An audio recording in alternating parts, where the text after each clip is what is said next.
Wait a minute. I can't. I know you're a kind person, so why are you doing this? But he didn't listen. Harnessing his terrifying ice magic, his cold, unrelenting gaze focused on her as frost gathered in the palm of his hand. She looked up at him in utter shock, her green eyes wide with despair as she realized there was no escape. That's my line, sis. You were the one who saved me from hell. This ice power that I hated so much, you were the one who taught me that it could be used to make people smile. She had once reached out to him with a brilliant, warm smile, offering him a kindness he had never known before. You're the one who made me this way, and now you're just going to leave me behind and go somewhere else? I'll never forgive you. A heavy, suffocating silence filled the space between them as he pinned her down, his cold breath brushing against her cheek.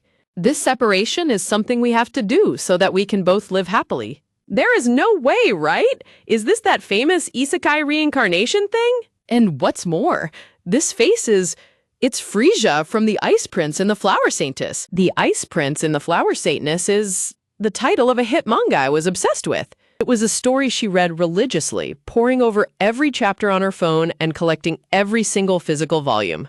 Ice Prince Cecil with the power to freeze anything, and the Flower Saintess Lavender with the power to make flowers bloom anywhere are the stars of this romance fantasy. Because of her lovely ability, Lavender was adored by the people and grew up to be a naive, innocent girl, a classic heroine trope. Cecil, on the other hand, was constantly shunned as a cursed child and became a dark hero who hated everything in the world. This story is about how Lavender heals Cecil's completely ravaged heart, and the two of them end up together. A classic by-the-book story. And as for me, I'm so glad for you, Cecil.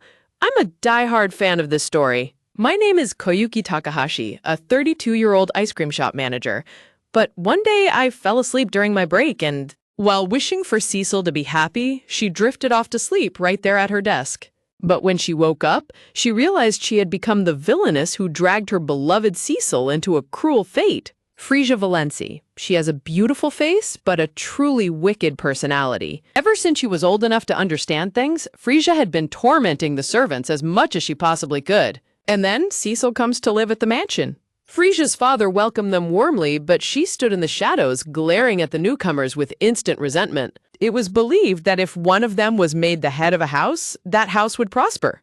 Because of that power, some would try to marry a new ability user to have them bear a child, while others would adopt one to make them their heir. Of course, Frisia's father, the Count of Valencia, was no exception. When she was young, thinking of her lost mother, he turned a blind eye to Frisia's evil deeds.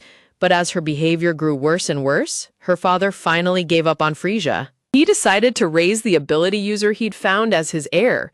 That fact tore Frisia's pride to shreds, and the target of her rage? You cursed, filthy sow! How dare you seduce father like that? If you hadn't given birth to that monster, I wouldn't have had to feel so miserable. Her rage was directed at Cecil's mother. Die and apologize to me. Say you're sorry for bringing that monster into this world. Crying in agony, the mother could only whisper, I'm sorry. And as a result, the villainess. Frisia met a gruesome end, brutally pierced through the heart by a massive shard of ice. Her cruelty had pushed the young boy too far, unleashing a frosty vengeance that shattered her life entirely. Ended up having my life ended at Cecil's hands. Of all the people, why did I have to become Frisia, the villainess who bullied Cecil? And what's more, she dies pretty quickly. I am so very sorry. Huh? Was there some mistake in my bed making? Please, just spare me the whipping. Whoa, I'm not going to do that. This is bad. I have a really bad feeling about this. Operation Stop Being a Villainess. Her plan to pick up something they dropped and hand it to them completely backfired, leaving the maid running away in tears. Even Operation 2, which was to complement their hairstyle, only made the maids panic even more, clutching their heads in sheer terror. The atmosphere is awful. To think I can't even have a proper conversation because of all the evil things Frisia has done. With a soft sigh, she slid her spoon through the mouth-watering golden slice of pie. This cake is delicious too, but when times are tough? The first time I ever encountered ice cream was when I had a fever from a cold. My mother said it was nutritious because it had milk and eggs, and for that reason, she let me eat the ice cream. The moment I took a single bite. After that, I poured all my allowance and part-time job money into eating all sorts of ice cream. Whether I was sad or happy, by my side there was always ice cream. But the place I'm in now is the Spring Kingdom, a country where it's spring all year round, so it doesn't snow and ice doesn't form. This is hardly an environment where I can make ice cream. There's no electricity, so there's no freezer either. I'd much rather work 50 days in a row, since at least I could eat ice cream whenever I wanted. Suddenly, a memory of Cecil popped into her head. She stared wide-eyed as a spark of inspiration hit her. A vision of a bright, harmonious future of friendship flashed before her eyes. If I became best friends with him, then he could make all the ice cream I want using his legendary magic. This was the ultimate win-win scenario. That's it. It's not the time to be eating cake. Get the carriage, now. Where are you going? Frisia let out a creepy, mischievous grin, sending a shiver of terror straight down the guard's spines. I'm off to scout my future family. With her luggage packed, she boarded the carriage and set off on her grand mission. Yes, do you need anything? Look, it's a lovely view, isn't it? The flowers are so pretty, haha, yes. A heavy, suffocating silence filled the carriage cabin between them. This is so incredibly awkward. Her name is Millie, a new maid who had just started working. The senior maids pushed the job of being Frisia's personal attendant onto her, calling it drawing the short straw. She is a girl who does her job without a single complaint, like a robot. In the original story, she was the one precious person who was never harassed by Frisia, having arrived at the mansion around the same time as me. How am I supposed to become friends with her? Lady Frisia. Yeah? Why are you having us take a road through the countryside like this? What do you mean? I was told that my duty is to help Lady Frisia's shopping without any delays. In the event that I am unable to satisfy you, Lady Frisia, I have also heard that I will be subjected to terrible violence.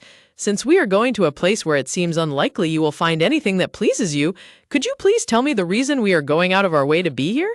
Wow, isn't this girl a little too honest? Well, then again, maybe someone with this bluntness is actually easier to deal with. Wow, that was a huge bump. Are you okay? Are you feeling sick? No, I'm fine. She is definitely not fine. Please don't mind. Hey, wait a minute. All right, this should do it. I'm so glad I could borrow a change of clothes. Thank you so much, ma'am, from the ranch. How is Millie doing? What are you doing? I'm sorry. Please punish me. Well, for now, please lift your head. Lady Frisia? Really? I'm not angry about the clothes. Why were you trying to hide that you felt sick? Frisia's gaze softened as she looked down at the shivering maid with genuine concern. That's because I'm not so heartless that I'd just ignore one of my subordinates being unwell. But if you start to feel sick, I want you to report it to me properly. I know it's tough, but finding you a place to rest is something I can do in no time. If you understand, hold out your pinky. My pinky? But why? We do this. Miss, do you have a moment? Yes, I brought what you asked for, but is this really what you wanted? Thank you so much. Here, Millie, drink this. This is poison, isn't it? Was all your kindness up until now just for this? Don't be ridiculous. This is peppermint tea. A minty drink is good for when you're feeling sick, so I asked her to brew some for us. Lady Frisia, where are you going? Leaving Millie to rest, Frisia walked back toward the farmhouse with a bright smile. She chatted warmly with the lady of the ranch, thanking her once again for her kindness. Left alone in the quiet field, Millie slowly brought the wooden cup to her lips. It's delicious. Looking over her shoulder, Millie watched as the high and mighty noble lady happily interacted with the ranch animals. Frisia giggled with joy, completely unbothered by getting her borrowed clothes dirty as she embraced the peaceful farm life. After our clothes were dry, we went back into the carriage, and by the time we arrived at our destination, it was already evening. Hup, there we go. Frisia was fully determined, hoisting her massive backpack. All right, time to start searching, she muttered, while Millie hesitantly reached out, offering, I'll carry your bags. But before Millie could grab them, Frisia practically bolted, leaving the bewildered maid crying out, wait! They arrived at a dark, dilapidated alleyway. Millie looked around in shock, asking, what in the world is this place? Frisia replied grimly, this is the place in this country where the poorest of the poor gather. Unlike the city, it's a place where danger is always close by, so be careful if you're going to follow me. As they walked deeper into the slums, Millie asked with genuine concern, why did you come to a place like this? Suddenly, a loud commotion echoed from down the street. Shouts of, who is? And angry screams of, what are you looking at, you monster? Rang through the air. A desperate voice cried out, I left the money, didn't I? My mom's gonna die without that medicine. But the reply was incredibly cruel and dismissive. Shut up, I ain't got no medicine for you. Frisia's expression tightened as she listened. I wonder what's going on, Millie murmured. But before she could react, Frisia sprinted forward, leaving Millie gasping in surprise. "Wait, Lady Frisia?" Down the alley, two ruthless thugs were brutally kicking a young boy who curled up on the cold ground, groaning in sheer agony. One of the thugs pressed his heavy boot right onto the boy's hand, crushing it. "Whoa there," he sneered as the boy hissed. "Tch." The thug grinned maliciously, saying, "I'm not letting you use that power, you monster." Looking down at the helpless child, the two thugs began to hatch a sinister plan. "Come to think of it, weren't those slave traders in town? Let's sell this kid." "Oh, nice. He's just a kid, so we can probably sell him for a high price, huh?" Frisia stood just around the corner, her face shadowed with absolute fury as she glared at the thugs. She took a deep breath, tensing her muscles as she prepared to make a sudden, powerful move. With a swift and powerful spin, Frisia delivered a devastating high kick right into the thug's chest. The impact was so immense that it sent the massive thug flying backward through the air. The other onlookers and thugs in the alley stood completely frozen, trembling in absolute disbelief at the noble lady's strength. Sprinting onto the scene, a panicked Millie cried out, "What are you doing?" The remaining thug glared in shock and disbelief, stammering, "Hey, what the hell do you think you're doing?" while his partner lay groaning on the ground. On the ground, the bruised young boy slowly looked up, catching a glimpse of her elegant dress and thinking, "Look at her clothes. She's a noble, ain't she?" Frisia gently crouched down to his level and extended her hand, softly calling out, "Okay, Cecil?" The boy stared up in absolute bewilderment, whispering, How do you know my name?" "That's because you are my," Frisia began to say, but her words were cut short. The thug stepped forward, sneering, "Hey, Miss Noble, we've got to teach this brat a lesson, so could you step aside for a bit?" Frisia's eyes flared with protective rage as she spread her arms wide to shield him. "If you lay one more finger on my future little brother, I'll make you regret it," she bellowed. Cecil stared at her back as painful memories surfaced in his mind. "You're a monster." He wondered to himself when it was that people had first started saying that to him. It all began when this creepy, uncontrolled power of his first manifested, accompanied by terrified screams of "Kya!" And it had happened when he was just a helpless baby, freezing his entire room in an instant as his mother watched in absolute horror. The family his mother had married into owned nothing but a poor, heavily debt-ridden farm. Because of their extreme poverty, a child born with rare magical abilities was seen as nothing more than a highly valuable commodity to his father. "You're going to sell him off?" his mother had cried out in horror. His father only yelled back, "Yeah, I talked to some slave traders and they said this kid's rare ice powers would sell for a high price. With this, we'll finally be free from our life of debt." His mother desperately held on to him, crying, "Please stop! Cecil is my son. I won't let him go anywhere." But his father brutally pushed her away, shouting, "Let go! We can just make another kid." Standing over his weeping wife, the father coldly commanded, "Listen up, the merchant is coming tomorrow. By then, get this brat cleaned up to look as presentable as possible." Left alone in the dark room, his mother held him tight against her chest, whispering, "It's okay. Mommy will protect you, no matter what." With that promise, his mother took him and ran. For the longest time, they wandered aimlessly around the country, desperately trying to stay hidden from his father. But because he was so young, he couldn't control his freezing powers, inadvertently causing trouble and fear wherever they went. Whispers of "he's scary, he's creepy, and he's a demon" followed them everywhere, culminating in angry mobs screaming, "Get the hell out of here, you monster!" Even when they hid in a secluded cabin in the woods, angry townspeople eventually tracked them down, kicking at the door and yelling, "Don't run away! We know you're in there! Come on out, you monster!" Clutching him tight as the door shook, his mother wept, "Cecil, I'm so sorry. Mommy will definitely protect you." Huddled in her arms, Cecil wept bitterly, asking himself, "Why am I not normal? Why am I so weak? I'm sorry, Mom." Ever since the moment he was born, people had labeled him a cursed child, but it was something entirely different to see this beautiful, noble girl smiling so brightly, reaching her hand out to him amidst a shower of petals. Reality crashed back as he stared up at her standing protectively over him, carrying a luggage bag that was absolutely colossal. Cecil's jaw dropped in absolute shock. "What do you mean, future little brother?" he panicked, staring at her overwhelming backpack. "That luggage is huge. It's so close. It's too much." Frisia remained crouched protectively over him, staring down the angry mob of thugs in the center of the village square. In her mind, Frisia let out a mischievous giggle. Who knew that kickboxing I started because I ate too much ice cream would come in so handy here, she thought to herself. The thug blinked, pointing a finger in confusion. Little brother? Frisia smirked proudly and declared, That's right.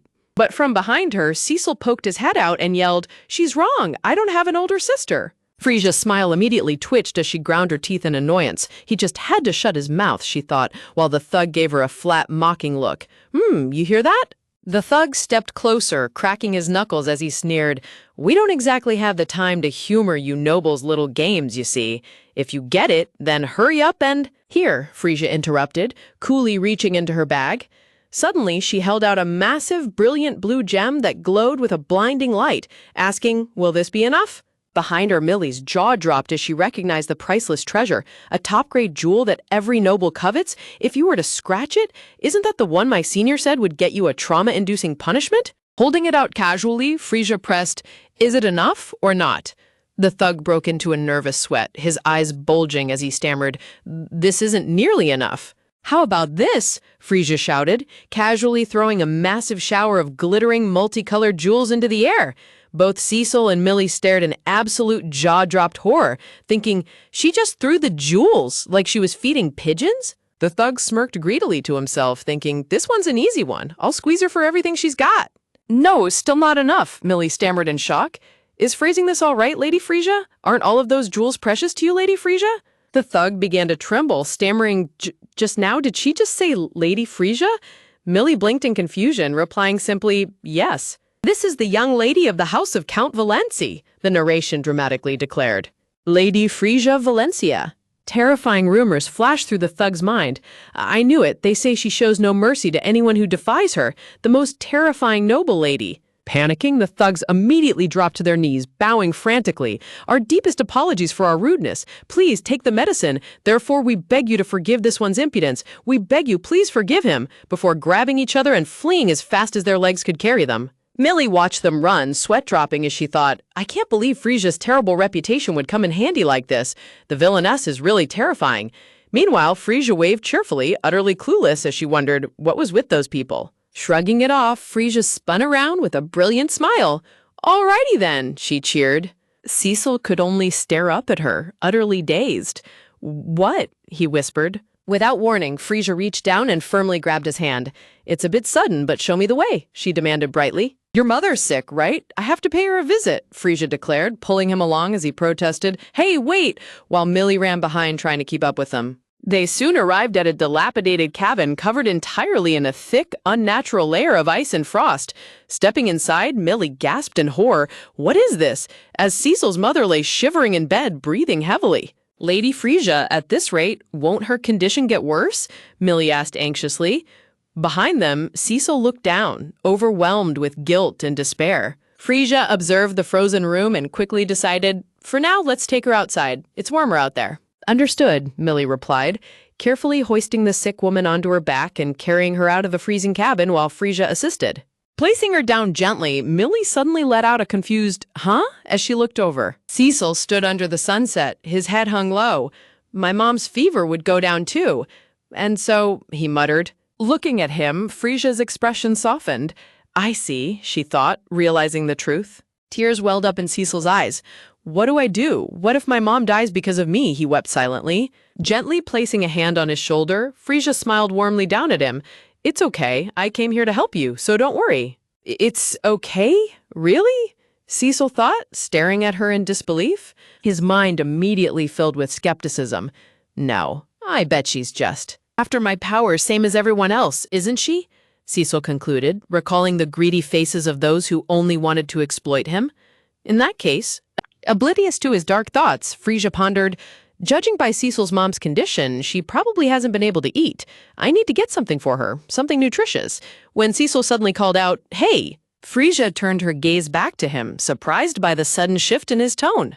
Then buy me, Cecil yelled desperately, clutching his chest. In exchange, please, just save my mom. I don't care what happens to me. I'll do anything. So, please, he begged. Exhausted and desperate, Cecil fell to his knees on the grass, bowing his head in total submission. Without a second thought, Frisia sprinted forward. She threw her arms around him, pulling the shocked boy into a warm, tight embrace. What are you?" Cecil gasped, his face flushing red as he struggled to understand her reaction. In her heart, Frisia's guilt weighed heavily. But today, after seeing the situation he's in with my own eyes, I was forced to realize that I didn't understand anything at all. She had read about his tragic backstory, but seeing his pain in person was entirely different.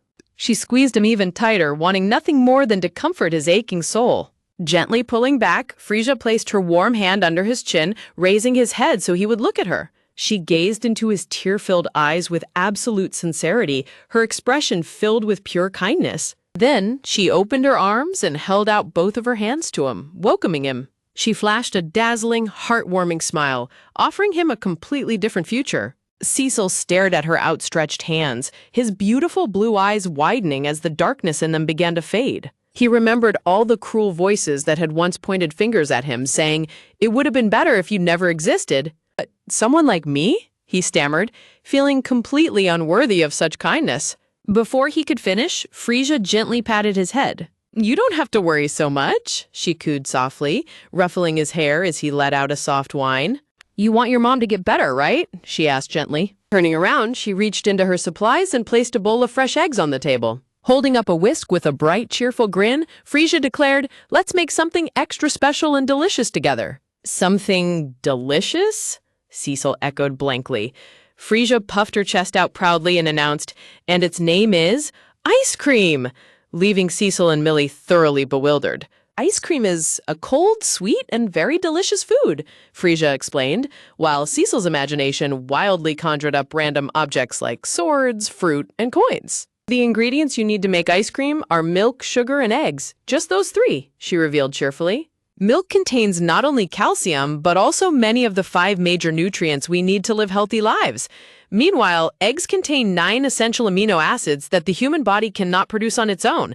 That's why eggs are also called a high-quality source of protein. Frisia imagines how the wealthy nobles back in high society would absolutely delight in this rich, creamy treat. A whimsical mascot of Ice Cream Man swoops in like a superhero to save the day, bringing absolute joy and vitality wherever he goes. Cecil sweats slightly, looking at a sparkling chibi Frisia who has drool coming out of her mouth. He murmurs, I think I kind of get it, but..." Realizing she was drooling, Frisia quickly clears her throat with a polite, to regain her composure. Stepping outside of the cabin, Frisia reassures Cecil, saying, "Millie is looking after your mother right now." Outside, Millie is gently tending to Cecil's mother, who is resting comfortably under a warm blanket with a damp cloth on her forehead, using Frisia's incredibly expensive fluffy dress as an improvised mattress. "All right, for step 1, we put all of the ingredients into the pot," Frisia instructs, while she and Cecil begin cracking eggs and pouring in milk and sugar. "Step 2 is preparing the fire. Now we're going to heat up the ingredients, but we must be careful not to make the fire too strong. If the fire is too hot, the eggs might cook through, and it won't be delicious anymore," Frisia warns, to which Cecil nods, replying, "Got it." Watching him work, Frisia beams, "You're so good at starting fires." Blushing furiously, Cecil stammers, "It's nothing special. Anyone could do it if they did it every day." Shaking off his embarrassment, Cecil asks, "Anyway, what's next?" Frisia proudly holds up a wooden spatula for step 3, declaring, "Now you just stir it with the wooden spoon until it thickens." "Got it," Cecil says, quickly grabbing the wooden spoon from her hand. Frisia blinks in surprise, whispering, "Huh?"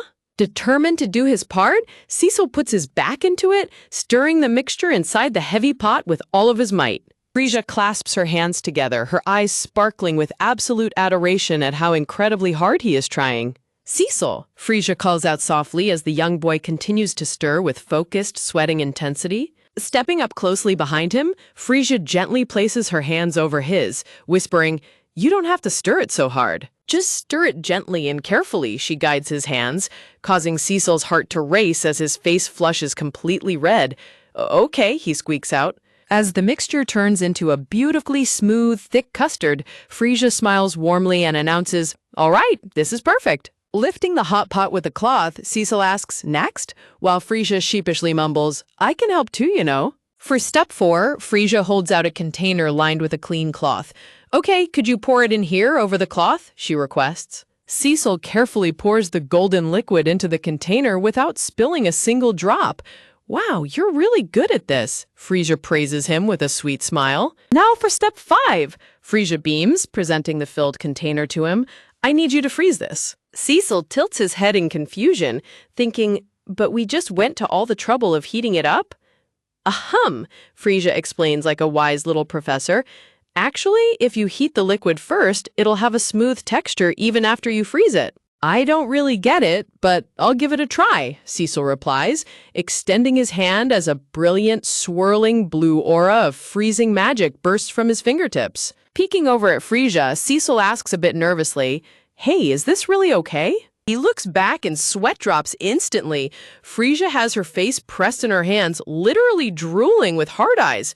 "Hey," Cecil mutters in disbelief. Snapping back to reality, Frisia quickly wipes her mouth and laughs nervously. Haha, whoops, sorry.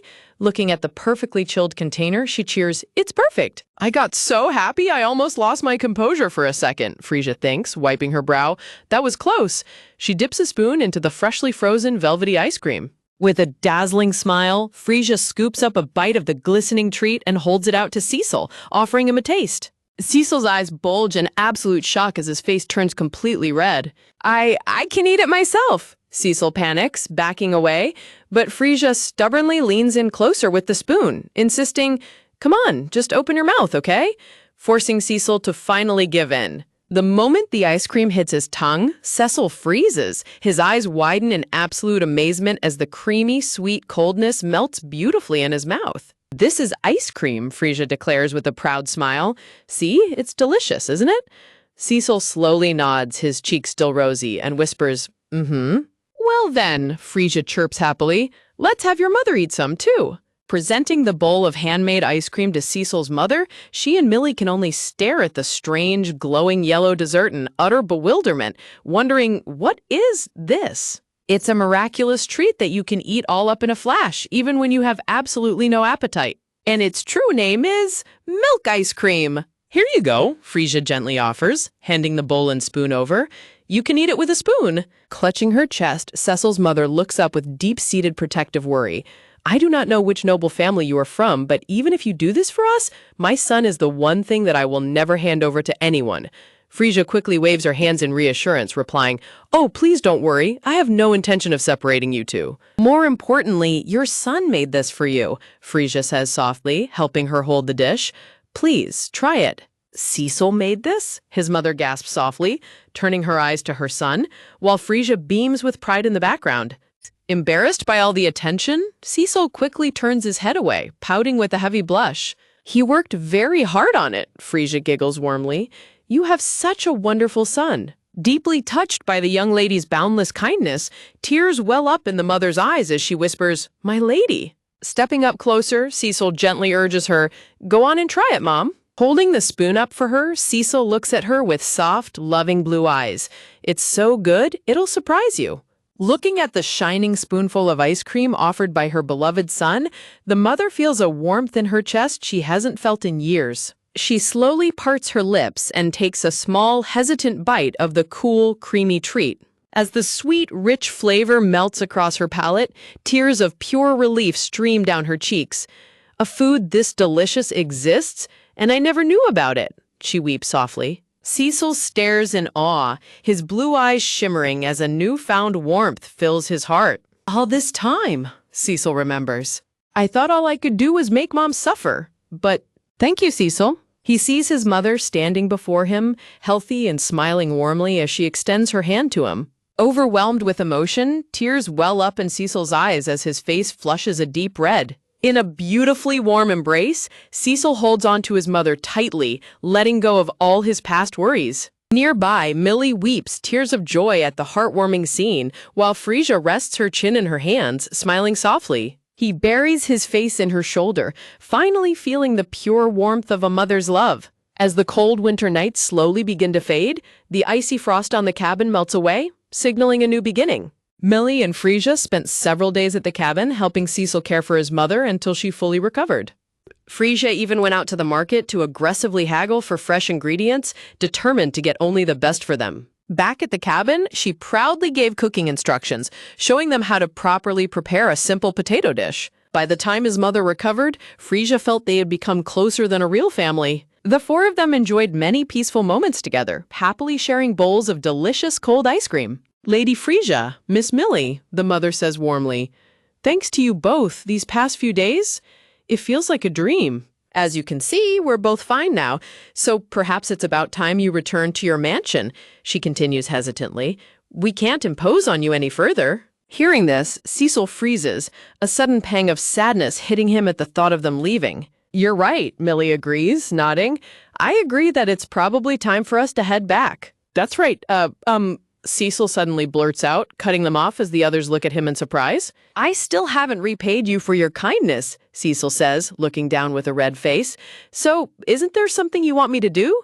It can be anything. I'll do anything I can. So, he insists, clenching his fist. Hearing his offer, a mischievous grin spreads across Frisia's face. In that case, there is something I want you to do. Lady Frisia? Both the mother and Millie gasp in unison, completely taken aback. Or rather, Frisia chimes in, suddenly lunging forward. Frisia grabs both of their hands in a firm grip, her face glowing with pure excitement. Clutching their hands tightly, she declares, I promise I will protect you both and keep you safe. Will, she begins. Back at the grand estate, Cecil's mother is dressed in a stunning gown. Are you sure this is all right? She stammers. For someone like me to receive one of Lady Frisia's dresses? What are you talking about? It looks amazing on you, Frisia cheers, pumping her fists. Right, Millie? Yes, it was a joy to do the alterations with you here, Millie replies with a satisfied nod, while Frisia laughs, well, I'm glad you had fun too. You think so too, don't you, Cecil? Frisia teases, winking at the young boy who is blushing furiously and trying to hide. Outside, the carriage doors swing open as the moment of arrival finally comes. We've arrived, Frisia beams, stepping out of the carriage first and holding out her hand. Now then, let's go. Frisia, what on earth is it this time? Her father sighs as he walks out, only to freeze in utter shock. What are you? Stepping out of the carriage is Cecil's mother, looking breathtakingly elegant in her beautiful new dress and matching wide-brimmed hat. Feeling everyone's eyes on her, she blushes softly, looking incredibly refined. The moment their eyes meet, the atmosphere completely changes as a shower of imaginary roses surrounds them. Mother? Cecil mutters, completely bewildered by the sudden tension. It's all right, Frisia whispers, popping up behind him with a knowing smile. Let's watch over them together. In the background, the two quickly hit it off, chatting warmly under a shower of sparkles. He gazes at her with starry, love-struck eyes, completely captivated by her beauty. It looks like he's still guaranteed to fall for Cecil's mom at first sight, Frisia giggles to herself, remembering her knowledge from the original story. As Cecil walks through the estate, he overhears the servants whispering behind his back.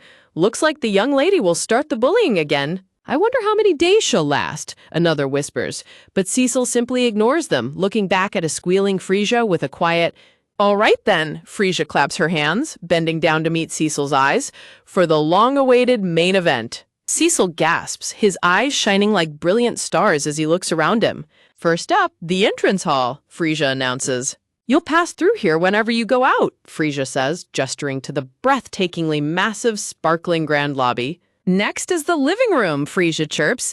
Cecil sinks into the plush blue sofa, hugging a cushion tightly with a soft, wah, while Frisia beams, feels nice, doesn't it? Frisia continues her grand tour, leading Cecil into a bright, sparkling room. This is the dining room, she beams, gesturing to the massive, beautifully set table. Pushing open another set of double doors, she cheerfully points inside.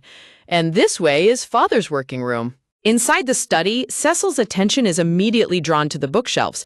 He gently pulls out a book, looking at it with quiet curiosity as Frisia watches him closely from behind. Observing him, Frisia feels a sudden pang of sympathy, thinking to herself, I think he can only read basic letters right now. Cecil slowly flips through the pages of the book, staring intently at the complex, ancient-looking text that he can't yet understand. Placing a gentle hand on his shoulder, Frisia reassures him with a warm smile. You should look forward to it. You'll be able to understand the contents of these books in no time, Cecil. And you're already clever to begin with, she thinks, recalling how hard Cecil studied and worked in his past to protect his family. Although, Frisia's thoughts turn slightly grim as she remembers the original story. In the manga, he acquired even more knowledge because of a tragic twist. When he became a shut-in from the shock of my death, Frisia's sweat drops, letting out a nervous laugh. Haha, but that won't happen this time, right? Snapping out of his thoughts, Cecil looks down at his fancy clothes, muttering nervously, is it really okay for me to be in a place like this? He stands there awkwardly, fidgeting with his sleeves, looking completely out of place in the lavish, sparkling study. With a dazzling, sweet smile, Frisia cheerfully reassures him. "It's fine. I invited you here because I wanted you to be here." Seeing his hesitant expression, she tilts her head and asks, "Are you nervous?" Cecil looks away, blushing softly as he confesses, "House this incredible just feels unwelcoming, I guess." Without hesitation, Frisia reaches out and gently takes his hand. "You've just arrived in a new place all of a sudden, so it's only natural that you'd be nervous," she says softly. She looks up at him with a warm, comforting smile, her green eyes filled with nothing but kindness and sincerity. Feeling the warmth of her hand, Cecil's face instantly flushes a deep red, and he stares at her in complete stun. His heart races as he looks at their joined hands, totally overwhelmed by her sudden display of affection.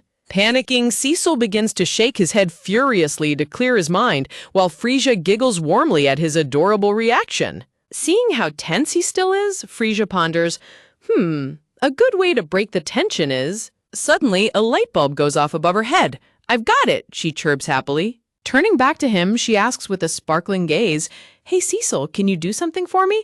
Confused, Cecil tilts his head and repeats, "Something?" With a bright, teasing grin, Frisia points to her cheeks and strikes a cute pose, declaring, "Call me sister." She leans in closer, winking playfully as she tries to coax the embarrassing words out of him. "What?" Cecil shrieks in absolute shock, his face turning bright red as he backs away, while Frisia stubbornly whines, "Come on, please, just once." Meanwhile, another maid rushes into the room to speak with Millie, whispering something quietly as Frisia and Cecil continue their playful bickering in the background. Frisia smiles brightly, gently poking Cecil's puffed-up, blushing cheek as he pouts in embarrassment. Bowing politely, the maid asks, "May I be excused to go help prepare the rooms for Sir Cecil and his mother?"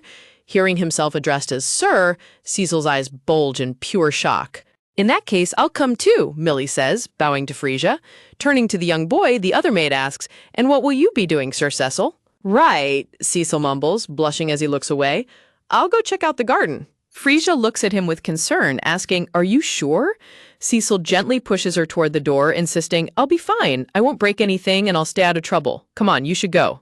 Giving in to his stubbornness, Frisia smiles warmly and waves. "All right, I'll be back then." As the heavy wooden doors click shut, Cecil is left standing alone in the quiet, grand room. He covers his blushing face with his hand, whispering to himself in disbelief, "Sister? Huh." Stepping outside, Cecil is instantly captivated by the sheer scale of the breathtaking, sun-drenched royal garden. "This house is really incredible," he murmurs. As he walks, he fondly remembers how Frisia had reached out to him and his mother, bringing them out of the cold darkness. He envisions her as a shining beacon of light, always extending her warm, helping hand to him. He recalls her radiant smile, surrounded by beautiful flowers, filling his heart with a warmth he had never known before. "That girl," Cecil thinks, his chest tightening with a sweet, fluttering emotion as a vision of Frisia as a beautiful princess floats in his mind. He gasps softly, a sudden warmth spreading across his face as he realizes just how much she truly means to him. Suddenly, his sweet thoughts are shattered by the harsh whispers of two maids passing by. "Every time the master remarries, she throws a huge scene," one whispers. "That's the Lady Frisia who's driven away so many women. I'm sure she'll do the exact same thing this time. And on top of that, I hear the boy she brought with her is a power user," the other maid adds in a dark, ominous tone.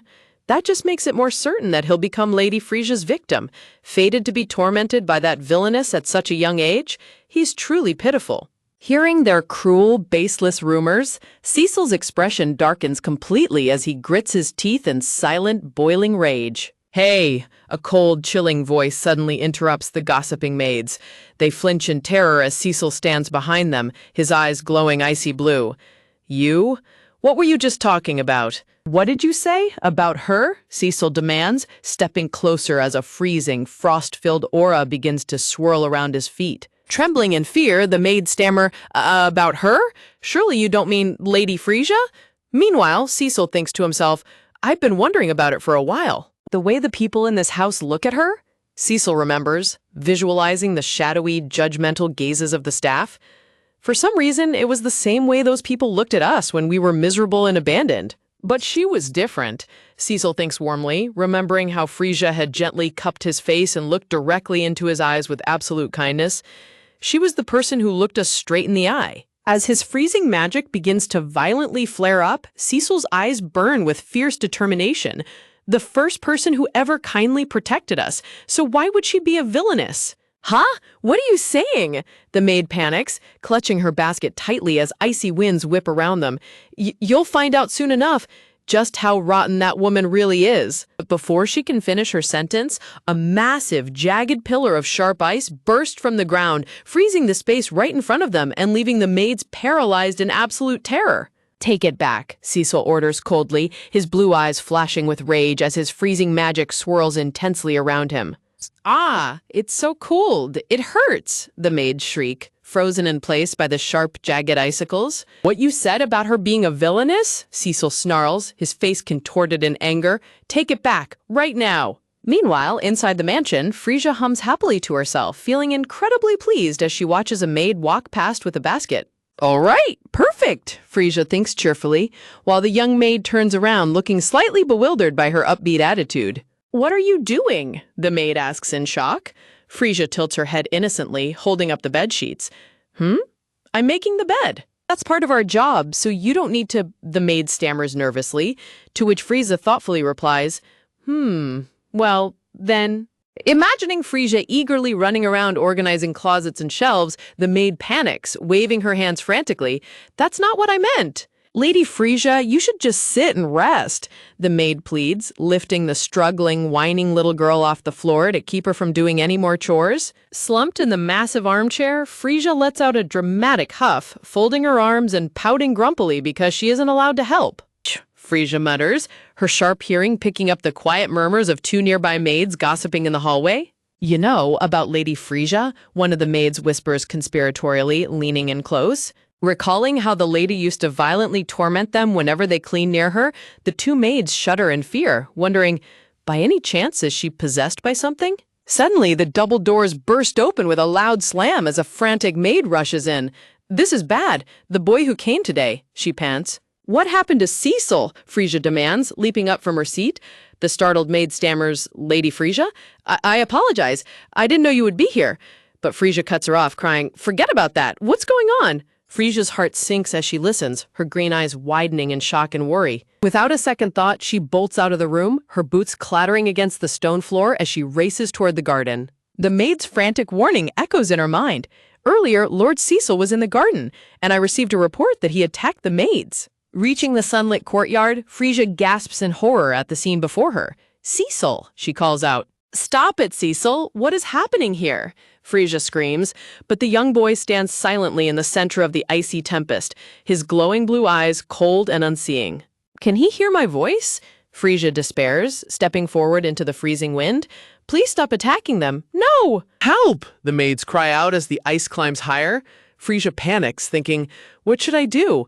If this keeps up, those two will be in real danger. Making up her mind, Frisia throws her arms around Cecil from behind, hugging him tightly in a desperate attempt to soothe his raging power. When a maid arrives with a kettle of hot water to help, she blinks in surprise, noting, the ice, it's melting much easier and faster than I expected. Phew! Frisia sighs in relief, resting her chin on Cecil's shoulder as the freezing winds finally die down. Cecil, a sharp, frantic voice calls out, causing the young boy to flinch as Frisia slowly releases him. Mother? Cecil mumbles as his mother comes sprinting down the garden path, looking completely pale and distressed. Grabbing her son's shoulders, she frantically scolds him. Cecil, you let your power run wild again, didn't you? And you even caused trouble for Lady Frisia, she cries out, tears welling up in her eyes as she raises her hand in desperation. Blinded by fear of being thrown back onto the streets, she swings her hand forward to slap him. But before the blow can land, Frisia bravely steps in front of Cecil, shielding him with her own body. The mother gasps in absolute horror. Huh? The mother stammers, looking down at her trembling hands in utter shock. What did I just do to you, Lady Frisia? Falling to her knees on the grass, she weeps hysterically. I truly apologize. This wasn't my intention. Instead of getting angry, Frisia kneels down in the grass and gently wraps her arms around the crying woman, pulling her into a warm hug. The mother's eyes widen in sheer disbelief as she feels the young girl's pure, unconditional warmth. Frisia holds her tightly, her expression filled with deep empathy and understanding. Frasier remembers from the original story that the mother only ever struck Cecil when his powers went wild in front of others, a desperate, heartbreaking attempt to protect him from being labeled a monster. "It must have hurt," Frasier whispers comfortingly. "Your hand, as well as your heart." Pulling back slightly, Frasier looks directly into her tear-filled eyes with a bright, reassuring smile. "Cecil," Frasier calls out softly, turning her attention back to the silent, trembling boy. Leaning in closer to meet his gaze, she asks gently, "Tell me your reason." "I know you wouldn't hurt others for no reason," she says warmly. "The reason you used your power was because you wanted to protect someone, right?" Hearing this, Cecil slowly nods his head.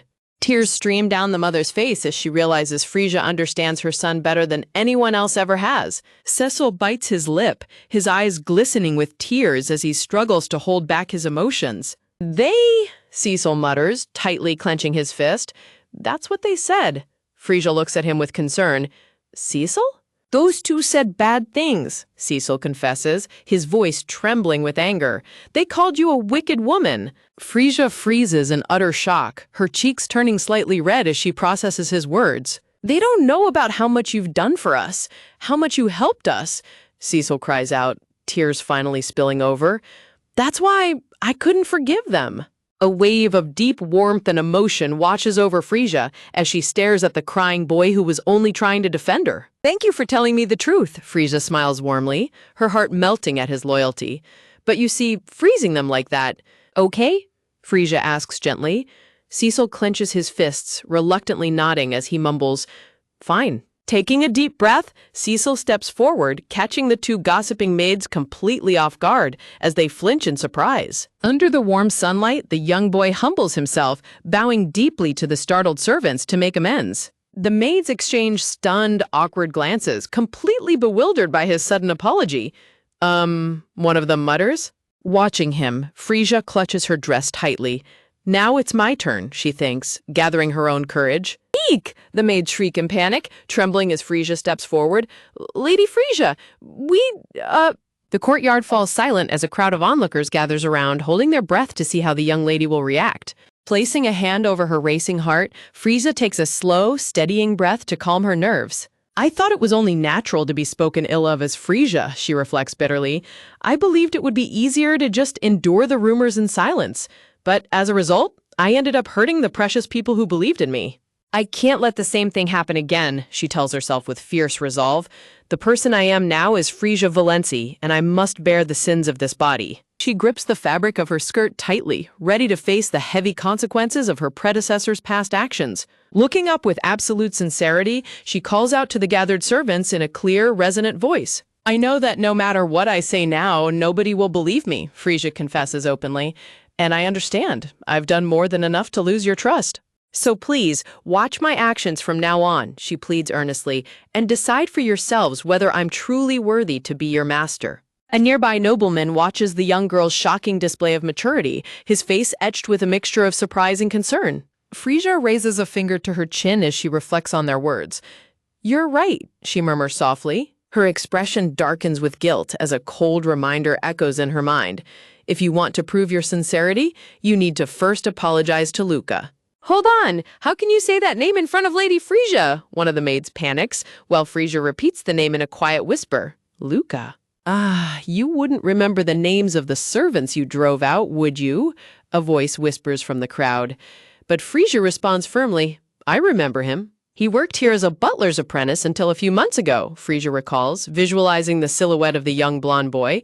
"He was around the same age as me." Luca was actually the eldest son of Baron Brawl, a noble who normally wouldn't work as a servant, but after his father's massive debts ruined their family, he was forced to find work to survive. Yet, even in a simple servant's uniform, Luca's natural dignity and grace shone through, earning him the admiration of all the maids in the mansion. And that was exactly why. The original Frasier, who absolutely loathed anyone outshining her, simply couldn't stand the attention he was receiving. Out of everyone in the mansion, Luca became her primary target, enduring the most relentless, cruel bullying from the young lady. And now, "There's dust on my clothes," or "There was something I didn't like in my dinner." She would constantly blame and humiliate him for things that weren't his fault, just to publicly break his spirit. Driven to his absolute limit, the poor boy broke down in tears. "Hey, are you okay? A maid cried out as Luca finally became unable to continue working. Crushed and humiliated, Luca was soon dismissed and sent back to his ruined home. The memories remind me all too clearly of the horrific, awful things she did to him, Frisia thinks, her face pale with guilt. Even now, the memory of his tear-stained face crying in bed, plagued by nightmares of relentless, forced apologies, haunts her conscience. All right, Frisia resolves, squeezing her fists as she prepares to fix the mess left behind by her predecessor. Turning to the maid beside her, Frisia says, "Millie, go ahead." The maid nods respectfully. Understood.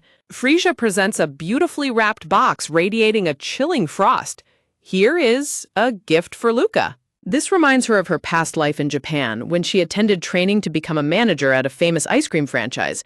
The instructor had asked, "The most important job for a manager is..." At the time, she could only stare blankly, wondering what kind of corporate lecture she was about to endure. Seriously, she thought, looking completely dead inside. But she quickly learned the hard way. "You forgot the mint chocolate in this. Can you bring it now?" Angry customers would scream, forcing her to frantically reply, "I deeply apologize. I will bring it to you right away." A manager's job was to take responsibility for the mistakes of their staff. She vividly remembers crying in a freezing blizzard, riding her motorcycle to make deliveries right after the new year. "I am truly sorry for the inconvenience we have caused." She would bow repeatedly at their doors. Thanks to those grueling years of customer service, apologizing was something she was all too used to. Arriving at the Browl estate, Frisia stares up at the massive mansion, taking a deep breath to steel her nerves. Stepping out of the carriage with Cecil and Millie close behind, she prepares herself to face the family she had wronged. Inside the grand drawing room, a tense silence falls over the group as they wait for the lady of the house to arrive. "I didn't expect that the Lady of Valenti herself would come all the way here." The Baroness stammers nervously. "Please forgive me. I'm sorry I couldn't prepare a proper welcome."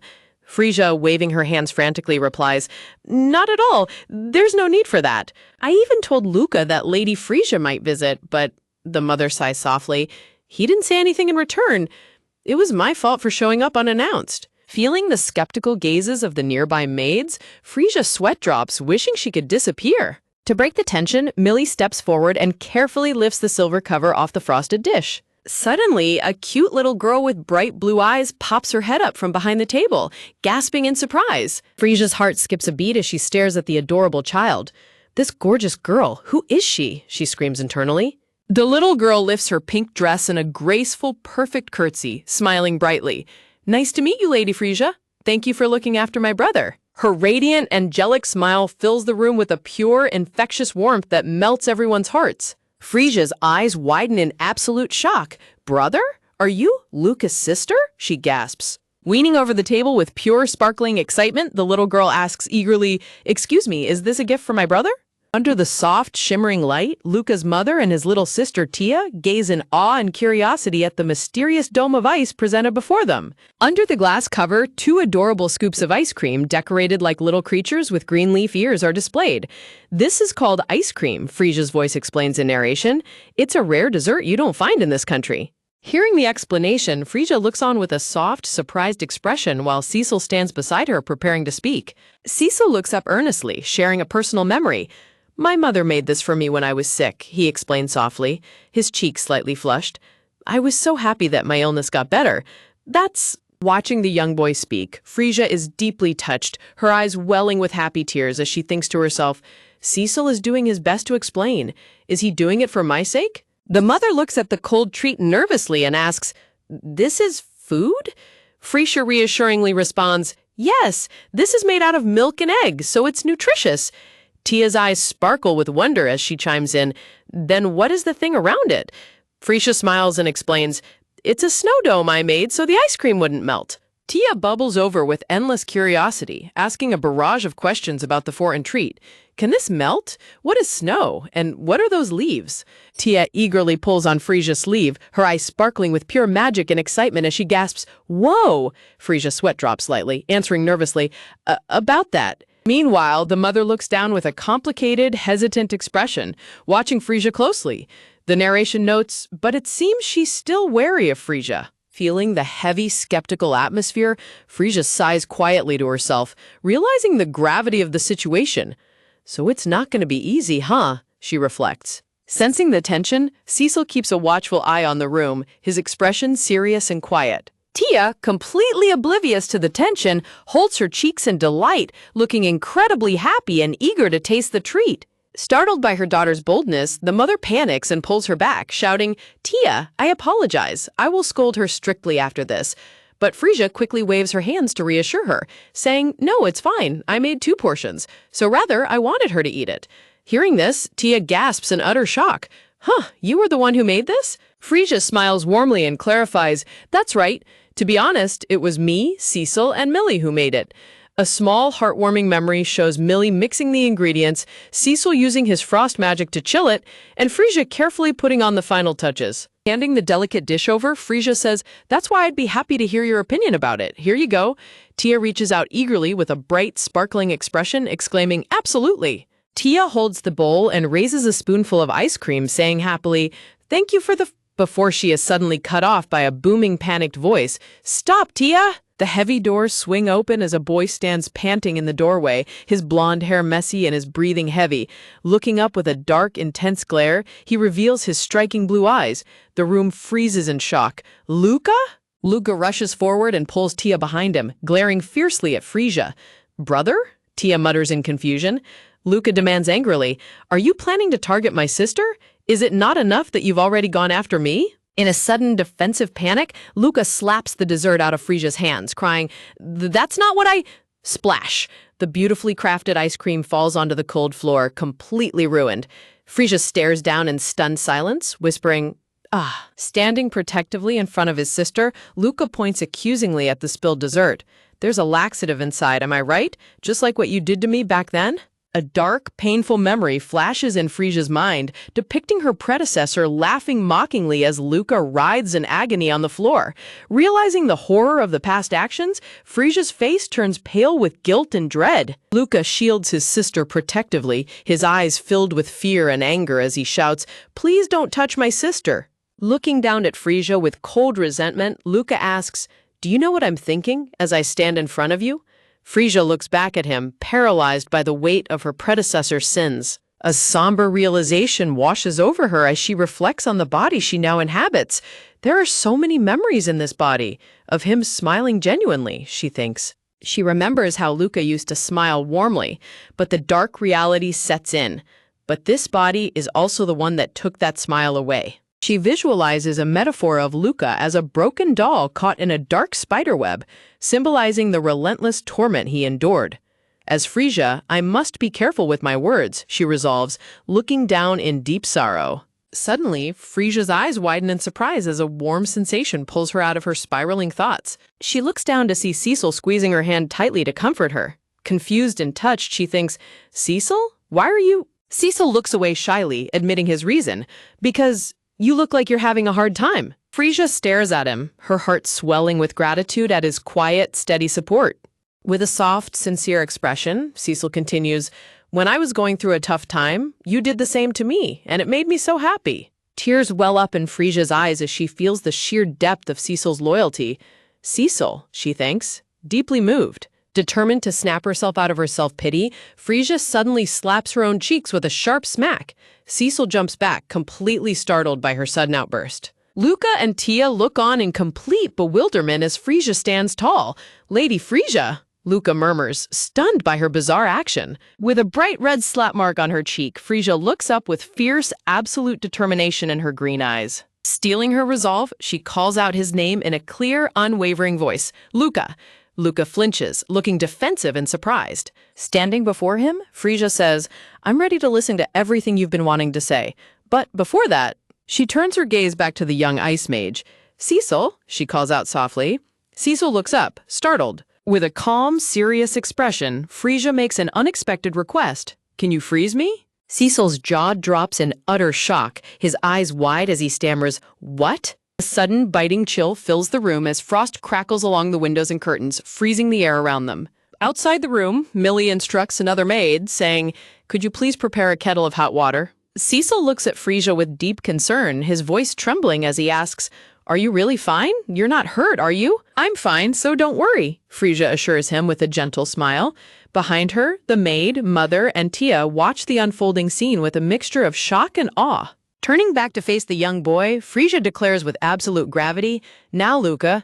Luca stands frozen, watching her with a tense, guarded expression. With the sharp freezing sound, solid blocks of ice encase Frisia's wrists, binding them together. She explains calmly, "With this, I can't use violence against you anymore." Standing fully restrained with heavy ice cuffs on her hands and feet under a glowing magic circle, Frisia makes her plea. "So please, rest assured, tell me everything you've been holding back. I won't stop you, no matter what." Luca is completely dumbfounded by her extreme display of sincerity, stepping back in shock. "What are you saying?" he stammers. Feeling overwhelmed, Luca casts a quick, nervous glance to the side, sweating as he tries to process what is happening. He spots Millie standing nearby and asks in confusion, "A new maid?" Millie nods respectfully, replying, "Yes." Millie looks thoughtful with her finger on her chin, murmuring nothing at all, but while considering the situation. Sensing Millie's deep contemplation, Frisia sweat drops and anxiously asks, "Millie?" as the atmosphere grows tense. In a shocking flashback, Millie reveals, "I have to admit, I was pretty shocked when she caught my vomit with her dress," as Chibi Frisia looks completely horrified in the background. As a sudden bolt of lightning emphasizes the bizarre revelation, the room remains frozen in disbelief. The narration continues, "She caught her vomit with her own dress?" Also on that day at the ranch, the flashback shifts to a bright, warm scene where Frisia is shown eagerly feeding grass to a cow, with the narration noting she was taking care of the cows. The bystanders can't help but wonder, taking care of the cows? The story goes on to explain how the cows threw a tantrum because they didn't want to say goodbye to Frisia, completely blocking her carriage. A panicked Chibi Frisia is shown crying out, "I will come for a visit again, so let me go today, please," as the cows mooed desperately. Hearing these bizarre and heartwarming tales, Luca and the freckled maid stand completely bewildered, sweat dropping as they think, just who is she talking about? To add to the chaos, Cecil steps forward and eagerly chimes in, "Me too," causing Frisia to sweat drop even more in the background, thinking, "Even Cecil?" A golden, sparkling flashback shows Frisia throwing glittering jewels as the narrator explains, "When I got caught in the village, she started throwing jewels, leaving everyone to question, throwing jewels?" Under a soft, warm light filled with flowers, a heartwarming scene shows Frisia tightly hugging Cecil as the recollection continues. "Then she hugged me, and after that," with absolute adoration and passion, Chibi Cecil shouts, "Anyway, meeting her was a huge shock for me as well," while Millie looks on with a blank, deadpan expression in the background. Sweating nervously, Cecil and Millie exchange brief whispers while Frisia remains completely frozen, sweat dropping under the weight of their bizarre testimonies. Despite their heartwarming stories, Luca clenches his fist tightly, looking away in deep, resentful denial as he snaps, "They're all lies. There's no way I could believe your words." A dark, painful flashback of the previous Frisia shows her screaming and slapping people. Luca recalls with fear, "She used to scream over the smallest things and hit people whenever she was upset." The dark memory continues as the cruel old Frisia looms sinisterly over a terrified Luca. He yells in agony, "She'd continue to insult me until she was satisfied. That's the Lady Frisia I've known my whole life." Overwhelmed by his past trauma, Luca clutches his head in absolute anguish as Tia watches him with deep concern. He cries out, Whenever I hear your voice, I can't stop trembling. When I close my eyes, I relive those days of suffering. I can't even sleep at night anymore." Looking down at the floor, Luca continues his painful outburst. Millie and Cecil watch him quietly as he mutters, "If what those two are saying are true," tears stream down Luca's face as he screams in raw, agonizing despair, "then why did you only do such awful things to me? And why must I still suffer up to this day? Tell me!" A heavy, suffocating silence falls over the dimly lit room. Luca stands trembling as dark, chilling mist rises from the heavy ice blocks binding Frisia's feet. Bowing her head in deep, silent remorse, Frisia quietly admits, "You're right." Under a soft, solemn light, Frisia's voice resonates with deep empathy. "No matter the reason, you should never have gone through that." Looking up with clear, honest green eyes, Frisia stands calmly amidst the falling frost and says softly, "I don't expect you to forgive me." Luca is completely stunned by her quiet, remorseful response, looking up with wide, trembling blue eyes as he whispers, "What did you say?" Standing fully bound in ice, Frisia pledges with absolute sincerity, "I swear I'll never hurt you like that again. Never." Luca's eyes widen with tearful shock as he stares at her. Overwhelmed by her unexpected kindness and apology, Luca clutches his face, sweating and trembling in deep confusion as he mutters, I can't believe what you're saying. Frisia looks around the room warmly, continuing, You don't have to believe me, but everyone who is here. Panels showing Millie, Cecil, the mother, Tia, and the freckled maid looking on with soft, tearful, and caring expressions. With fierce determination in her green eyes, Frisia declares, If I ever break it, then I'll accept any punishment you see fit. Backing up to the doorway in complete disbelief, Luca looks away as the freckled maid softly calls out his name, Luca. Luca thinks to himself, No way, Lady Frisia would not say such a thing. Luca's mind is torn between two images of Frisia, the kind, smiling one standing before him, and the sinister, mocking villain from his nightmares. He panics internally. I can't trust her. If I trust her, what would happen to me? Unable to cope with the overwhelming emotions, Luca turns and runs out of the room into the dark corridor as someone calls out, Luca! Frisia watches him go with a bittersweet, gentle smile, thinking to herself, Luca, I will do everything I'm capable of to heal your scars. Tearfully, Luca's mother bows deeply to apologize for her son's behavior, pleading, I deeply apologize, Lady Frisia. My son said something very rude. Please forgive him. But Frisia quickly reassures her, Please raise your head. Smiling warmly with her hands still encased in heavy ice cuffs, Frisia stands before the mother and Tia, instantly melting the icy tension in the room with her gentle nature. A glowing, angelic flashback depicts a young, smiling Frisia extending her hand to a kneeling, desperate Luca as her promise echoes, I'll absolutely be there to help you when you are suffering. Back in the present, the freckled maid smiles warmly and promises, Sure, I will tell him, as Tia and her mother wave happily, with Tia chiming in, I will also tell him.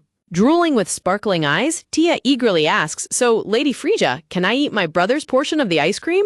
While her mother panics in the background, shouting, Huh, Tia! With a gentle slide, Frisia's hand pushes the silver dish containing the beautifully decorated ice cream towards the eager little girl. Surrounded by floating pink flowers, Tia bubbles with excitement, thinking, but if I tell him that the ice cream Lady Frisia made was so delicious? Tia holds the cute scoop of ice cream decorated like a little creature with leaf ears, beaming with a pure, radiant smile. Maybe my brother will be able to trust you a little, right? She chirps happily. Overcome with emotion and happy tears, Frisia smiles warmly and responds softly, Thank you. Suddenly, a small hand reaches out and gently tugs on Frisia's white sleeve. Frisia looks down to see Cecil holding her sleeve, looking up with a cute, slightly worried expression as he asks, Hey, are you okay?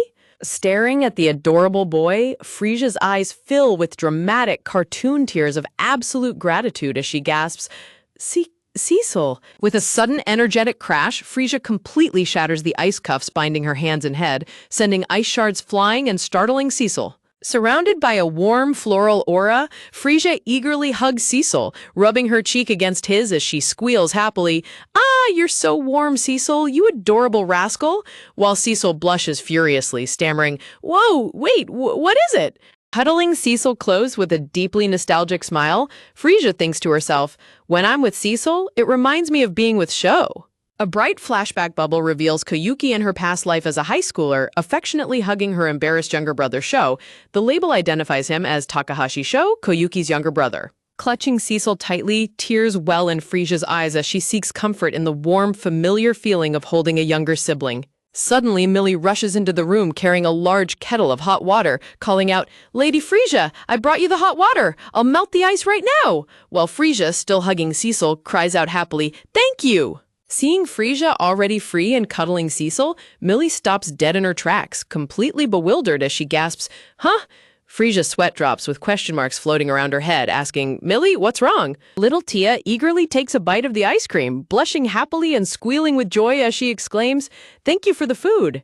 In a dramatic splash of water, Tia is shown in absolute shock while eating her dessert. Below, Frisia holds Cecil close to her chest with a panicked expression. The splash effects clear to reveal a central bubble with the shocking thought, the ice and the ice cream melted at the same time? How? Cecil is shown in a chibi state, completely frozen and blushing intensely with a bewildered, blank expression. The freckled maid returns to the room carrying a small wooden box filled with ingredients, politely saying, Sorry for making you wait.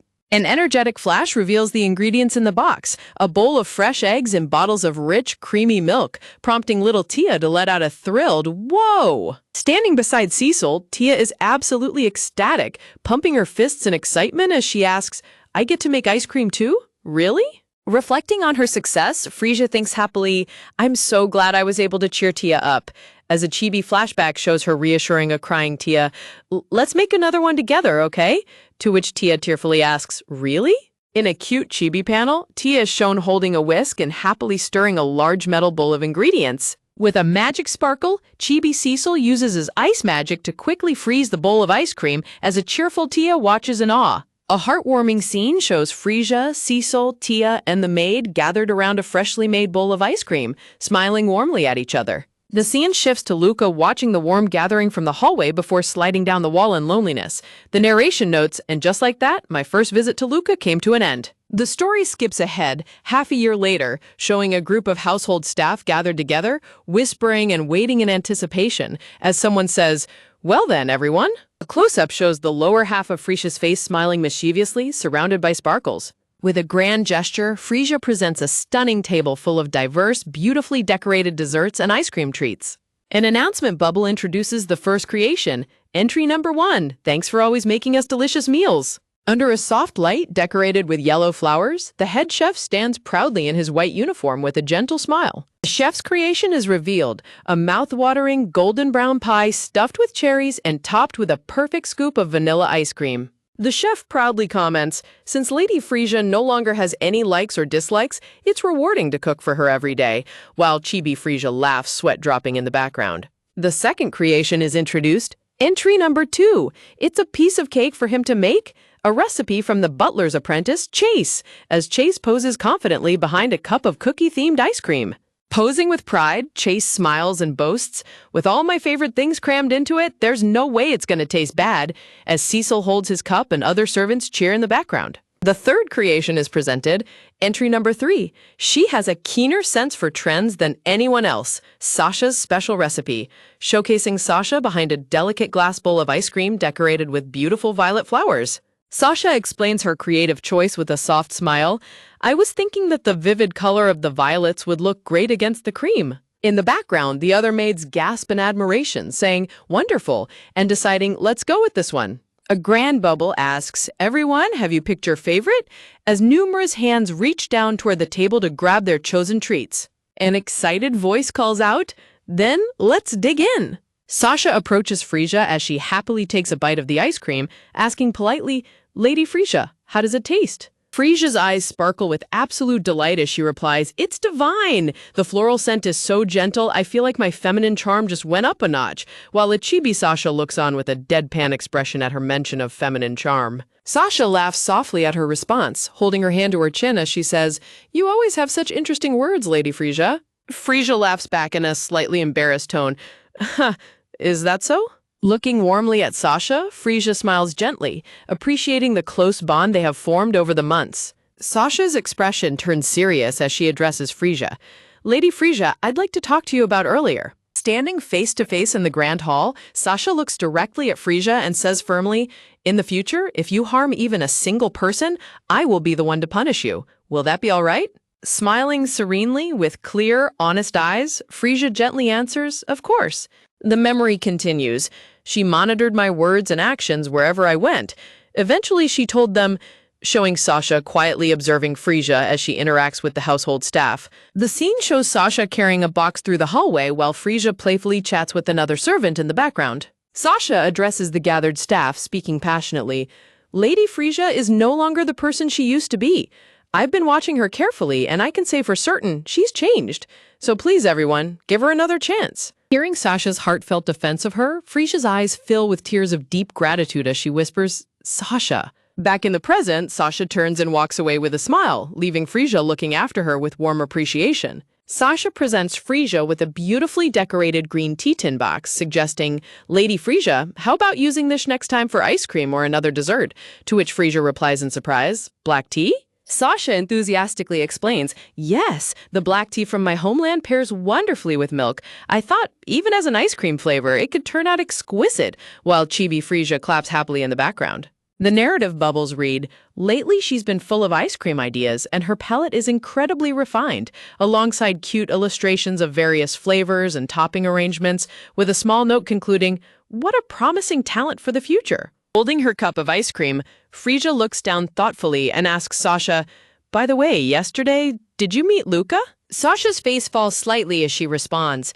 Hearing her answer, Frisia looks away with a sigh, whispering, "I see." The panel shows Sasha and little Tia walking through the corridor carrying a wrapped gift box, with the narration noting, but even she hasn't been able to see him lately. Despite the heavy atmosphere, a bright floral panel shows little Tia eating her ice cream with a pure, radiant smile, with the narration adding, "Still, at least Tia seems to be enjoying the ice cream."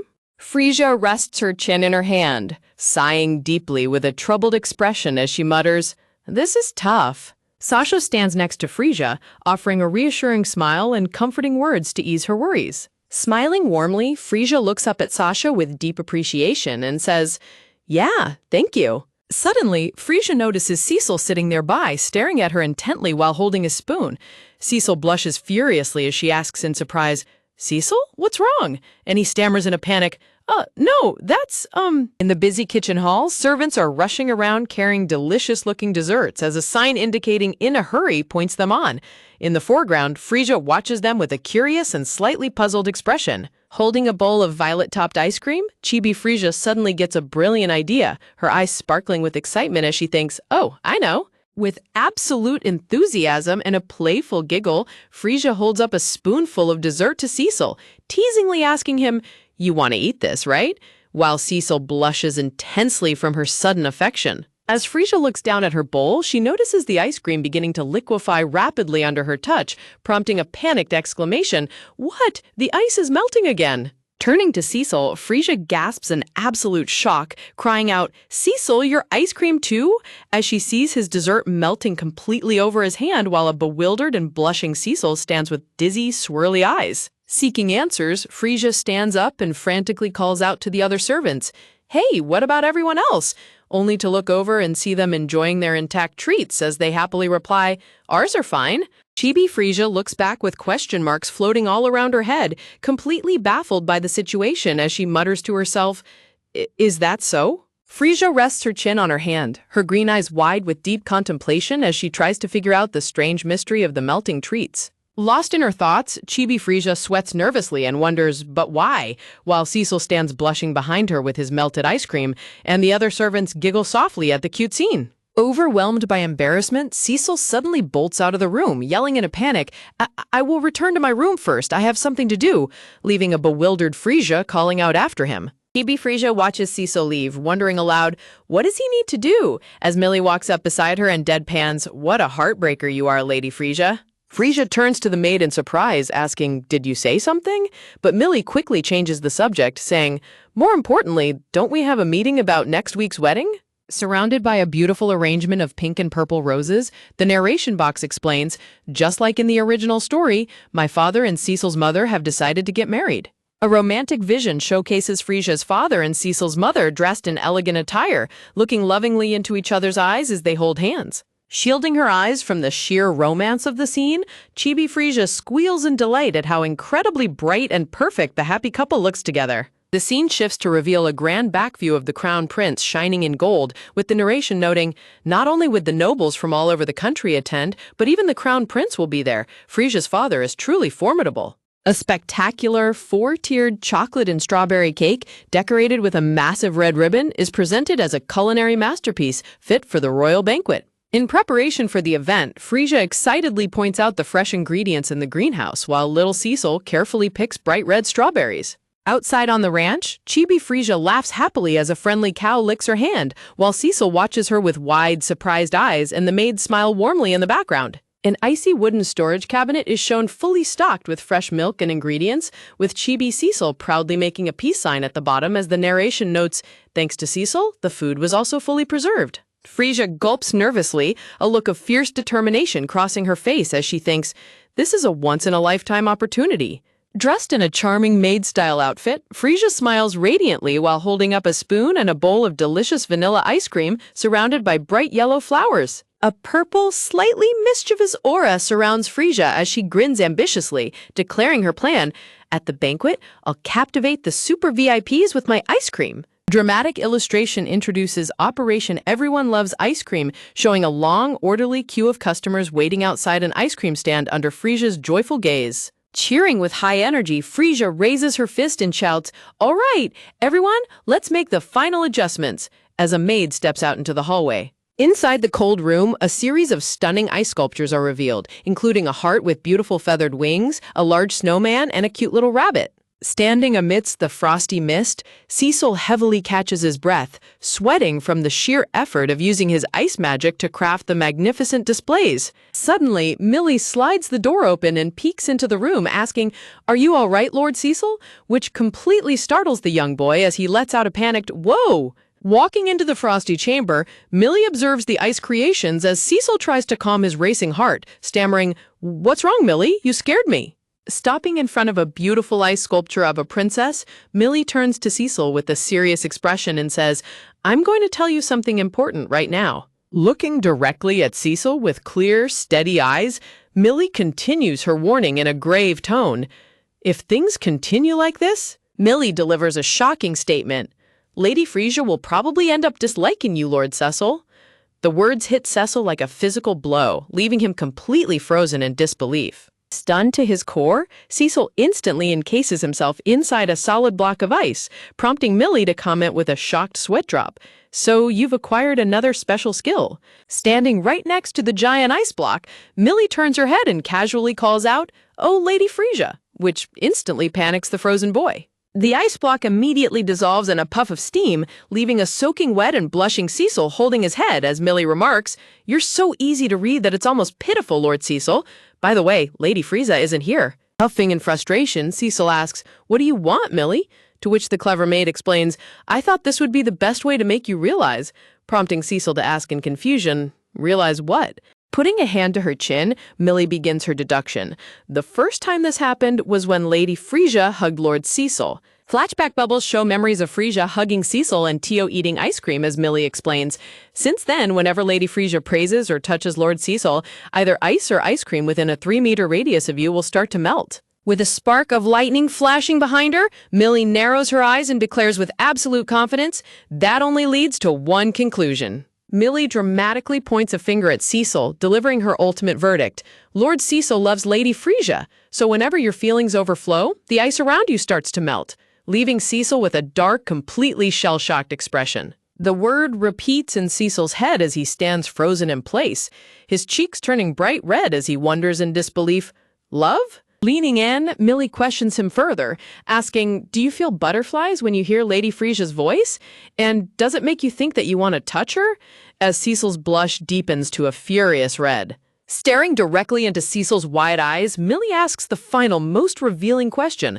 "Do you want to always be by her side?"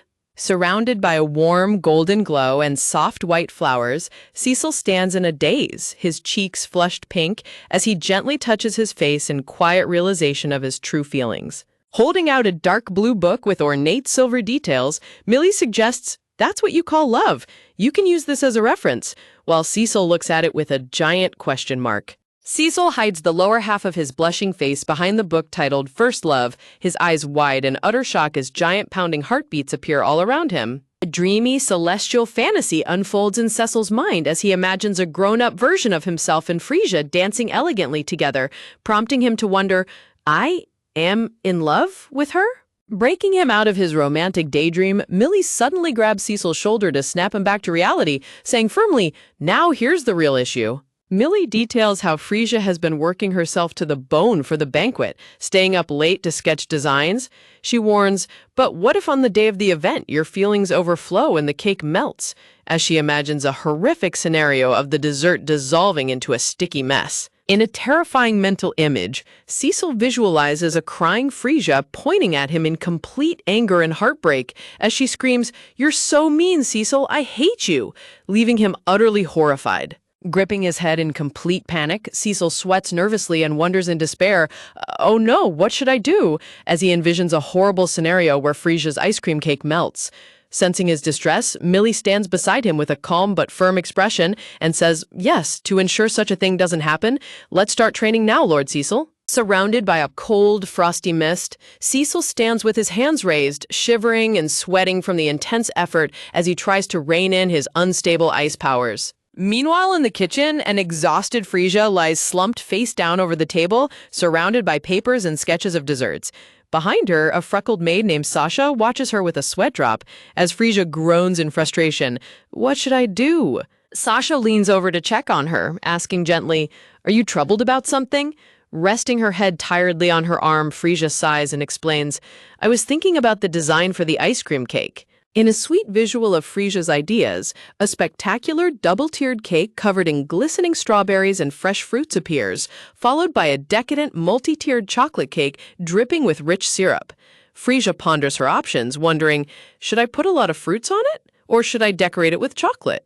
Her imagination continues to swirl as she visualizes an elegant, flat rectangular cake topped with peach roses, and then a towering pink wedding cake decorated with pearls and red ribbons. She continues to debate, thinking, if I make it wide and flat, it gives a certain impression, but stacking it like a tower changes the whole feel. Chibi Frisia dramatically flings herself backward into a shimmering purple sea of confusion, screaming out in utter despair, "The more I think about it, the more confused I get." Below, Sasha's chibi head pops up with a sweat drop as she comments, "It seems you have never-ending worries." Whining loudly with comical tears streaming down her face, Chibi Frisia clings tightly to Sasha's waist and begs, "Hey Sasha, what do you think I should do?" leaving the poor maid looking startled and nervous. Smiling warmly, Sasha tries to comfort her, admitting, "I'm not sure. What kind of cake would you like to serve at your wedding?" Sasha places a gentle hand on Frisia's shoulder and asks with a teasing smile, "When will you become a bride, Lady Frisia?" The question catches Frisia completely off guard, causing her to blush slightly and look up in surprise. The thought triggers a warm, glowing daydream in Frisia's mind as she ponders, "I never really thought about this before, but if I were to become a bride," imagining her loyal maids happily presenting her with a bowl of ice cream on her wedding day. In her dreamy vision, Chibi Frisia's eyes sparkle with pure joy and excitement as she holds her cheeks, her mouth shaped like a cute little heart. Snapping her back to reality, Sasha suggests, "Why not ask Lord Cecil and Millie for their opinions? I saw them in the garden earlier." Instantly brightened by the suggestion, Frisia sits up and cheers happily. "You're right. Thanks, Sasha." Walking out into the bright, sunny garden, Frisia calls out cheerfully as she searches for them, eager to hear their ideas. High up in the air, Cecil sits cross-legged on a floating circular disc of solid ice, focusing all of his energy on maintaining his balance. Down on the grass, Millie calmly explains it's part of Lord Cecil's training, prompting a shocked and confused Frisia to yell, "For what?" Millie looks back at her and explains Lord Cecil wanted to stabilize his powers. Frisia's green eyes widen in surprise as she asks, "Isn't that right? Huh? Cecil did?" Standing in the garden, Frisia puts a finger to her chin and looks down in deep thought, her brow furrowed with curiosity. In her thoughts, Frisia wonders, could it be related to that melting incident, as she recalls how her violet-topped ice cream rapidly liquefied under her touch, and how Cecil's dessert melted all over his hand while he blushed with swirly eyes. Seeing Frisia arrive, Millie smiles and says, "Since you arrived at just the right time, shall we check the results of our training?" While Frisia walks over, looking surprised and curious. Turning to the young lady, Millie makes a bold request. "Lady Frisia, could you come over and touch Lord Cecil?" Millie explains the purpose of the exercise, saying, "We are going to test if his concentration can be maintained." Frisia looks at her, slightly bewildered, and replies, "I see." Stepping closer to the floating boy, Frisia reaches up and gently pokes Cecil's soft cheek with her finger. Despite Frisia poking his cheek, Cecil keeps his eyes tightly shut, his cheek puckered up as he concentrates with all his might to keep his emotions and magic in check. Observing his absolute stillness, Frisia smiles softly and comments, "Well, that's fine." A close-up shows Cecil meditating with his eyes closed and a calm expression, surrounded by a gentle breeze as leaves float around him in the quiet garden. Looking down at their boots standing on the frozen ground, Millie casually asks Frisia, "Come to think of it, what made you come here?" prompting Frisia to mutter a surprised, "Ah," as she remembers her original reason. Deciding not to interrupt their hard work, Frisia beams radiantly and pumps her fist, cheering, "You two, don't overdo it, okay?" With a bright smile, Frisia turns around and walks back toward the manor. Cecil quietly opens his eyes, watching her departing figure from behind as her beautiful dress sways. A close-up of Cecil's beautiful blue eye captures him staring intently after her, a quiet, longing expression on his face as she walks away. Suddenly, Millie appears right behind Cecil and whispers with a sly look, "It's fine for you to stare at her," which completely startles the young boy, causing him to blush furiously and shriek, "Wah!" Pointing down at his feet, Millie comments with a knowing look, "But unfortunately, it seems the ice can't lie." True to her words, the solid ice disc Cecil was sitting on instantly melts into water with a splash, leaving him completely flustered as he mutters, "Oh," in dismay. Grabbing Cecil's shoulders from behind, Millie presents a glowing ice sculpture of Frisia and commands, "All right, one more time, staring at me as if I'm Lady Frisia." Cecil's face turns bright red as he screams in panic, "Are we really doing this again?" While Millie replies coolly, "Of course."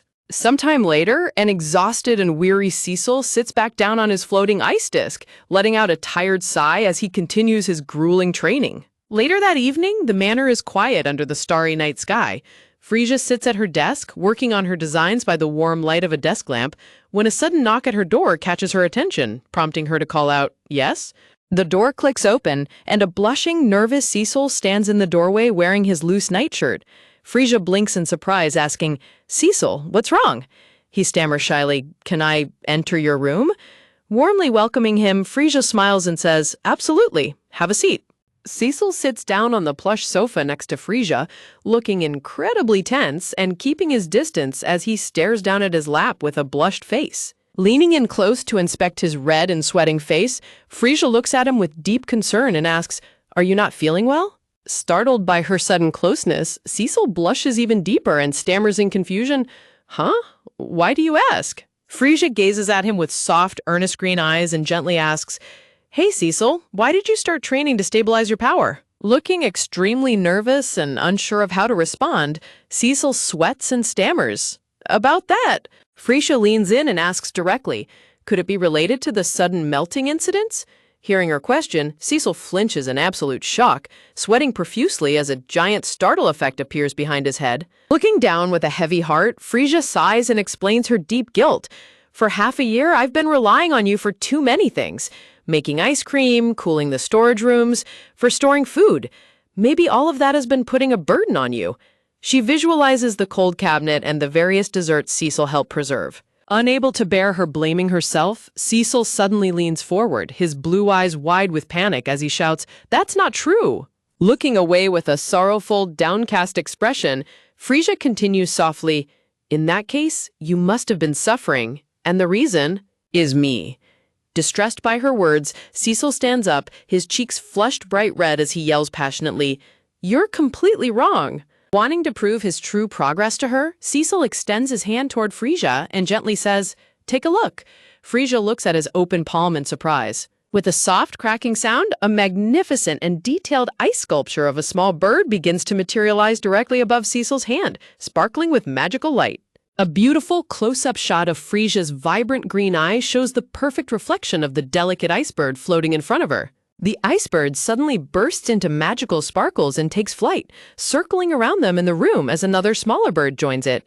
Frisia looks up in absolute wonder and delight, her face lighting up with a radiant smile as she gasps, "So beautiful." Looking at her with a soft and determined expression, Cecil steps forward and asks earnestly, "If I can master my abilities, you'll be happy for me, right?"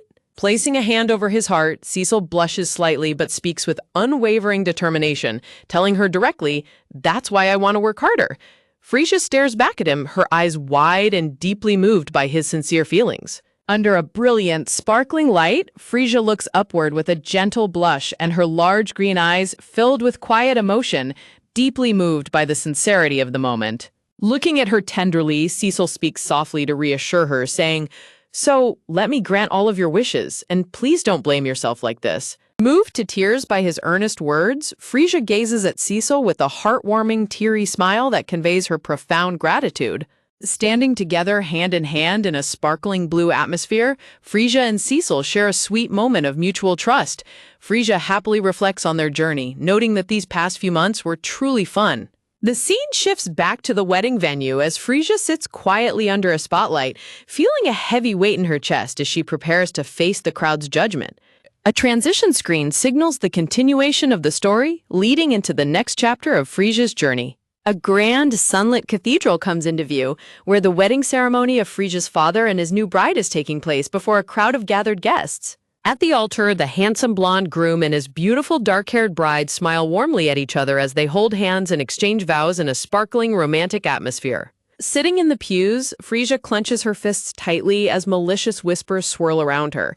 The guests gossip, asking if she is the rumored wicked girl who bullied and drove out countless stepmothers, forcing Frisia to take the brunt of a malice she hasn't felt in a long time. Ignoring the rumors, the happy newlyweds walk hand in hand down the aisle under a shower of falling flower petals, greeted by the polite clapping of the guests. The guests continue their gossiping, whispering that the bride has a gifted child and suggesting that the groom only married her so that her talented kid could inherit the family title. Nearby, the bride's young daughter Tia stands quietly with her mother, looking downcast as guests snidely murmur that there is no other way he would ever marry a commoner. The atmosphere grows heavy and tense as a malicious whisper echoes through the hall, questioning if anyone is actually happy about this marriage. Sitting next to Frisia, Cecil's patience wears thin. He sharply turns his head back toward the gossiping guests, his eyes flashing with irritation. Glaring at the whispering crowd with a tense, angry expression, Cecil grinds his teeth in frustration, muttering that they are mocking them. Overwhelmed by anger, Cecil tightly clenches his fist as a sharp cracking sound rings out, causing a cold, frosty magical aura to swirl wildly around his arm. Gently placing her hand over his to soothe his rising magic, Frisia tells him to calm down. Though Cecil passionately argues that the guests are also saying terrible things about her, Frisia looks at him with a gentle, reminding gaze, asking if he has forgotten what is truly important. Outside the chapel doors, the guests gather to clap and celebrate as the beautiful newlyweds make their grand exit into the sunny garden. Standing among the crowd, Frisia cheers and claps enthusiastically with a bright, radiant smile, while Cecil stands beside her, clapping politely with a subtle blush. The loyal mansion staff, including Sasha and the head chef, stand together in the garden, watching the ceremony with warm, proud smiles. Under the warm afternoon sun, the garden tables are beautifully set for the reception. Frisia raises her voice to get everyone's attention, calling out, "All right, everyone?" Looking over the lovely garden reception filled with guests, Frisia addresses the crowd warmly, declaring that the people gathered today are their precious guests, so they must give them the finest treatment they can offer. Spreading her arms wide with boundless energy and a joyful shout, Frisia beams at the crowd, eager to kick off the special celebration. Sasha and the other servants cheer enthusiastically in chibi form, throwing their hands in the air with a loud shout of excitement. Hidden behind a lush green hedge decorated with white roses, a somber, blonde young man watches the lively party from a distance, with a wistful, lonely expression. Sasha spots the blonde young man and walks over to greet him, noting that he actually came. He looks away awkwardly, explaining that Tia was the one who wanted to come. A close-up of the blonde young man's beautiful blue eyes captures a quiet depth of sadness and hesitation as he gazes at the festive scene. Looking at Frisia laughing happily with the guests, the blonde young man wonders how everyone can smile so brightly when they are around her. Sasha looks back at him with a soft, gentle smile, understanding his complicated feelings. The blonde young man stands quietly in front of the hedge, feeling isolated amidst the grand, sunny celebration. Watching Frisia interact so naturally with the crowd, he sighs quietly, thinking that people don't change that easily, and lamenting that he still cannot speak like everyone else. He turns his head away slightly, his profile filled with a quiet sense of longing and melancholy. At the head table, the newlyweds sit together happily, raising their glasses to toast to their new life. Nearby, an elegant guest stands with her young daughter, watching the wedding activities with curiosity. Standing proudly in front of a giant, three-tiered white cake, Frisia cheers happily, announcing that they are all ready on their end. Frisia turns back to Cecil with a bright, encouraging smile, asking him how things are going on his end. Surrounded by beautiful blue flowers, Cecil looks up with calm determination, softly replying that he is ready anytime. The guests watch in curiosity as the mansion staff stream onto the lawn carrying several brown boxes, prompting whispers about what is about to begin. On the display table, beautiful bowls of rose-shaped ice creams, fresh oranges, berries, and boxes of colorful heart-shaped cookies are laid out exquisitely. Leaning over the table behind the giant white cake, Frisia prepares to make her announcement as the curious crowd begins to murmur. Frisia raises her arms high with a triumphant smile, presenting the grand cake to the amazed guests. Placing her hand proudly on Cecil's shoulder, Frisia announces to the crowd that this incredible ice cream cake could only be created thanks to the magical power of Cecil, the bride's son. Smiling radiantly with her hands clasped, Frisia invites all the guests to join in, explaining that she wants everyone's help to finish decorating the cake. Her proposal is met with skeptical whispers from the crowd, with guests muttering in confusion, wondering if she expects them to play chef, and worrying that a cake requiring magic must be dangerous. Sensing their hesitation, Frisia speaks from the heart, explaining that ice cream has brought them so much happiness and that they simply want to share that wonderful feeling with everyone. Hearing the persistent, cruel gossip, the newlywed bride and groom look on with deep worry as guests continue to whisper that Frisia is still a wicked woman. Dark, ominous whispers swirl through the air as the guests express their fear, murmuring that the setup is terrifying and deciding that they will pass on participating. As the crowd's cold reluctance fills the garden, Frisia looks down with a saddened expression, realizing that given her past, it is only natural that they wouldn't trust her so easily. Suddenly, a loud voice cuts through the murmuring as little Tia stands tall in the center of the lawn, clenching her fists and shouting at the top of her lungs, pleading with everyone to stop saying such mean things. Shocked by the young girl's sudden brave defense, Frisia and Cecil gasp in utter surprise, calling out her name in astonishment. Little Tia runs forward courageously, shouting at the top of her lungs to defend her new family. "Lady Frisia's ice cream is super delicious," she screams, catching the gossiping guests completely off guard as they stare at her in shock. Clenching a pair of serving tongs to pick up a box of colorful, heart-shaped cookies, Tia turns to the skeptical crowd and yells passionately, "You guys haven't even tried it yet!" Standing up for Frisia with fierce loyalty, Tia's voice echoes with absolute conviction, shouting, "So don't just say whatever you want." Flushed with anger and determination, Tia holds up a beautifully frosted heart cookie with her tongs, her bright blue eyes wide as she passionately defends her family from the malicious whispers of the crowd. Tia looks up with a cute, determined expression, presenting her heart cookie to Frisia as she asks eagerly, "Lady Frisia, should I decorate it with this?" Beaming with joy at the young girl's sweet gesture, Frisia happily encourages her, replying, "Please do."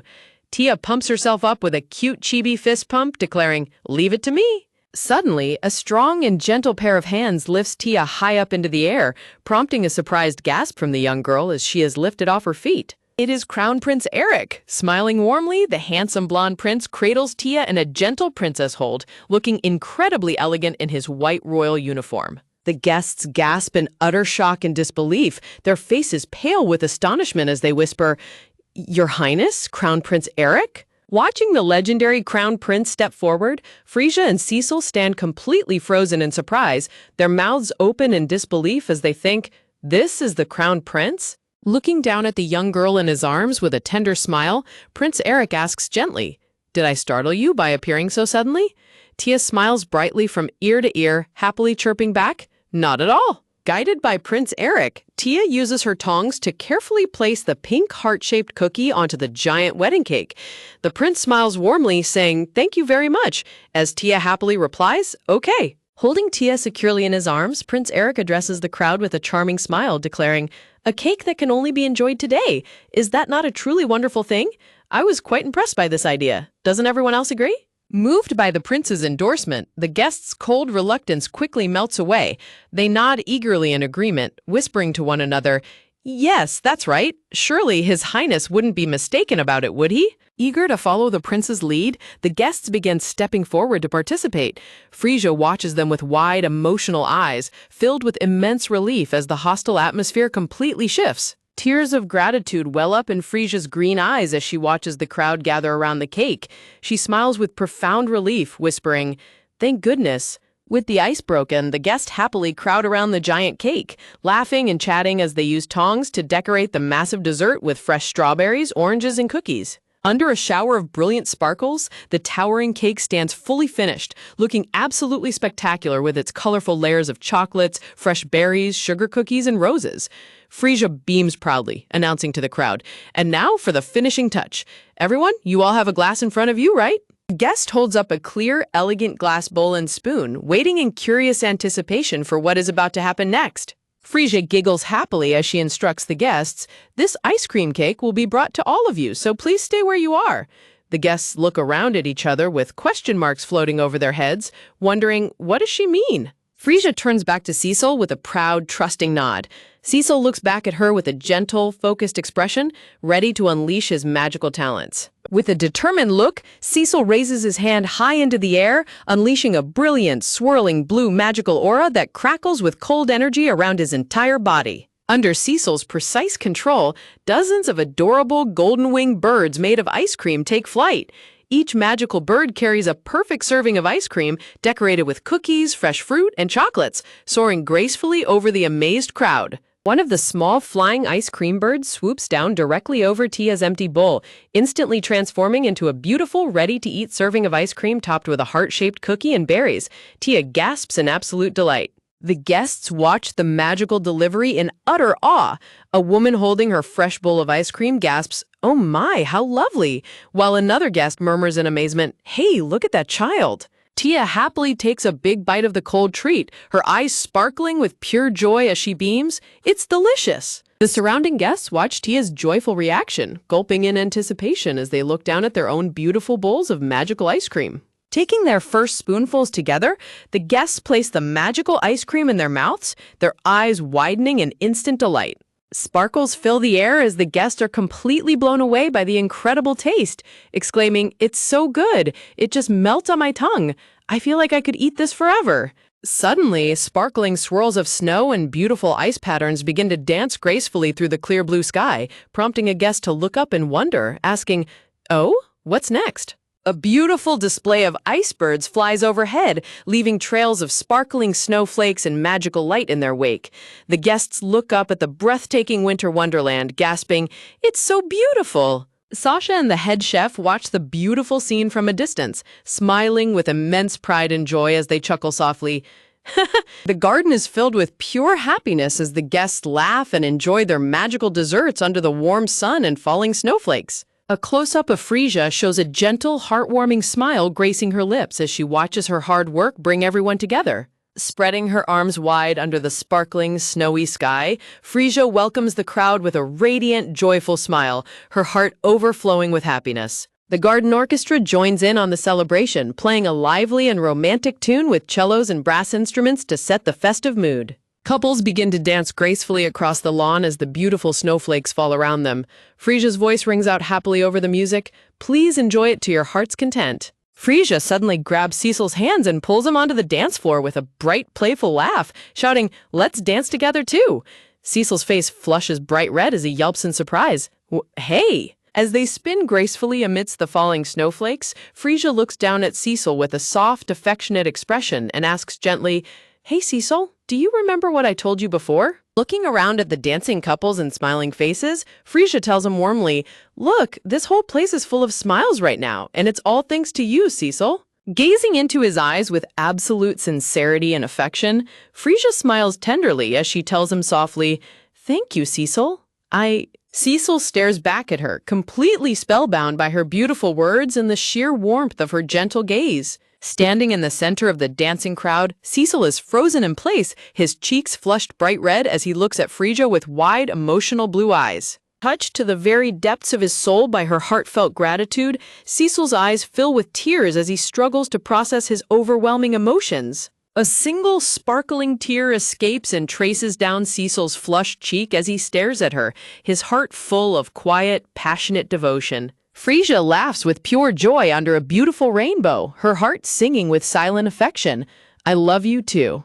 Standing at the edge of the lawn, Prince Eric holds a glass of champagne, smiling warmly as he watches Frisia and Cecil share their sweet dance in the background. Taking a sip of his drink, the handsome prince looks on with a proud and gentle smile, happy to see his beloved friends celebrating their hard-won victory. The lonely blonde young man watches Frisia from afar, his blue eyes softening with deep realization as he thinks, "That's not the wicked demon lady Frisia.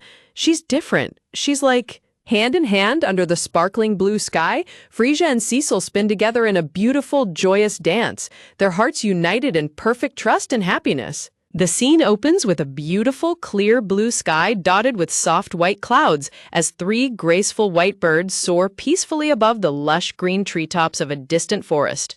At the bottom, a warm wooden deck catches the bright, sparkling rays of the sun. Frisia stands proudly with her hands on her hips, her bright green eyes sparkling with absolute delight and a radiant, open-mouthed smile gracing her face.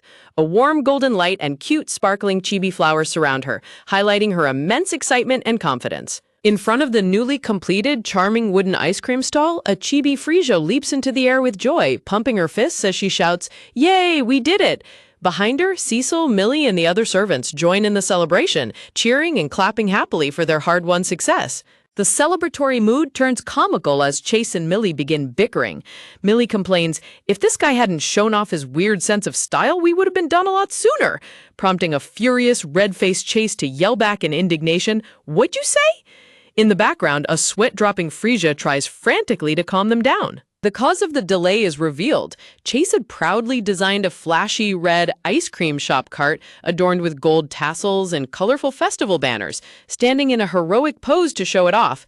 However, Millie immediately shuts down his grand display with a flat, deadpan response. Rejected. Holding up her own elegant blueprints, Millie firmly argues, "It's far too different from Lady Frisia's lovely style. Please redo it according to my blueprints." Chase refutes this passionately, yelling, "The lively, cool vibe is just like Lady Frisia, isn't it?" As they spark with rivalry, leaving a frantic chibi Frisia caught in the middle, crying out, "Stop it!" Sweating nervously, Frisia tries to mediate the conflict with an awkward smile, saying, "Well now, I think Millie's idea works better this time.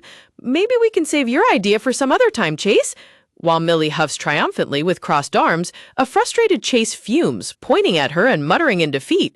Looking up at the beautifully completed wooden stall under the bright, clear sky, Frisia smiles with immense relief and gratitude, whispering to herself, "In any case, I'm glad it all came together safely." Millie approaches Frisia with a concerned expression, asking, "Lady Frisia, are you really okay with this?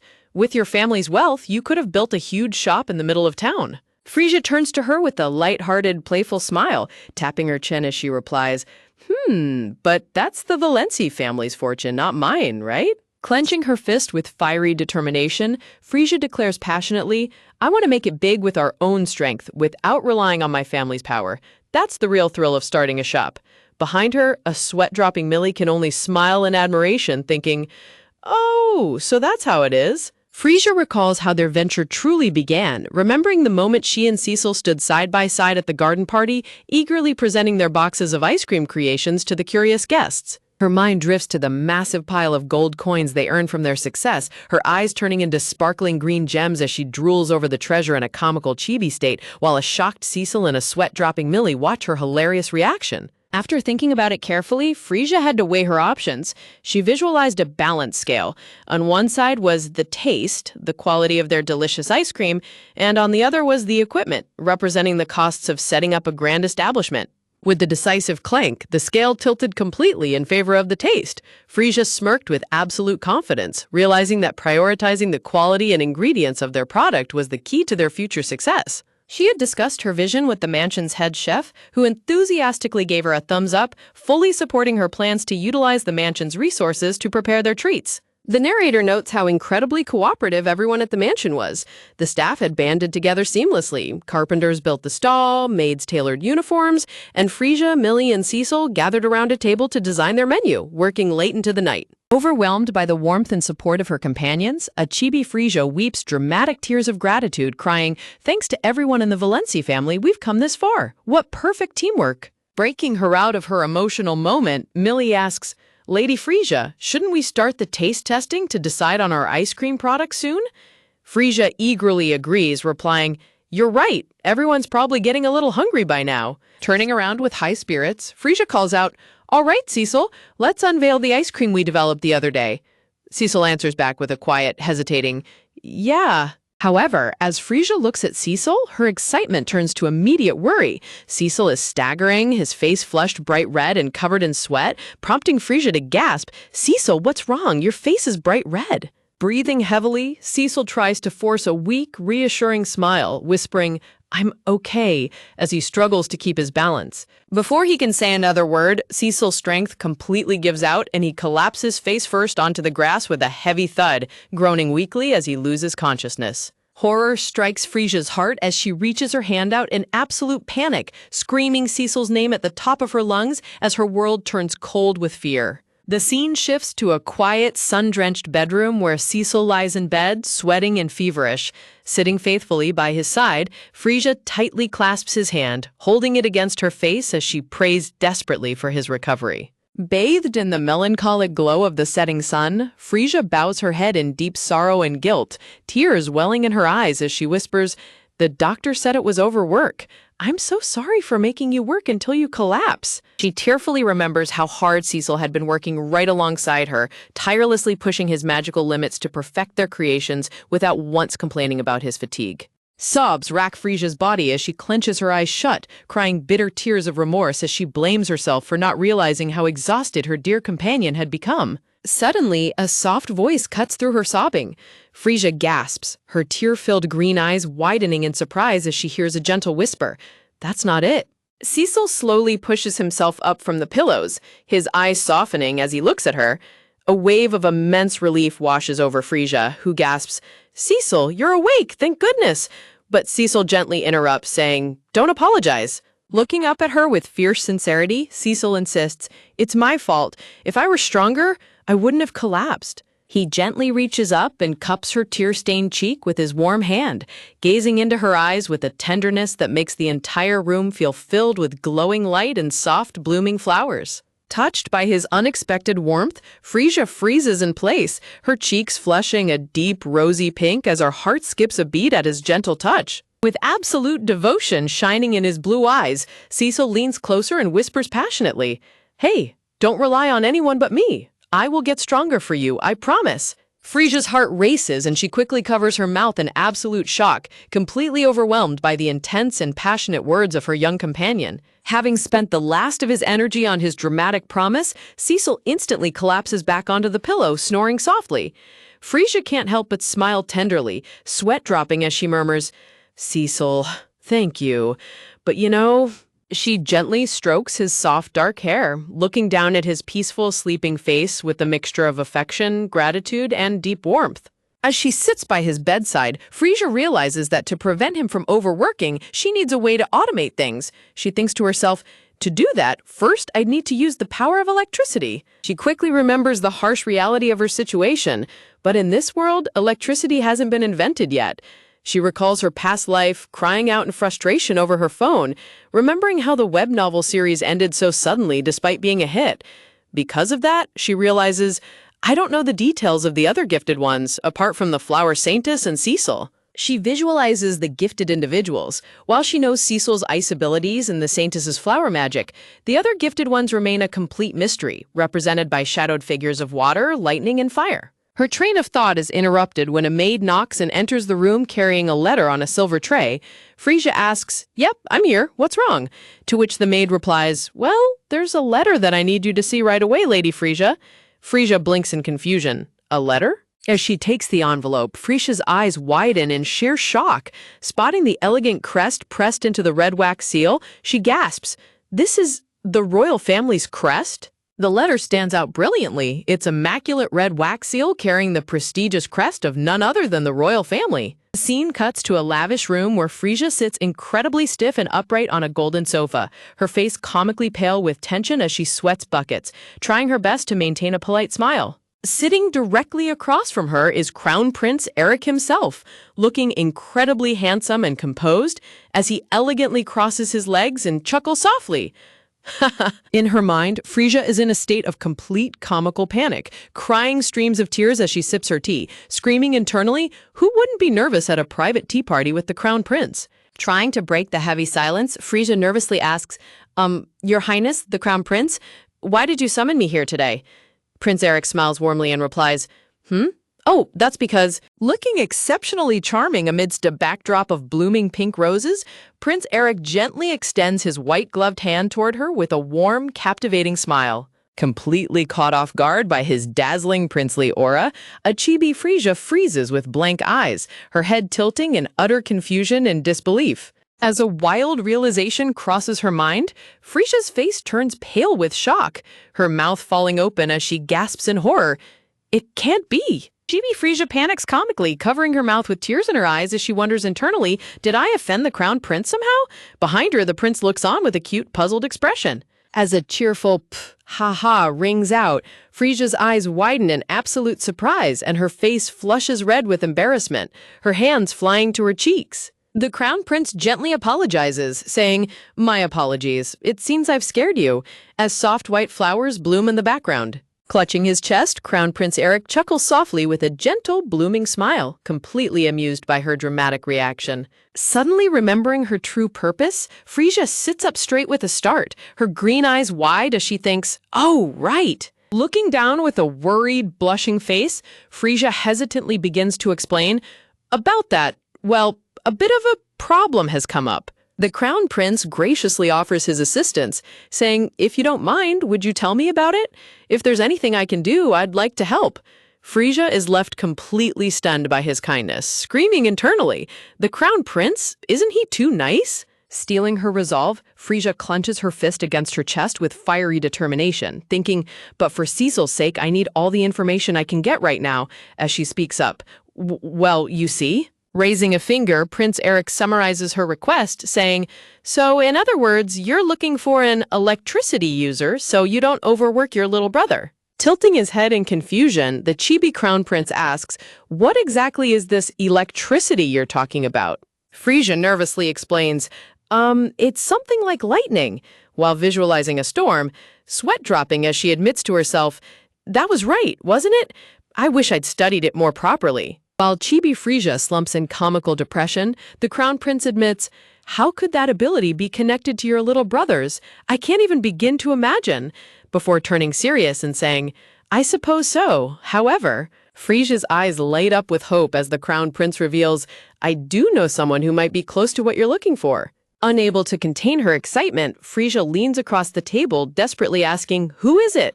The prince's expression turns somber as he explains, "My younger sister, Eleanor.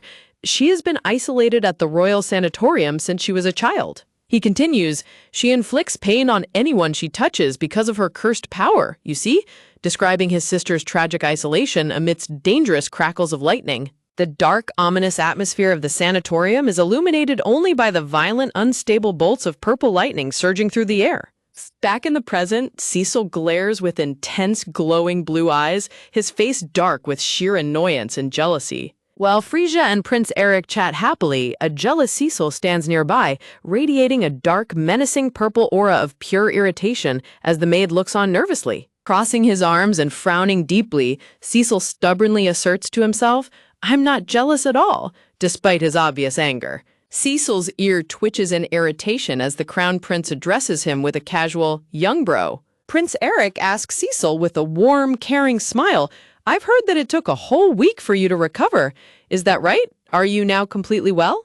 As Cecil prepares to snap back, "Can't you see? And besides, my name isn't Young Bro—" A panicked Frisia and a maid rush forward, desperately covering his mouth before he can offend the prince, crying, "Lord Cecil!" Eric holds up a beautifully crafted orange-flavored ice cream dessert, noting that Cecil had graciously prepared these delicious treats for him and his sister. Holding a spoon, Prince Eric smiles with genuine warmth and gratitude, deeply touched by the effort put into the treats. Blushing deeply, Cecil looks away defensively, muttering, "It's not like that. I only made it because you told me you were going to meet people with powers." Sitting in the carriage, Frisia looks out with a soft, thoughtful expression as she quietly replies, "Yes." The prince recalls the moment he informed Cecil about the plan, noting, "And when I told Cecil that?" Frisia had gently explained the situation to Cecil, who listened with a flushed face, clearly concerned for her safety. The two had bickered comically, with Cecil passionately insisting on coming along to protect her, clenching his fist with determination.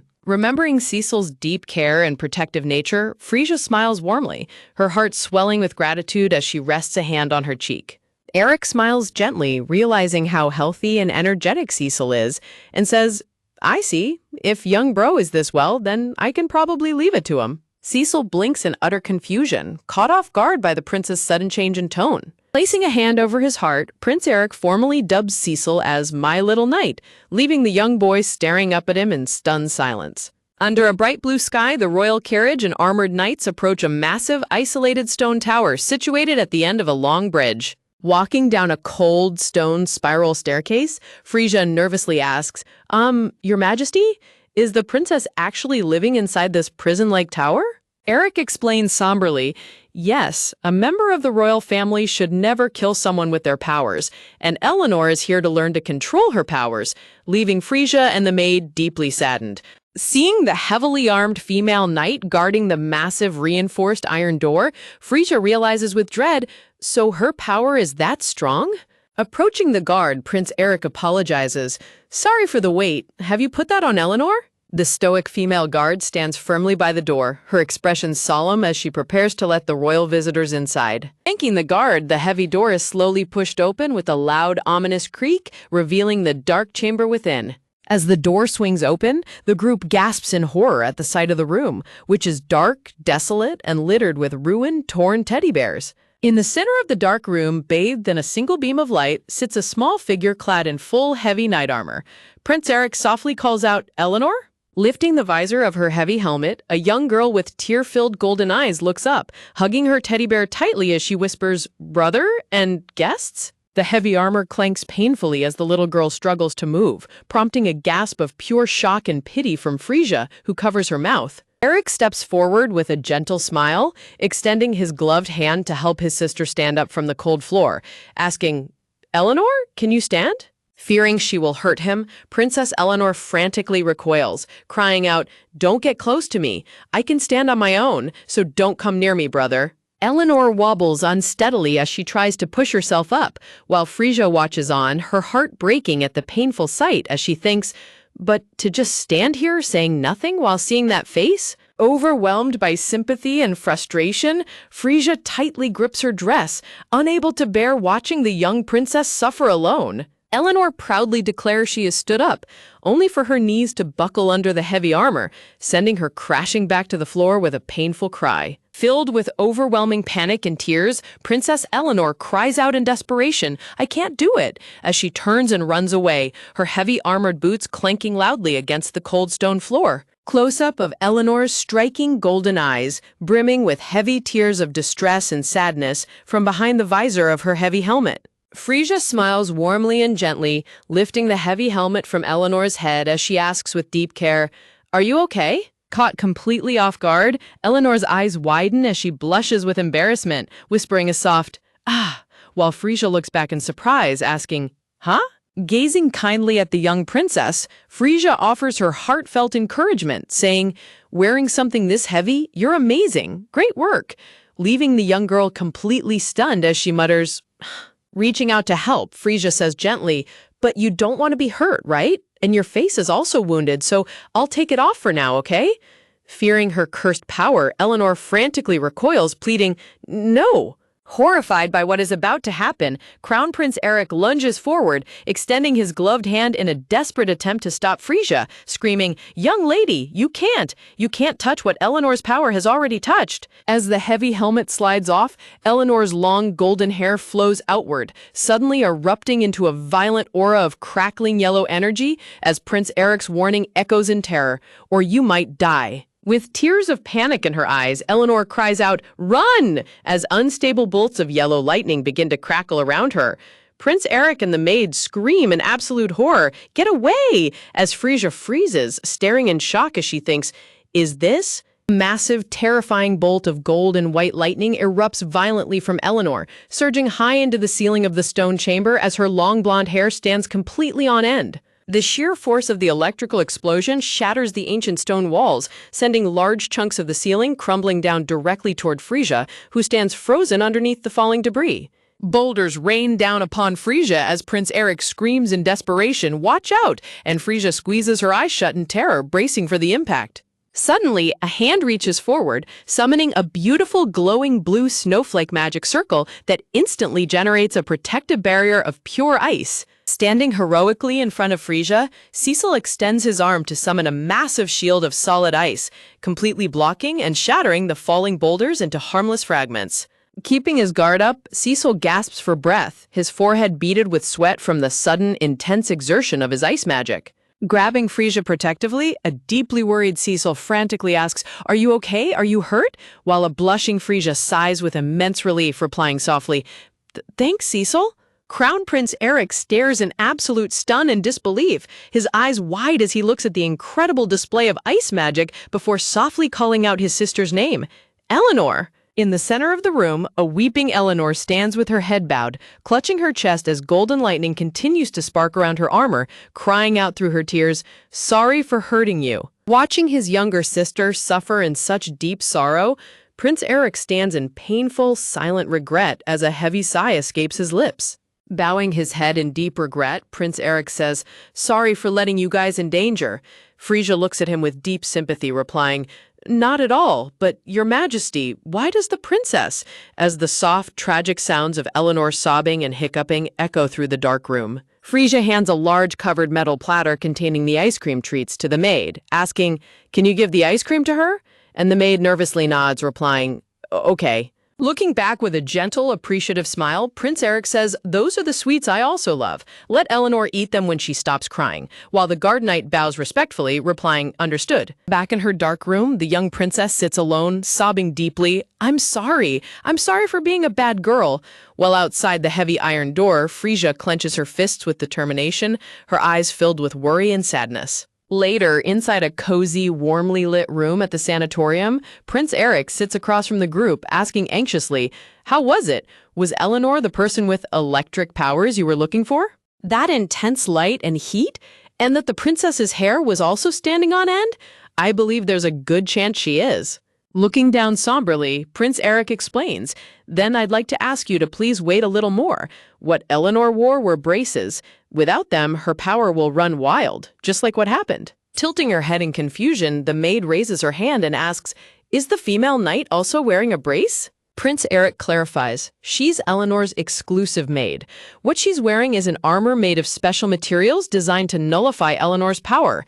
After all, it's going to be difficult to take care of her without touching her at all." With a sad, helpless expression, the prince requests, "Anyway, until Eleanor can control her powers freely, I'm afraid she wouldn't be of any help to you.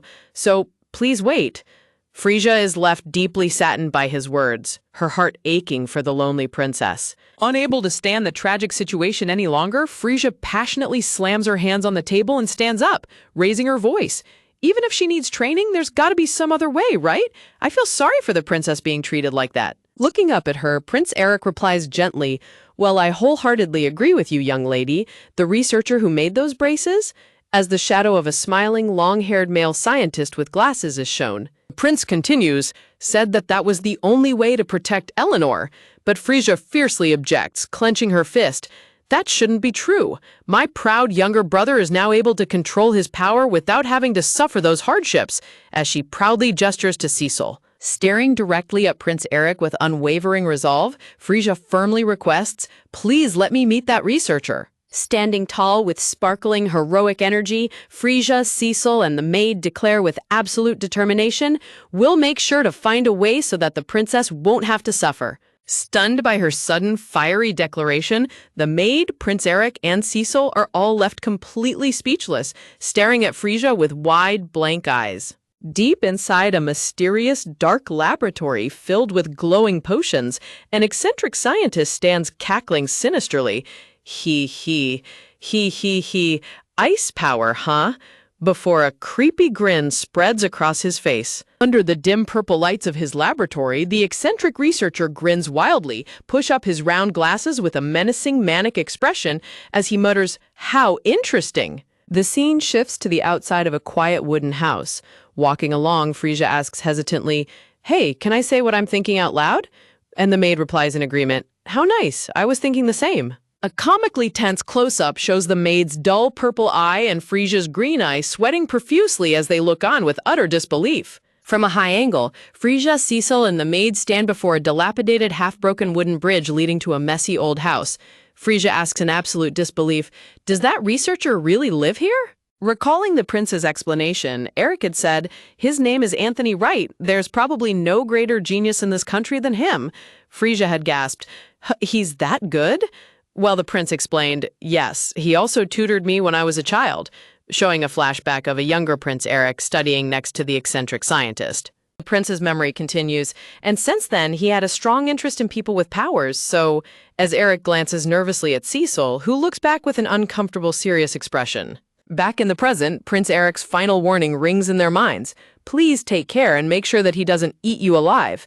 This leaves chibi Frisia, Cecil, and the maid frozen in comical terror, sweat dropping as they scream internally, "What do you mean, eat me alive?" While Frisia rests her chin in her hand, wondering, "That said, I wonder what the #1 genius in this country is like," as she imagines a refined, elderly gentleman, a sudden, massive explosion violently erupts from the wooden house with a loud boom. Coughing through a thick cloud of smoke, a disheveled man with messy purple hair and round glasses mutters, ahem. The man stumbles out of the smoke, completely covered in soot, muttering with a sigh, another failure, huh? While Frisia, Cecil, and the maid watch him in deadpan silence. Wiping some of the black soot from his face, the scientist sighs in disappointment, complaining, and here I thought it'll succeed this time. Suddenly, the scientist's glasses glint in the light as he spots Cecil standing nearby, muttering a curious and intrigued, "Humph." Sensing an immediate danger, a shiver runs down Cecil's spine, leaving him sweating with a terrible premonition as the scientist locks eyes with him and mutters, "You."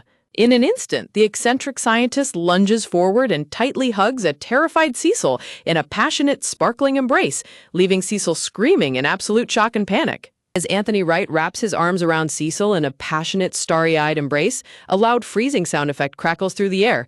Poor Cecil is instantly frozen solid, his face a picture of utter despair inside a block of pure ice. Sweating profusely, Frisia shivers in pure horror as she looks at the bizarre researcher, thinking in a panic, but by eating him alive, he meant...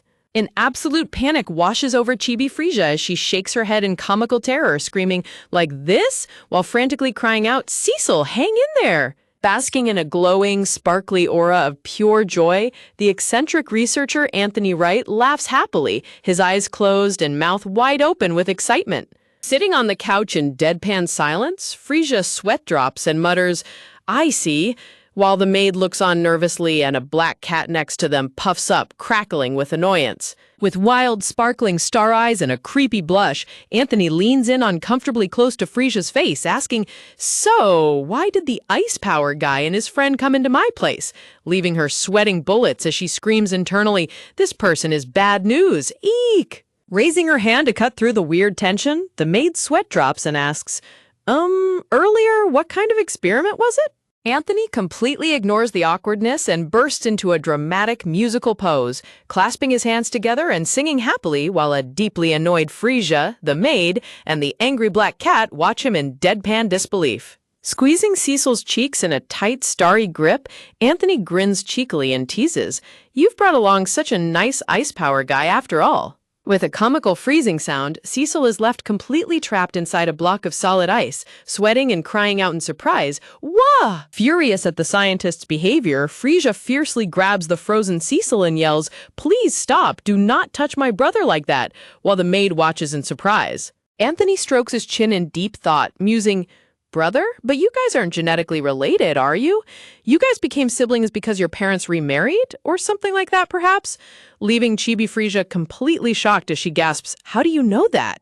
With a dramatic pointing gesture, Anthony thrusts his finger right in front of Frisia's face, making her flinch and blush and startle. Blinking in confusion, Frisia begins sniffing her sleeves and arm, muttering, "Smell?" while Cecil and the maid watch her with puzzled expressions. With a dramatic rustle of his white lab coat, Anthony prepares to reveal his secret, explaining, "That's right, as someone who admired powers and continued to study people with powers." With a proud flourish, Anthony holds up a bizarre potted plant featuring a flower with a pig-like nose snout, loudly declaring, "I developed this flower that can smell the genes to figure out if you have powers or not." The presentation continues with a visualization of Chibi Frisia, Cecil, and the maid next to floating ice crystals as Anthony explains, "When these petals turn ice blue, it means there's someone nearby that has ice powers." Holding the odd pig-nosed flower close to Frisia, Anthony smiles and explains, "And if it's white like this, even if you can't use magic, if you're blood related to the one with powers, it'll still change color." Frisia looks at Cecil thoughtfully as a beautiful, warm memory of his late mother appears behind him, wondering to herself, "So that means Cecil's mother's genes are also?" Suddenly snapping out of her thoughts, Chibi Frisia shakes her head frantically from side to side, sweat dropping as she shouts, "I mean," while Cecil and the maid look on with blank expressions. Regaining her composure, Frisia stands tall and states seriously, "I was carried away by the momentum, but as the Crown Prince said..." An intense close-up shows Anthony's sinister, creepy grin, his sharp fangs glinting in the dim light as a smug smirk spreads across his face. Striking a ridiculous, heroic pose surrounded by flashing stars, Anthony proudly shouts, "Yes, the one and only, the #1 researcher in this world who loves powers. It is I, Anthony Wright." Anthony leans in so incredibly close that his giant cartoonish nose fills the panel, shouting enthusiastically while a sweat-dropping Frisia, Cecil, and the maid watch him in sheer disbelief. As a visualization of Eleanor's heavy, crackling steel armor appears in a flash of lightning, Frisia accuses, "So you're the one who made that heavy-looking brace, right? Something like that looks like a torture device." Prompting an outraged chibi Anthony to snap back, "How rude of you to call it a torture device. It's a great training tool." Surrounded by a crackling dark purple aura, Anthony extends his hands and explains, "Eleanor is undoubtedly a very powerful person, and the most optimal solution to control that right now is that training tool," as a vision of child Eleanor radiating beautiful gold electricity appears behind him. Slamming both hands on the table, Frisia stands up furiously and demands, "What optimal solution are you saying? You're forcing her to be held down like that? Don't you feel bad for the princess?" Only for Anthony to flatly interrupt, "I don't," leaving her completely stunned and flinching. With a cold, piercing gaze, Anthony stares directly at Frisia, explaining somberly, "Since Eleanor is practically a living weapon, one wrong move and the whole world could be destroyed." Gulping down her fear, Frisia clutches the collar of her dress tightly as a cold sweat runs down her face, the terrifying weight of his words sinking in. Leaning back and crossing his legs comfortably on the sofa, Anthony looks at them calmly and says, "You guys should understand it now that you've seen it yourselves, right? How terrifying that power is, and how fascinating that power is. An illustration of modern electrical appliances like a refrigerator, washing machine, and smartphone appears under a glowing aura, only to be cut off by a hand touching an exposed wire in a violent explosion of fire," as Anthony explains. "Indeed, while it is true that the princess's power enriched our lives, it also takes some lives sometimes." Looking down somberly as he sits alone on the couch, Anthony reveals with a quiet sigh, "Well, I didn't let Eleanor use that just to bully her. There's just no other way to contain her powers other than that." In a memory, Anthony gently places his hand on the heavy steel helmet with Prince Eric standing behind him, explaining, "We haven't even fully understood her ability yet, and that's more the reason that we just need to wait and see. Until Eleanor herself finds a way for that power." A heartbreaking flashback reveals little Princess Eleanor trapped inside the heavy, cold knight armor, tears streaming down her blushing face as she stands alone in the dark. Frisia looks down with a saddened expression, arguing, "Then you didn't have to let her wear the tool." But Cecil's words suddenly cut in heavily. "She's nearly killed people twice." Frisia gasps in absolute shock, her eyes wide as she mutters, A dramatic flashback of childbirth shows newborn baby Eleanor surrounded by intense yellow lightning bolts, shocking her mother as the narration explains. The first was the Empress during childbirth. The power manifested the moment Eleanor emerged from her body. Fortunately, because she was just born, her powers were still weak and the Empress only suffered minor burns. The sad memory continues with the traumatized Empress cowering in fear, refusing to touch or look at her newborn baby while the maids watch, accompanied by the narration.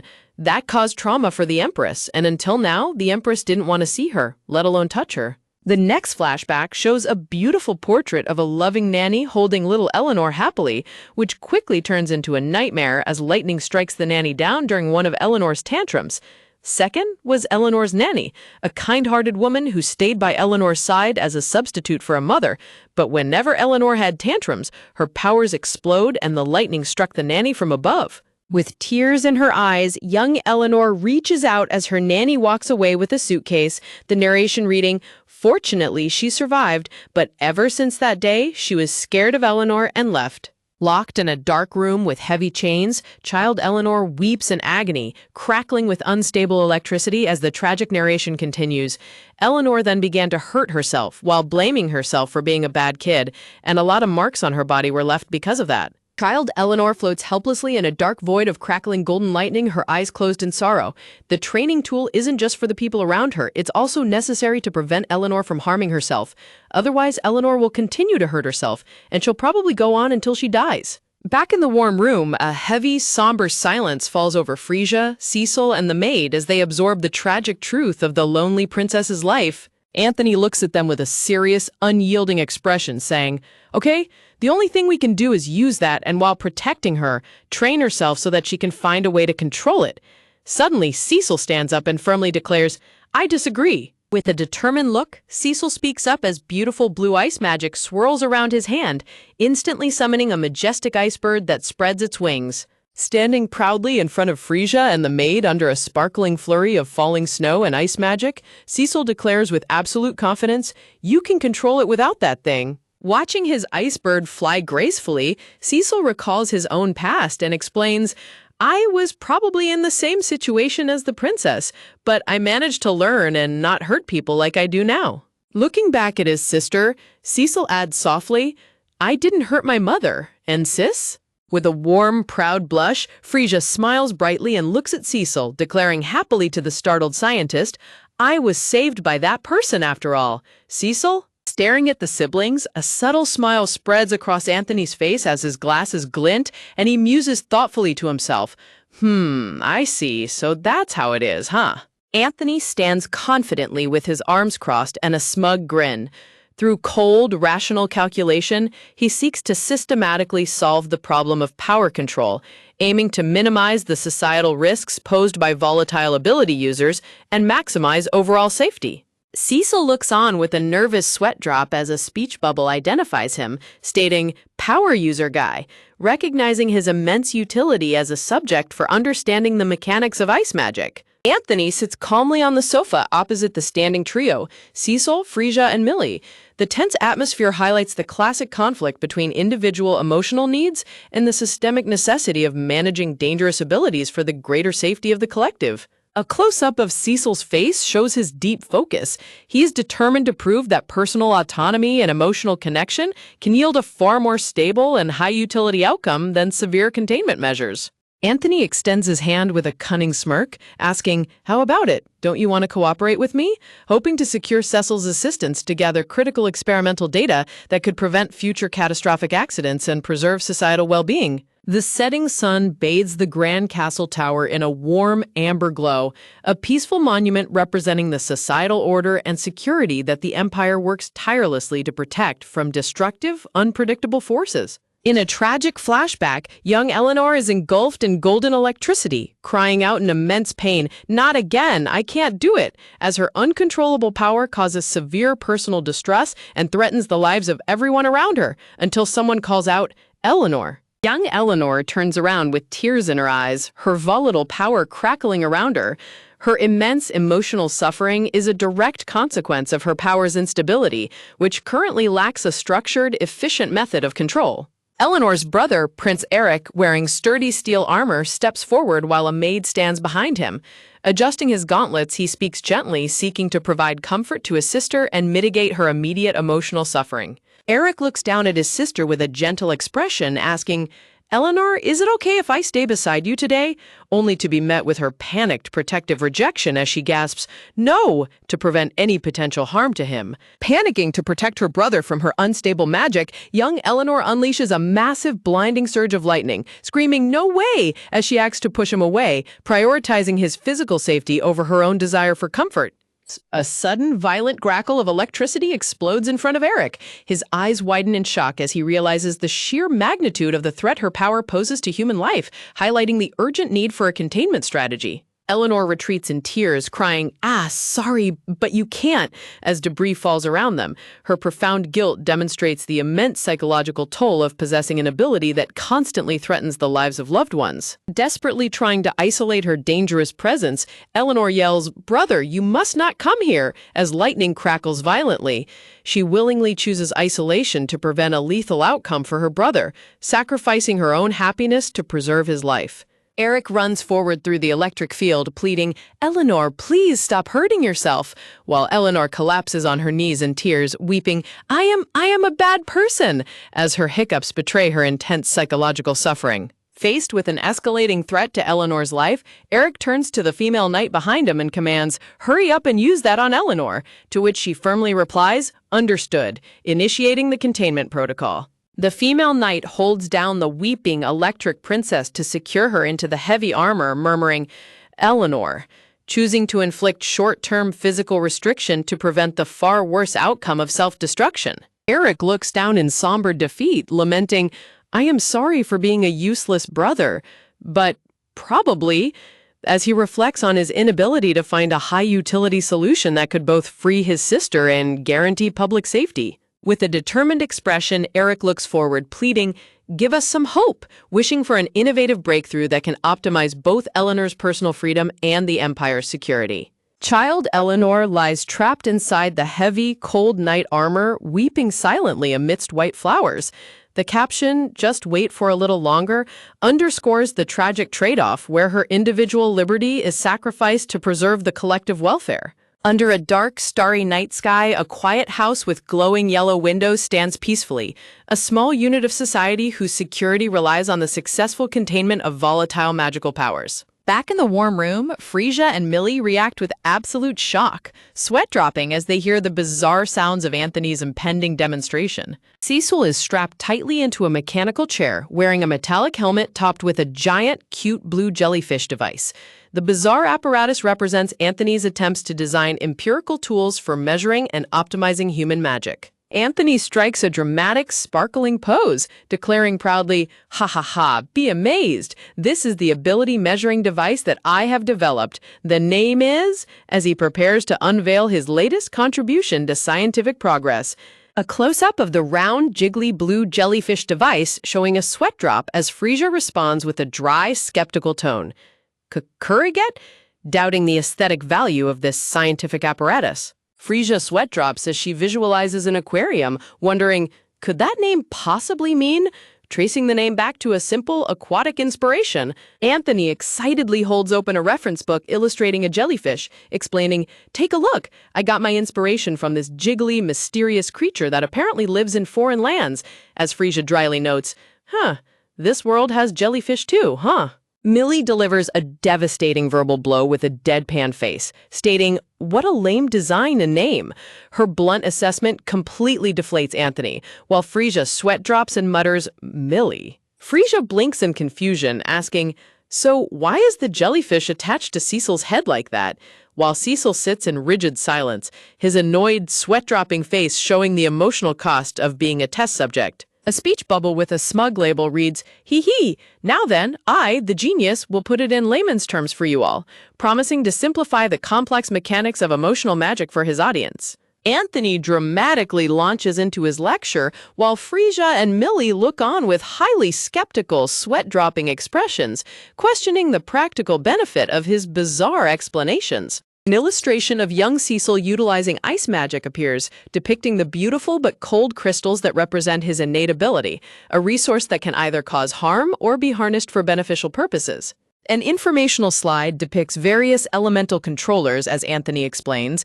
There are also fire, water, wind, and land controlling abilities. Meanwhile, Chibi Frisia dryly points to a book titled The Ice Prince and the Flower Saintess and thinks, that's already covered in the original story. A blank screen with a large narration bubble sets up the core scientific revelation. So the thing that's necessary to wield these abilities is? Anthony points triumphantly to his forehead, declaring this. This prompts Chibi Frisia and Millie to tilt their heads in confusion, wondering if he means their forehead or head. An anatomical diagram of a brain illustrates how human emotions are processed, with labeled spheres for happiness, sorrow, anger, and excitement. Alongside Anthony's explanation, this here is the place where human emotions are controlled. With a sinister, shadowed grin under a harsh spotlight, Anthony holds up his research papers and explains, "While studying various ability users, I realized that strong emotions are necessary to activate their powers." He highlights this crucial link to understand how to control these variables. Anthony proudly addresses the room, declaring, "Well, it's faster to see for ourselves," eager to demonstrate his theory through live empirical testing. Cecil's sweat drops in intense discomfort as Anthony announces, "Let's do a little experiment," preparing to manipulate Cecil's emotional state to observe the impact on his magical output. Frisia looks at Anthony with genuine concern, asking, "By experiment, what do you—" wondering what cost this trial will extract from her brother. Anthony suddenly leans in extremely close to Frisia with closed eyes and puckered lips, prompting her to shriek in sheer panic, "Mean?" with her inner thought screaming, "Is he going to kiss me?" as a sudden surge of protective ice magic begins to crackle in the room. Frisia's eyes widen in shock as sharp ice shards shoot through the air, pinning a comical Anthony to the wall. He cries out "on" in surprise as Frisia gasps, "The ice power?" realizing Cecil's protective instinct was instantly triggered.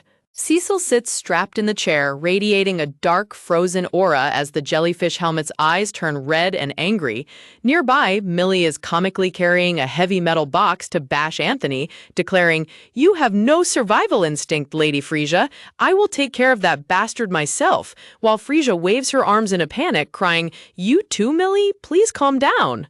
Pinned to the wall by ice shards, Anthony laughs happily and cheers, "Wow, thanks for showing results beyond my expectations," while Frisia sweat drops in sheer disbelief, asking, "What do you mean?" Anthony's face is cast in a creepy, triumphant shadow as he explains his methodology.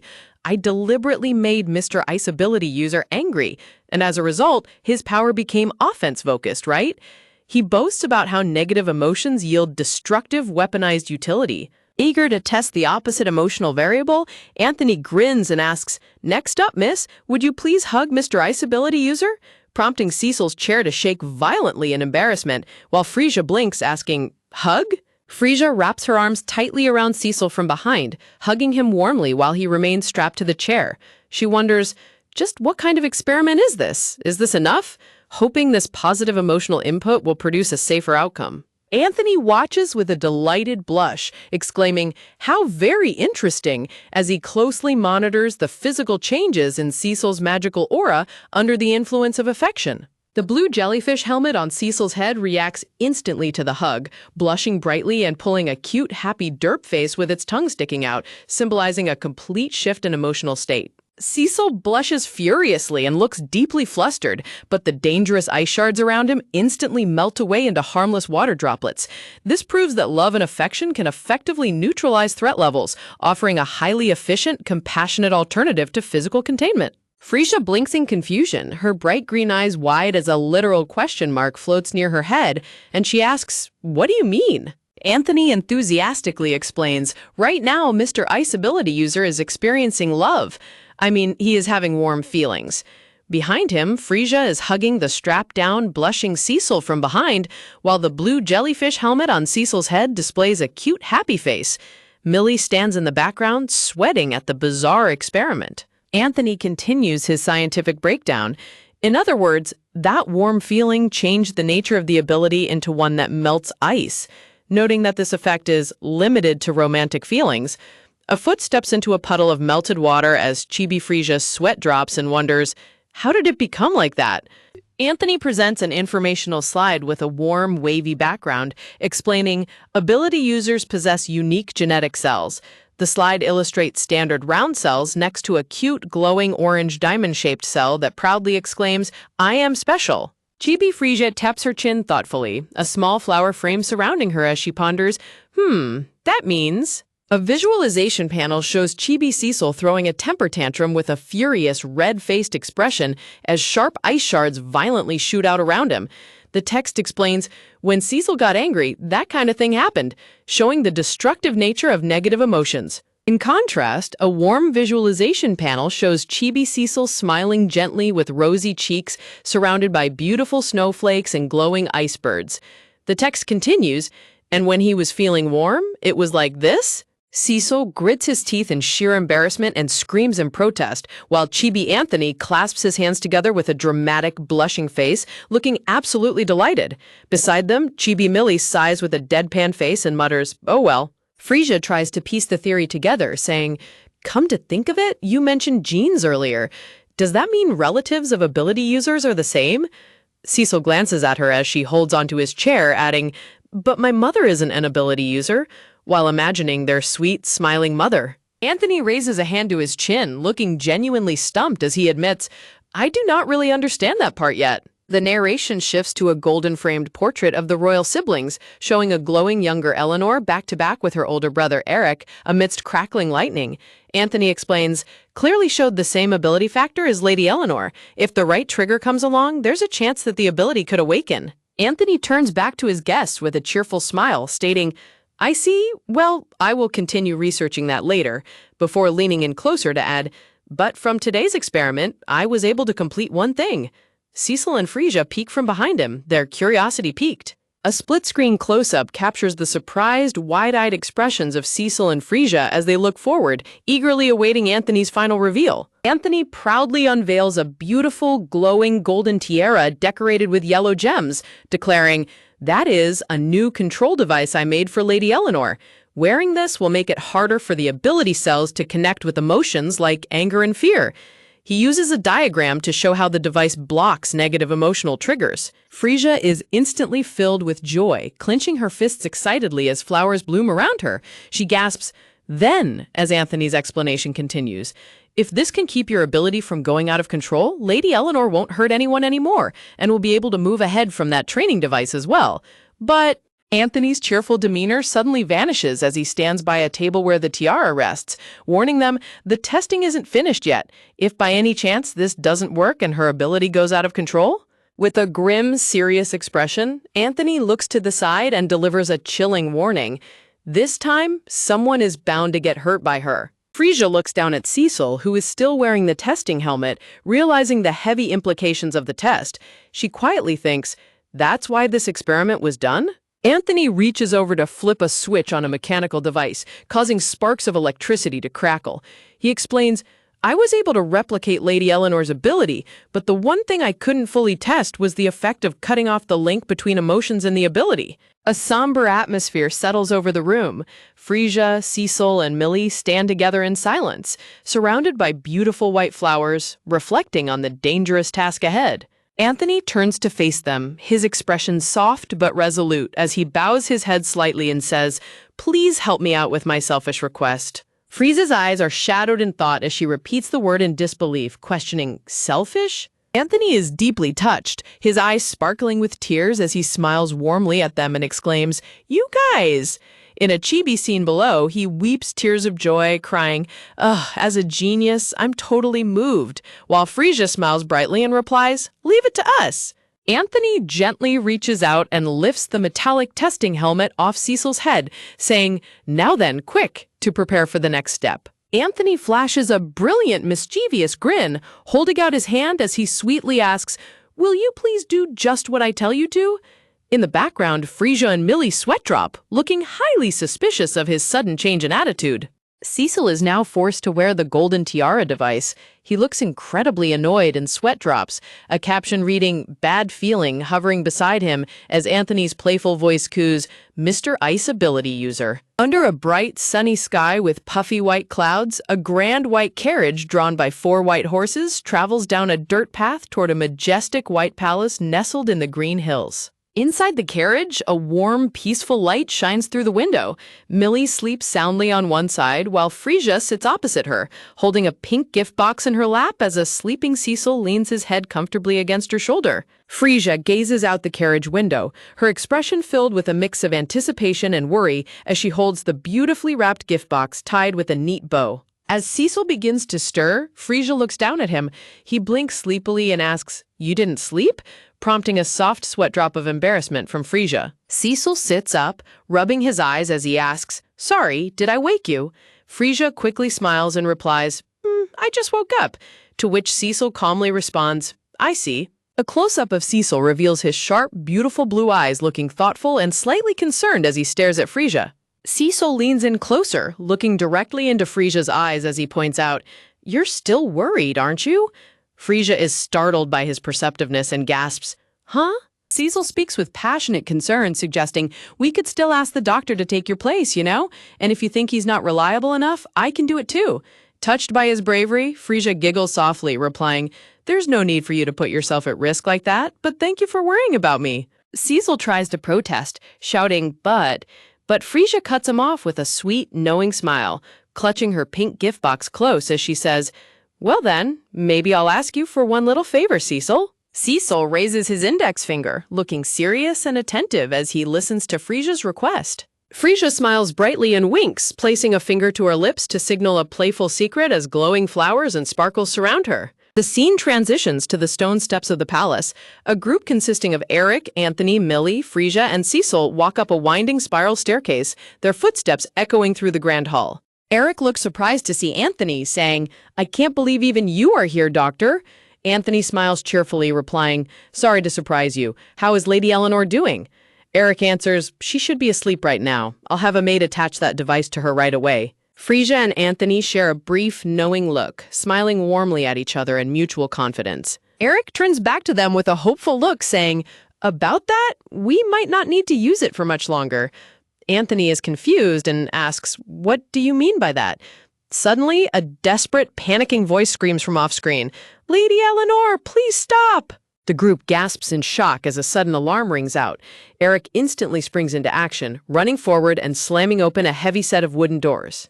Eric is frozen in horror as he stares into the room. Before him, young Eleanor is curled up on the floor in tears, crying hysterically as a massive, violent vortex of yellow electricity rages all around her. Inside the room, a female knight in silver armor is on her knees, struggling as sparks of lightning shock her.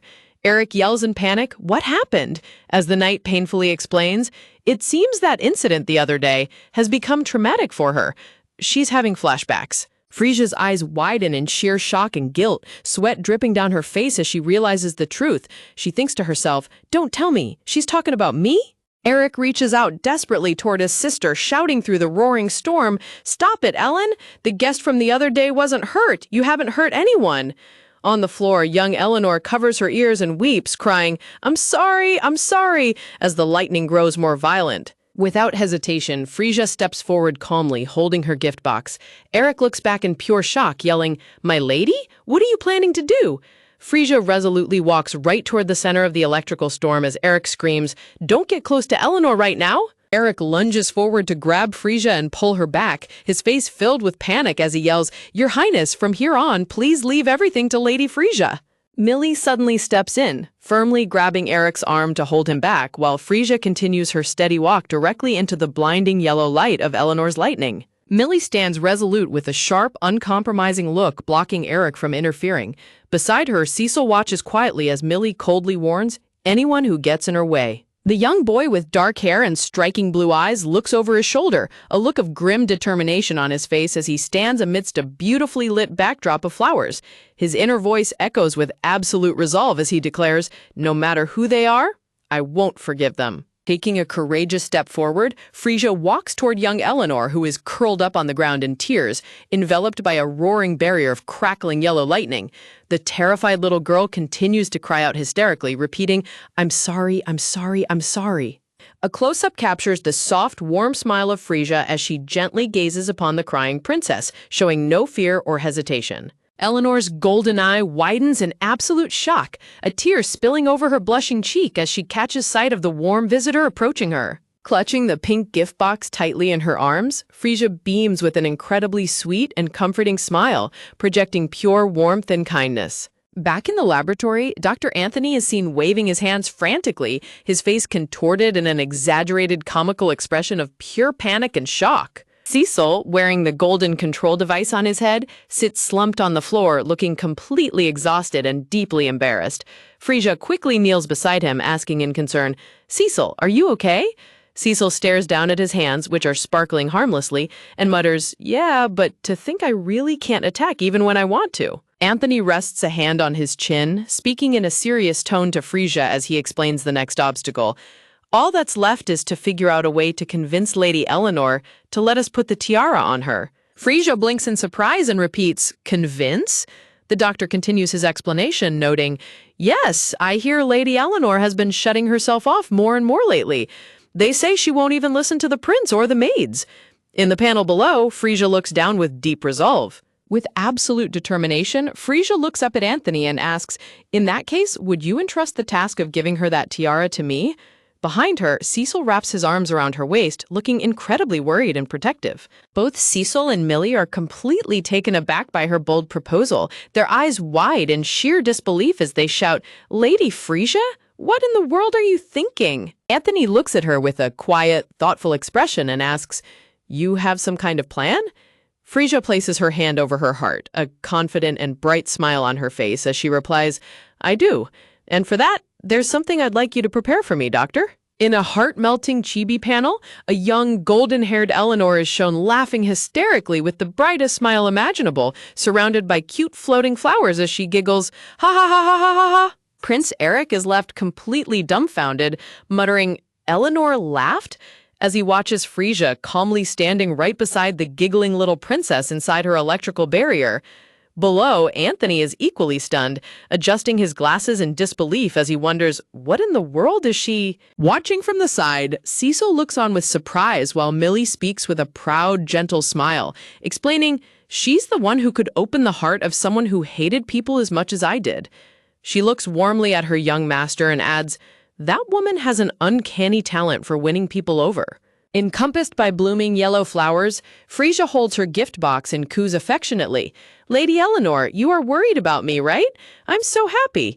Hearing this, Eleanor blushes furiously, her eyes wide with embarrassment as she stammers, because, well, with an energetic, playful gesture, Frisia kneels down next to her gift box and asks with a bright smile, something fun? Below, a cute chibi Eleanor blinks in pure curiosity. A mischievous glint shines in Frisia's eyes as she giggles internally. He, something very mysterious is about to happen. She extends her hands, adorned with a lovely pearl and blue gemstone bracelet, straight toward the crackling yellow barrier. Terrified for the visitor's safety, Eleanor screams, "No, you'll get hurt!" but quickly gasps in astonishment, "Huh?" as she witnesses Frisia's hands passing safely through the electricity without receiving a single shock. Frisia sits comfortably on her heels, smiling warmly as she begins her clever explanation, saying, "That's right, the one around you, Lady Eleanor, is the mischievous Mr. Zappy." She visualizes the electricity as a cheeky, smiling yellow star character. Pointing to her beautiful wrist accessory, she explains how the mechanism works. The narration bubble reads, "When this bracelet gets close to Mr. Zappy." Frisia gently slides her arm right through the electrical sparks, explaining playfully, "How strange, he disappears. That's why I can do things like pass my hand right through." Eleanor looks on with wide, sparkling eyes, completely amazed by the magical sight as she thinks, amazing. Frisia gently unrolls the wrapping of her pink gift box, smiling warmly at the curious little princess as she says, "And so, Lady Eleanor, there's actually one more fun thing I want to show you." Opening the box with a dramatic gesture, Frisia reveals the beautiful contents inside and cheers, "Ta-da! It's a very cute tiara." The box holds a stunning golden tiara adorned with vibrant yellow gems. Frisia holds up the box proudly, her smile encouraging and bright as she explains, "This tiara can make Mr. Zappy disappear in the blink of an eye." Eleanor looks up at her with a glimmer of hope, asking softly, "Really? He'll all go away?" Despite her hope, Eleanor looks down with a sad, worried expression, her small hands clasped together as she asks, "But if I touch the tiara, won't you get hurt, miss?" Frisia is deeply touched by the child's sweet and selfless concern. A wave of deep affection washes over Frisia's face as she looks down at the sweet girl, her eyes softening and her cheeks flushing with warmth. A close-up of Eleanor's stunning golden eye captures the brilliant reflection of the glittering yellow tiara as it draws closer, her expression filled with anticipation. With a radiant, reassuring smile, Frisia presents the open gift box containing the tiara to the little princess, inviting her to take it. Frisia's face is filled with absolute tenderness and encouraging warmth as she coaxes the young girl to take the final step. From the doorway, Prince Eric and Dr. Anthony gasp in sheer shock, their eyes wide and their mouths open in disbelief at what is unfolding before them. Eleanor gently places her small hands on her head, adjusting the beautiful golden tiara. The roaring electrical sparks instantly vanish, leaving her looking perfectly calm, safe, and adorable. Seeing the device work perfectly, Frisia is overcome with emotion, tears of joy welling in her eyes as she beams with a massive, happy smile. Frisia eagerly grabs Eleanor's small hands, cheering with overflowing gratitude. "Thank you, Lady Eleanor." Eleanor looks slightly startled but pleased by the sudden gesture. Clasping Frisia's hands back, Eleanor realizes that her dangerous lightning is completely gone. She looks up with an amazed, relieved expression and says, "Miss, it doesn't hurt, so it's okay."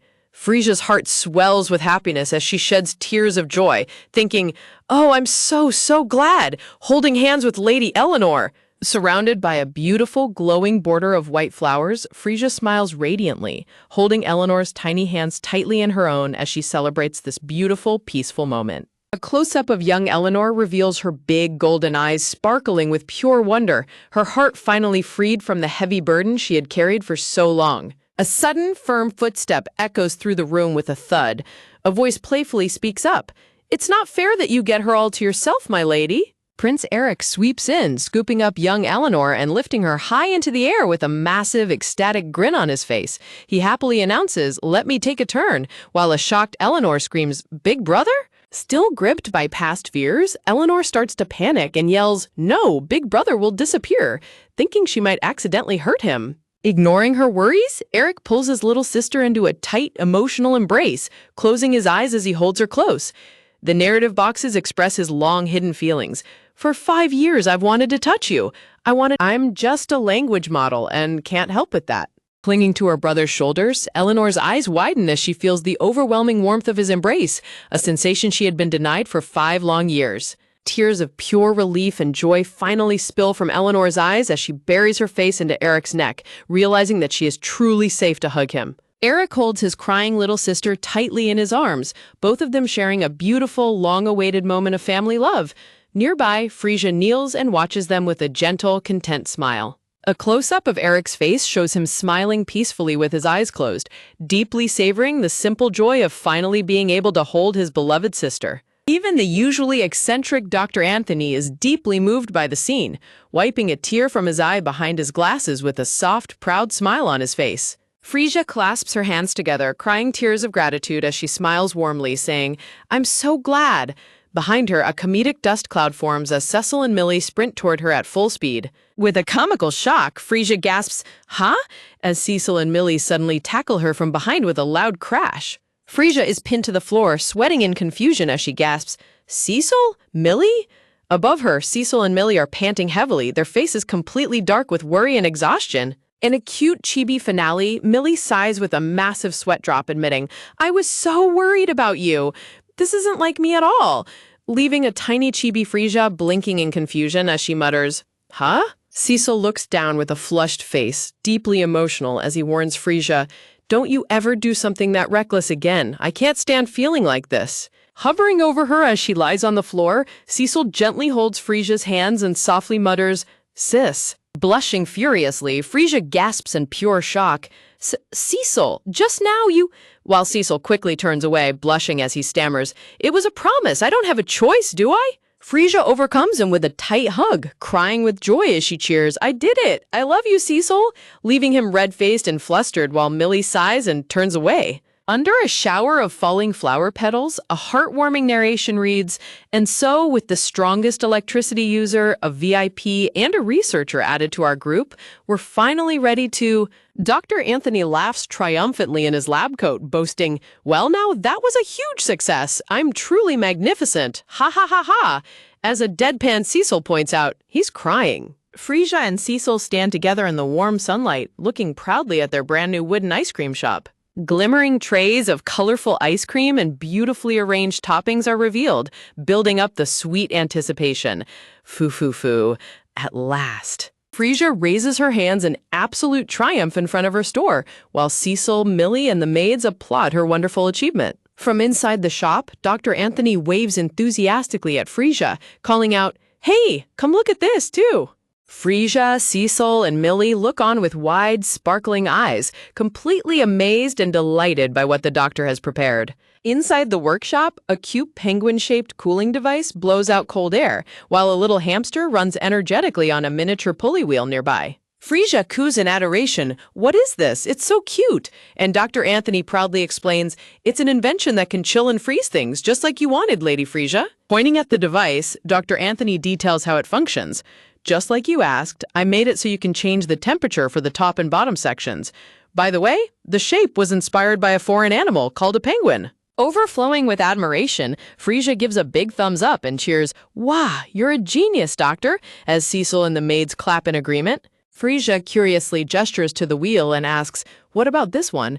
And Dr. Anthony happily explains, "It's a generator. By the way, this one was based on the movements of an animal called a hamster, and it uses this pulley." Recalling how their partnership began, the narration reflects, "When I told him the reason I knew about Lady Eleanor was to make an ice cream shop. Anthony's eyes sparkled with intense scientific passion as he slammed his fist, shouting, "What a fascinating idea!" When Dr. Anthony leaned in way too close to Frisia in his excitement, Cecil immediately stepped in, shoving his hand in the doctor's face while shouting, "Too close!" Gathered around the workbench, Frisia, Millie, Cecil, and Dr. Anthony brainstormed and sketched out the designs for the refrigerator and the ice cream shop. Frisia and Cecil turned their heads toward the garden, noticing someone approaching their shop. A little white-haired girl in a pretty blue dress runs excitedly across the green lawn, leaving her worried maid panting behind her. Frisia kneels down to catch the little girl in a warm embrace. The girl giggles, "Hey, hey, hey, I came to buy some ice cream," prompting Frisia to reply, "Thank you, I'm so happy our first customer is you, Tia." Prince Eric approaches, carrying a sweet little Eleanor in his arms as he remarks, "Oh my, looks like someone beat us to being the very first customer." Eleanor sits safely in her brother's arms, looking adorable in her yellow dress as they join the gathering.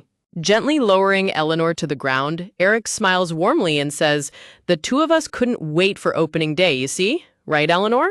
Eleanor steps forward shyly, twirling her fingers as she looks up at Frisia and stammers, Your ice cream, big sis. It was really yummy, so..." Clutching her skirt, Eleanor curtsies politely with a sweet and glowing expression on her face. Frisia and Tia are instantly overwhelmed by her sheer cuteness, hugging her tightly as they squeal, "Aw, an angel? Of course! You're too cute!" Watching the adorable scene, the maids sweat nervously as one of them suggests, "Shouldn't we have a painter capture the scene? It's too precious. I'll go call for one right now." Eric walks over to Cecil, casually resting a hand on his shoulder as he asks, "Hey, little brother, how's it going?" Looking out at the garden with a sincere smile, Eric expresses his gratitude. "Thanks to you two, Eleanor has made a full recovery. I want to thank you again. Thank you so much." Cecil turns his head away, blushing slightly as he mutters, "It's not like I did anything, by the way," as Eric smiles warmly at his side. Cecil is suddenly startled and gasps, "Huh?" as Eric turns to him with a mysterious expression. Watching Frisia and Eleanor share a joyful moment, Eric's voice bubble reads, "Eleanor seems to have taken a liking to her, and I do need to decide on a fiancé soon, you see." Cecil's face goes completely pale with shock and horror as he stammers, "What are you saying?" just as Frisia calls out to them, "Your Highness, Cecil!" Frisia, Tia, Eleanor, and her maid are sitting happily around a table in the garden, enjoying their delicious ice cream. Frisia waves her arm cheerfully and calls out, "You two, come over here and eat with us." A bright, close-up shot of Frisia shows her smiling radiantly, inviting them to join the fun. Eric walks over with a relaxed smile, while a highly flustered Cecil shouts back, "We're coming!" Eric hums a smug, teasing tune, sending Cecil into a silent, vein-popping fit of pure rage and annoyance. Together with the people we love.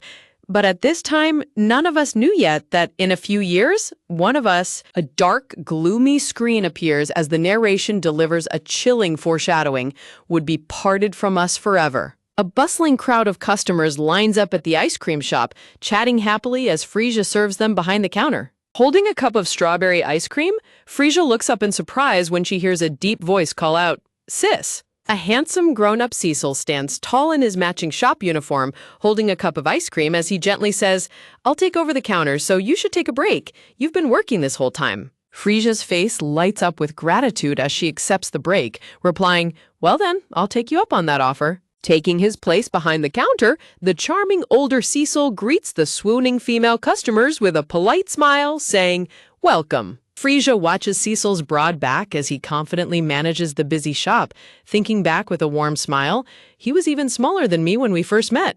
When a blushing young customer steps up, Cecil gets extremely nervous and flustered, sweating profusely as he imagines a cute chibi Frisia cheering him on. "You can do it." Frisia sits happily on a high stool in her striped ice cream shop uniform, holding a spoon with a bowl of ice cream in her hand, looking absolutely adorable in a cute chibi style.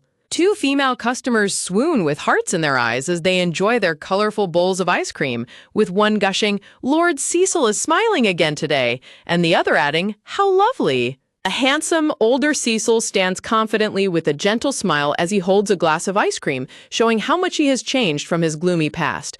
The narration reflects, it's like his past of being feared by everyone was just a lie. As Cecil calls out, "Sis," Frisia squeals with comically wide eyes and a giant open mouth in absolute joy, shouting, "Wahaha," under a speech bubble that reads, "It's only natural that everyone would love him." Cecil looks slightly puzzled with a question mark over his head as he tells Frisia, "There's a customer for you, sis," prompting her to react with surprise, asking, "What is it?"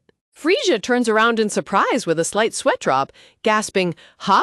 in front of her penguin-shaped refrigerator. A beautiful little white-haired girl named Lady Eleanor runs forward excitedly in her pretty pink dress, calling out, "Big sis!" while Frisia squeals, "Lady Eleanor!" and Dr. Anthony's chibi face pops up saying, "I'm here too!" Frisia hugs Lady Eleanor tightly in a warm embrace, asking, "What brings you here today?"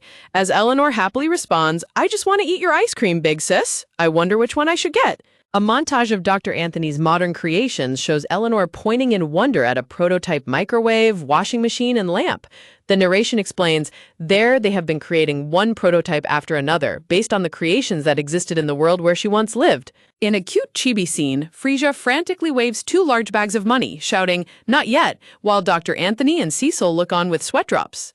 Eleanor looks down with a gentle, sincere smile, admitting, I really used to hate this power of mine, but Eleanor watches Cecil and Frisia work happily together at the shop, reflecting, "Seeing Cecil with you, big sis, using his powers for someone else's sake?" Eleanor holds up her bowl of ice cream with a glowing, pure smile of absolute happiness.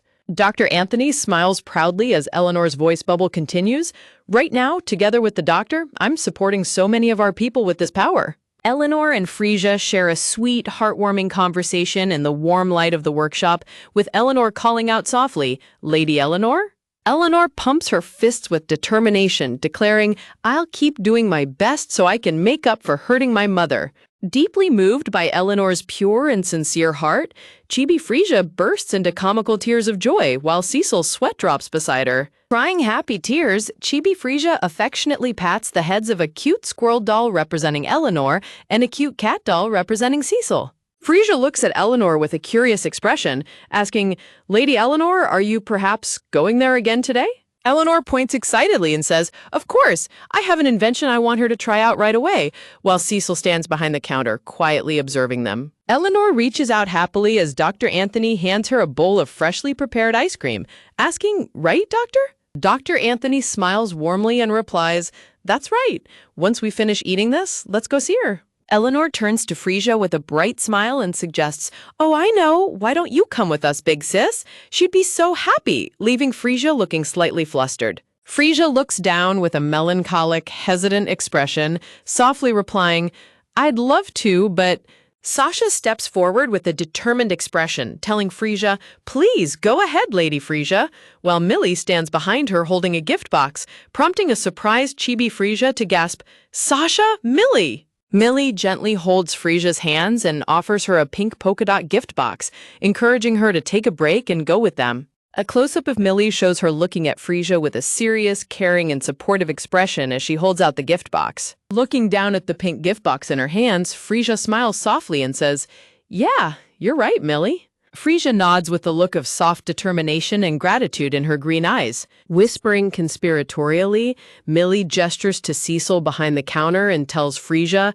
"Come on, Lord Cecil, hurry up and go with them too." Cecil blushes slightly and answers, "Got it," as Sasha smiles warmly behind him, adding, "We'll take over." Frisia turns to Eleanor and Dr. Anthony with a radiant smile, asking, "Lady Eleanor, Doctor, may I go with you?" prompting Eleanor to cheer, "Of course." Carrying the pink gift box, Frisia walks forward with a bright and hopeful smile on her face. The scene shifts to a beautiful blonde girl named Tia writing in a journal with a quill pen by the window under a shower of flower petals. The text below reads, "To see Tia." A dark, tragic flashback shows Tia coughing up blood and collapsing on the floor. Narration boxes describe, "Tia had suddenly coughed up blood and collapsed. With the Crown Prince's help, we searched the entire country for a doctor who could cure Tia." A hand gently closes the diary as a narration box delivers a somber note. But Tia looks out the window with a gentle yet sorrowful expression, thinking to herself, "I wonder, how much longer will I be able to see these flowers?" Looking at a blooming cherry blossom tree in the warm light, the tragic narration continues, "Lady Tia?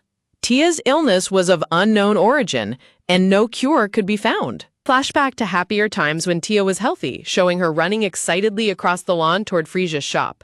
The narration reads, "This is a story from back when Tia was still healthy. After the shop opened, Tia came to visit many times as a customer." An incredibly massive, towering ice cream sundae bowl labeled Tia Special is shown, with a young Tia celebrating excitedly with a spoon in her hand. Clenching her fists with sparkling eyes, a young Tia makes a request, leaving the narrator to reflect, "When she said that, I honestly didn't know what to do." In a comical chibi scene, Frisia looks completely stressed and sweat drops while Tia peeks over the edge of the frame with pleading, sparkling eyes. Narration boxes on a light blue striped background explain the reality of the business. The thing about working at an ice cream shop is that it's mostly manual labor that leads to sore muscles and tendon strain. Cecil holds an ice pack to Frisia's sore wrist while she rests in a garden chair. The narration continues, "Having a noble lady do that kind of work, I felt really hesitant about it." As Chibi Millie notes, "And yet, the one saying that, Lady Frisia, is technically one of those noble ladies herself, you know?" Chibi Frisia sweatingly tries to gently reject the crying Chibi Tia. The narration explains, "However, I knew turning her down would make her sad, so..." Tia spins around happily wearing a matching red-striped waitress uniform as she eagerly asks, "Lady Frisia, what do you think?" Chibi Frisia squeals with delight, clutching her cheeks with hearts floating around her. "So cute, she's perfect." But Chibi Tia beams with absolute joy, thinking, "This makes me so happy." The narration concludes over a wide shot of the garden ice cream party. "Once a year, on the anniversary of the shop's opening, only during our ice cream party, I let her help out." A beautiful, sparkling close-up of a young Tia in her shop uniform, smiling radiantly with open arms as she welcomes everyone under a frame of blooming white flowers. Celebrating their friendship, Frisia and her friends look incredibly happy and vibrant as they share a warm, joyful moment together in the garden. With a bright smile, Lady Eleanor runs forward excitedly across the beautiful garden lawn to join the party, leaving Dr. Anthony and the prince behind. Delighted to see her, Frisia warmly welcomes her, saying, "Lady Eleanor, welcome," while Eleanor happily giggled, "I'm here," as they share a joyful embrace. Deeply touched by the prince's presence, Frisia clasps her hands together and smiles warmly, expressing her heartfelt gratitude. Presenting a beautifully wrapped gift, the prince gently says, "Milady, I thank you for inviting me again this year. Please accept this." In response, Frisia happily exclaims, "Your Highness, thank you so much for coming despite your busy schedule, and you always bring such a wonderful gift." The prince proudly explains, "It's the finest champagne. By all means, use this as an ingredient for your ice cream," while Cecil watches quietly in the background with a slight sweat drop. Gently kissing her hand, the prince says, "Milady, you are our benefactor. Honestly, I wish I could give you so much more," which sent Cecil into a comical fit of jealousy in the background. Clutching the prince's gift, a blushing Frisia sheepishly laughs and says, "That's far too much," while thinking about how grand noble greetings can be. Stepping in to save Frisia from the awkward moment, Cecil presents a delicious bowl of ice cream and gently says, "Here, sis." Grateful for the timely rescue, Frisia happily replies, "Ah, Cecil, thanks! Tia, Lady Eleanor, let's have some ice cream," while Cecil and the prince exchange a tense, silent glare. Looking at the happy group enjoying their time together, the narrator somberly reflects, "We thought we could always be together like this." But the peaceful days don't last forever as the painful truth shatters their happiness. The narrator reflects, "However, God is cruelly trying to take our beloved Tia from us." In a quiet, dimly lit bedroom, a maid gently knocks on the door and walks in as a soft voice responds, "Come in." Running into the room, Eleanor calls out Tia as the group arrives to visit. Seeing them, a weak but happy Tia smiles and says, "You came! I'm so happy!"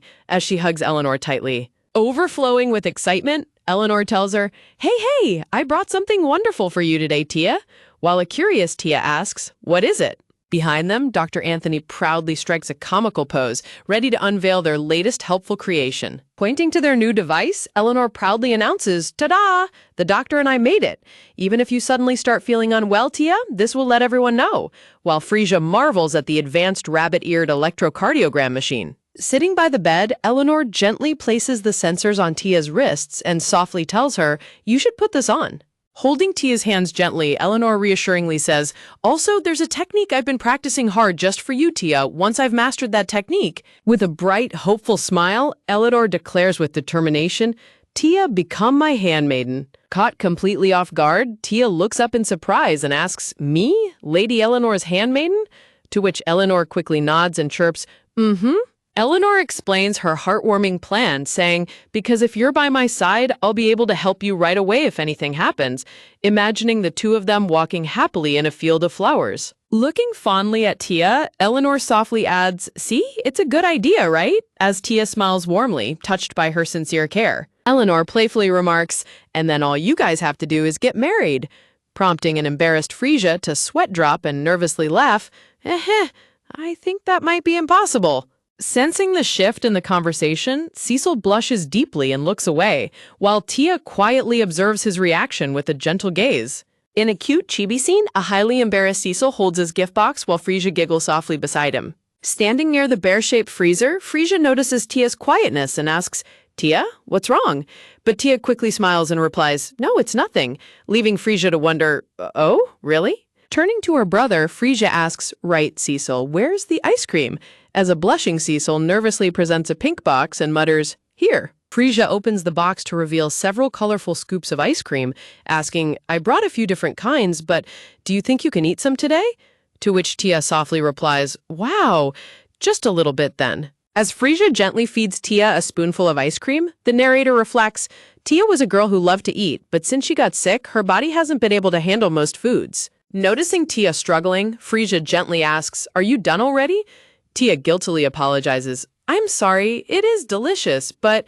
prompting Frisia to quickly reassure her, No, you don't have to force yourself. Don't worry. Smiling warmly, Frisia takes the plate and says, "I'll put it back in the freezer for you." As Frisia quietly walks over to place the barely touched ice cream back into the bear-shaped freezer, her face fills with deep concern and sadness. Staring at the cold shelves, the narrator somberly notes, "The amount of ice cream inside almost never went down." Just then, the door slides open as Luca quietly peers into the room, asking, "Tia, are you awake? I'm coming in." Hearing his voice, Frisia freezes in surprise, her expression turning tense. As Luca enters the room, Frisia turns around awkwardly, gasping, "Ah!" Noticing her there, Luca stops in his tracks, his eyes softening as he says, "You are here, Lady Frisia?" Feeling like she is intruding, Frisia nervously apologizes. Yeah, I was sorry for intruding," before asking, "Are you helping out with family business again today?" A heavy, awkward silence fills the room as the group stands quietly together, feeling the mounting tension. As Frisia stands awkwardly under the heavy atmosphere, the narrator explains, "I used to visit Tia frequently as well, but every time I ran into Luca, the mood would turn heavy." Luca stands by the door with his arms crossed, looking away with a deeply troubled and melancholic expression. He remembers the happy times when Tia was healthy, recalling how he used to gently pat her head while she smiled brightly. Wanting to give them some space, Frisia smiles and politely says, "I'm going to step out so you all can talk. See you later, Tia." Seeing her leave so suddenly, Cecil reaches out in worry and calls, "Wait, sis," while Dr. Anthony and Eleanor look on. Frisia gently tells them, "Lady Eleanor, Lady Tia must be tired as well, so let's head home for today." Agreeing to leave, Eleanor hugs Tia goodbye and softly says, "Okay, I'll come again later." As the group quietly departs, Tia watches them go from her bed while Luca stands silently nearby. Left alone with Luca, Tia looks at him with an incredibly gentle and understanding smile. In a quiet, simplified scene, Luca sits dejectedly on a stool next to Tia's bed, watching over her as she rests quietly beside the heart monitor. In a cute chibi scene, a nervous blonde boy blushes as a young girl with a pink bow pouts unhappily. Underneath, a speech bubble remains completely silent. Looking incredibly nervous and blushing, the blonde boy is asked, "Have you worked up the courage to ask Lady Frisia about it yet?"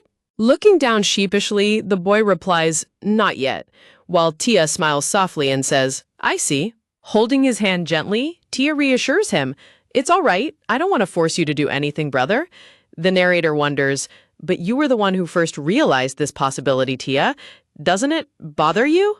The boy looks deeply troubled and hesitant, a drop of sweat running down his face. Turning the pages of a notebook containing thoughts about Lady Frisia, the voiceover narration continues, "But to me, it doesn't really matter." A beautiful memory of Frisia smiling brightly among blooming yellow roses is shown, because she will always be the kind. Tia smiles warmly with her eyes closed, wishing, "But if it were possible." The boy turns his head slightly, staring off with a quiet, contemplative expression.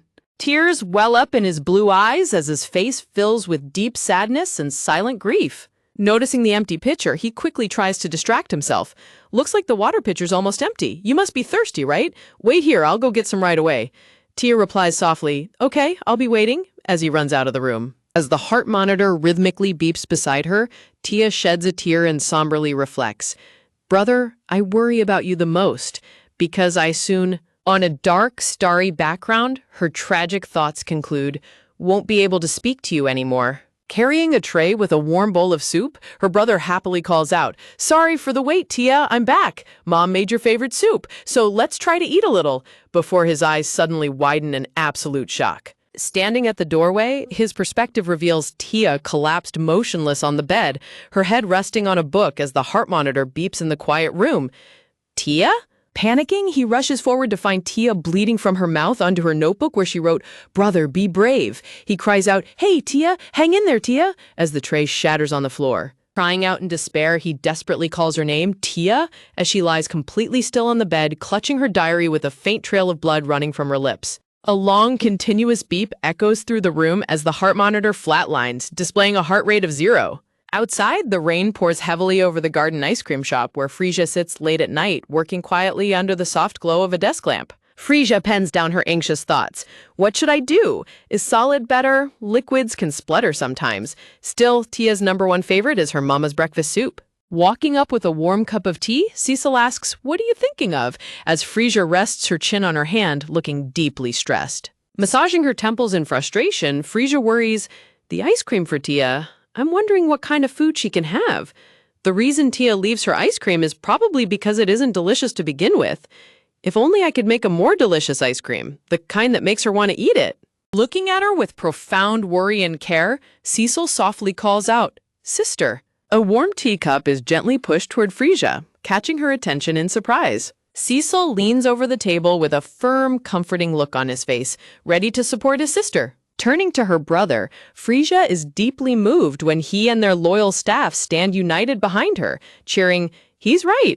Why else would we be here if not for this? They reassure her with warm smiles. It's best if we all think about this together. Do you think we're that unreliable? Feeling a wave of gratitude, Frisia looks up tearfully and murmurs, everyone, while Cecil smiles reassuringly beside her. Suddenly, a loud knock on the door startles them. The maids exchange worried glances, questioning, is there a guest at this hour? That's strange. No one was scheduled for today. Filled with sudden dread, Frisia's eyes widen as she runs out into the hallway, leaving the maids to shout and worry, sister, don't go out alone. Running through the dark corridors, her mind races with anxiety.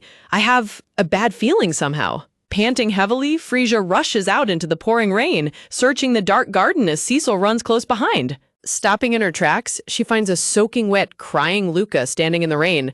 Luca? Wet from the rain and trembling, Frisia nervously approaches him.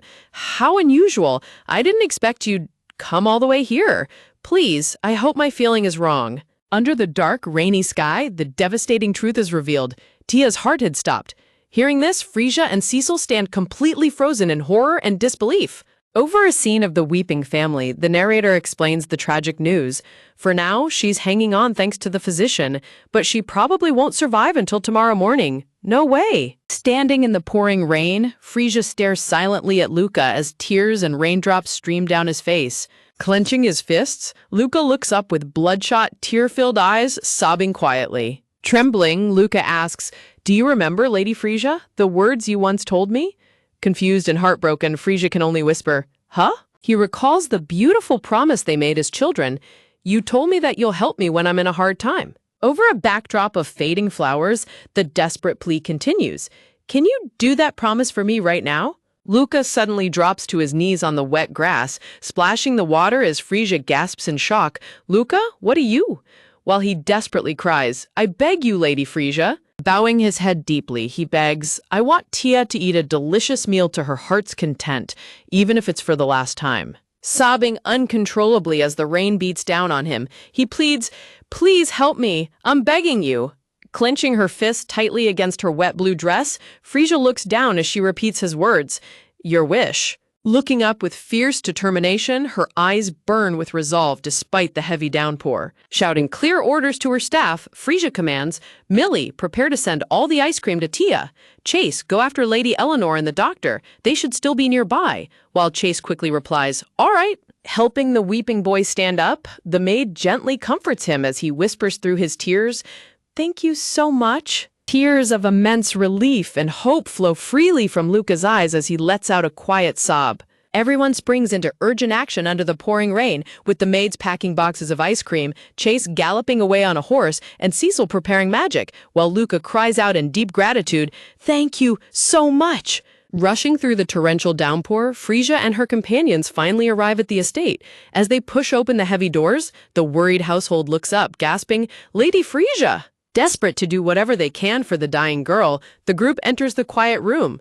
Her parents turn to them with heavy, tearful eyes, whispering, "Thank you for coming here for my daughter." Looking at the frail girl in the bed, a beautiful childhood memory flashes by. A Polaroid of Frisia and Tia laughing and hugging each other under the warm sun, a time when everything was happy and bright. As everyone gathers around her bedside, the physician delivers the somber truth. Tia's condition is... Her mother, Eleanor, breaks down sobbing. After she coughed blood earlier, she's been like this. Gosh, maybe she won't be able to open her eyes anymore. Hearing this, Frisia gasps in horror. "No way!" While the maid quietly enters, saying, Madam? The maid carries in a bowl of hot breakfast soup, its rising steam carrying a warm, comforting aroma that fills the tense, grief-stricken bedroom. The maid gently places the tray down, saying, "I brought the soup you made earlier, madam. It'd be good if you could at least eat a little, too." Staring at the steaming bowl of soup, a sudden, brilliant realization flashes across Frisia's mind as her green eyes widen in hope. She remembers how young Tia once excitedly talked about her mother's cooking. There was always bread and an omelet, too. When I smelled that aroma, Tia's joyful laughter echoes in Frisia's mind, a painful reminder of how much the girl loved her mother's breakfast. With newfound determination, Frisia clenches her fist against her chest and turns to her loyal companions, pleading, "Everyone, please help me." Meanwhile, in the dark void of her fading consciousness, Tia feels her spirit drifting away. "My body feels heavy. My eyes won't open. Am I really dead now?" Suddenly, a soft, swirling golden light begins to pierce through the cold darkness of her mind. Beautiful, glowing visions of her mother's warm soup, bread, and omelet appear before her. This smell, mother's soup, also bread and omelet. I want to eat it one more time. My mother's cooking, and Lady Frisia's ice cream, too. Back in the real world, Tia's face softens as the warmth of the aroma begins to reach her sleeping consciousness. To everyone's absolute astonishment, Tia's eyes slowly flutter open, tears of longing welling up in her beautiful blue eyes. In her mind, she sees a warm, bright vision of her beloved parents and brother sitting around a dining table, smiling gently as they welcome her to breakfast. Awakening to the gentle morning light, she finds her crying parents and her brother Luca holding her hands tightly by her bedside. Staring weakly at her mother, Tia softly asks, "Is it the morning already?" Smiling through her tears, Eleanor strokes her daughter's hair and reassures her, "So let's have breakfast with everyone." To which Tia gently nods, "Okay."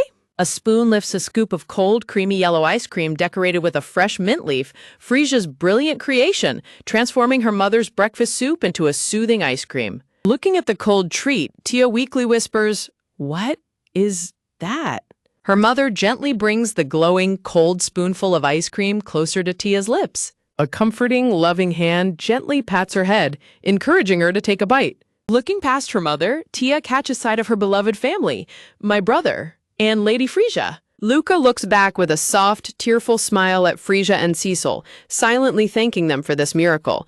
Lady Frisia and Lord Cecil? Tia stares weakly at the cold spoonful of soup-flavored ice cream, feeling the refreshing chill and the familiar aroma. Through her tear-blurred vision, she sees Frisia and her brother standing together, sharing a quiet, hopeful moment. Overwhelmed by the warmth and love filling the room, sweet tears of gratitude begin to stream down Tia's cheeks.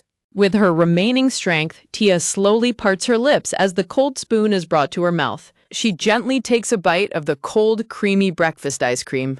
As she swallows the delicious treat, its cooling sweetness and familiar savory flavor bring a radiant glow back to her eyes. Staring eagerly at her mother, Tia weakly whispers, "More," leaving her mother gasping in absolute shock. Tears of pure, overwhelming happiness stream down Eleanor's face as she hears her daughter speak again. Standing near the doorway, Frisia, Cecil, and the maid watch with emotional, tearful smiles, deeply moved by the success of their plan. Holding the glass bowl in her hands, Eleanor looks down at the very last spoonful. Tia just overcome with emotion, Eleanor breaks down sobbing, clutching the empty bowl to her chest. Turning to Frisia and Cecil with endless gratitude, she cries, "Tia just finished all the soup I made. It's all thanks to Lady Frisia's idea to make it into ice cream." A beautiful, peaceful smile spreads across Tia's face, tears of absolute happiness and comfort streaming down her cheeks. Eleanor gently cradles her daughter's face, whispering sweet words of love and comfort. A tender close-up captures the mother's warm hand gently caressing her daughter's flushed, soft cheek. Tia weakly reaches out to hold her family's hands, murmuring her deepest love. Brother, mother, father. With her final, peaceful breaths, Tia gazes toward her dear friend, whispering, "Lady Frisia." Watching this beautiful, quiet moment, Frisia, Cecil, and the maid weep silently, their hearts breaking yet filled with profound peace. Holding onto her family's hands, Tia rests her head back onto the pillow, completely content. With a radiant and peaceful smile on her lips, Tia gently closes her eyes, her heart finally at rest. Seeing her dear friend find peace, Frisia covers her tear-streaked face and breaks down sobbing. Looking up with tears streaming down her face, Frisia cries out her final promise, that it was delicious, Tia. With a soft, serene sigh, Tia peacefully departs, leaving behind a legacy of love, warmth, and the sweet taste of home. Under the soft morning light, Frisia weeps uncontrollably, mourning the loss of a precious friend who went to sleep with a beautiful smile on her face. Looking back at her family in disbelief, Frisia's heart sinks as she asks, "You haven't seen Lady Eleanor yet, have you?" Desperately riding through the pouring rain, Chase urges the carriage forward. "Please, Tia, Lady Eleanor is on her way here right now, so please." Inside, the worried physician and Frisia can only watch and hope. A dark, silent void is pierced by a desperate, silent plea. "Please don't leave us yet." Braving the torrential downpour, Lady Eleanor rides swiftly on horseback with her brother, her face stained with tears and determination. As the maid stands at the entrance holding a clean sheet, she hears the thundering approach of horse hooves through the rain as someone yells, "Hurry up!" Dismounting as quickly as possible, Lady Eleanor asks in a panic, "How's Tia? Is she all right?" before shouting, "Let's just get there quickly." Running down the grand corridors of the estate, Lady Eleanor's thoughts race. "Tia, you can't leave yet, because I've made up my mind to heal you no matter what, because I've been working hard for that this whole time." Sprinting with all her might, the princess refuses to accept defeat, and I won't ever give up on that. Lady Eleanor bursts through the bedroom doors, gasping for breath as she finds her sister Frisia. "Lady Eleanor, sister, how is Tia?" Catching sight of the bed, Eleanor's eyes widen in absolute horror as the terrible truth begins to sink in. She slowly approaches the bedside in utter disbelief, whispering, "Tia? No, Tia?" Throwing herself onto the bed, she desperately shakes the lifeless girl, screaming, "Tia, wake up! Tia!" Crying bitterly, Frisia wraps her arms around Eleanor to pull her back, sobbing, "Tia, Lady Eleanor, she's all ready," as Tia lies still and peaceful on her pillow. Staring at the bed surrounded by delicate white lilies, Frisia calls out softly, "Tia?" Frisia and Lady Eleanor cry out together in sorrow and disbelief, "Tia?" To their shock, Tia's eyes flutter open weakly as she gazes at Lady Eleanor, who is weeping on her chest. Clutching the girl, Eleanor promises through her tears, "It's all right now, because I will save you." The room falls into a stunned silence as Frisia gasps in disbelief, Tia?" Kneeling beside the bed, Lady Eleanor clenches her fists as a bright, golden magic begins to surge around her. "Wait, you can't do that. I won't let you die, Tia." Channeling her golden lightning magic, Eleanor screams, "I won't allow it," as Frisia looks on in sheer terror, crying, "Lady Eleanor, what are you?" Pressing her magically charged hands onto Tia's chest, Eleanor initiates her desperate attempt, leaving Frisia thinking, "Don't tell me." As golden sparks surge through Tia's chest, Frisia realizes what her sister is doing. The technique she's been practicing for Tia's sake? AED? Frisia recalls her driver's license training course where they learned how to use an automated external defibrillator, thinking, yes, they did instruct us during training to use it right away in case of an emergency.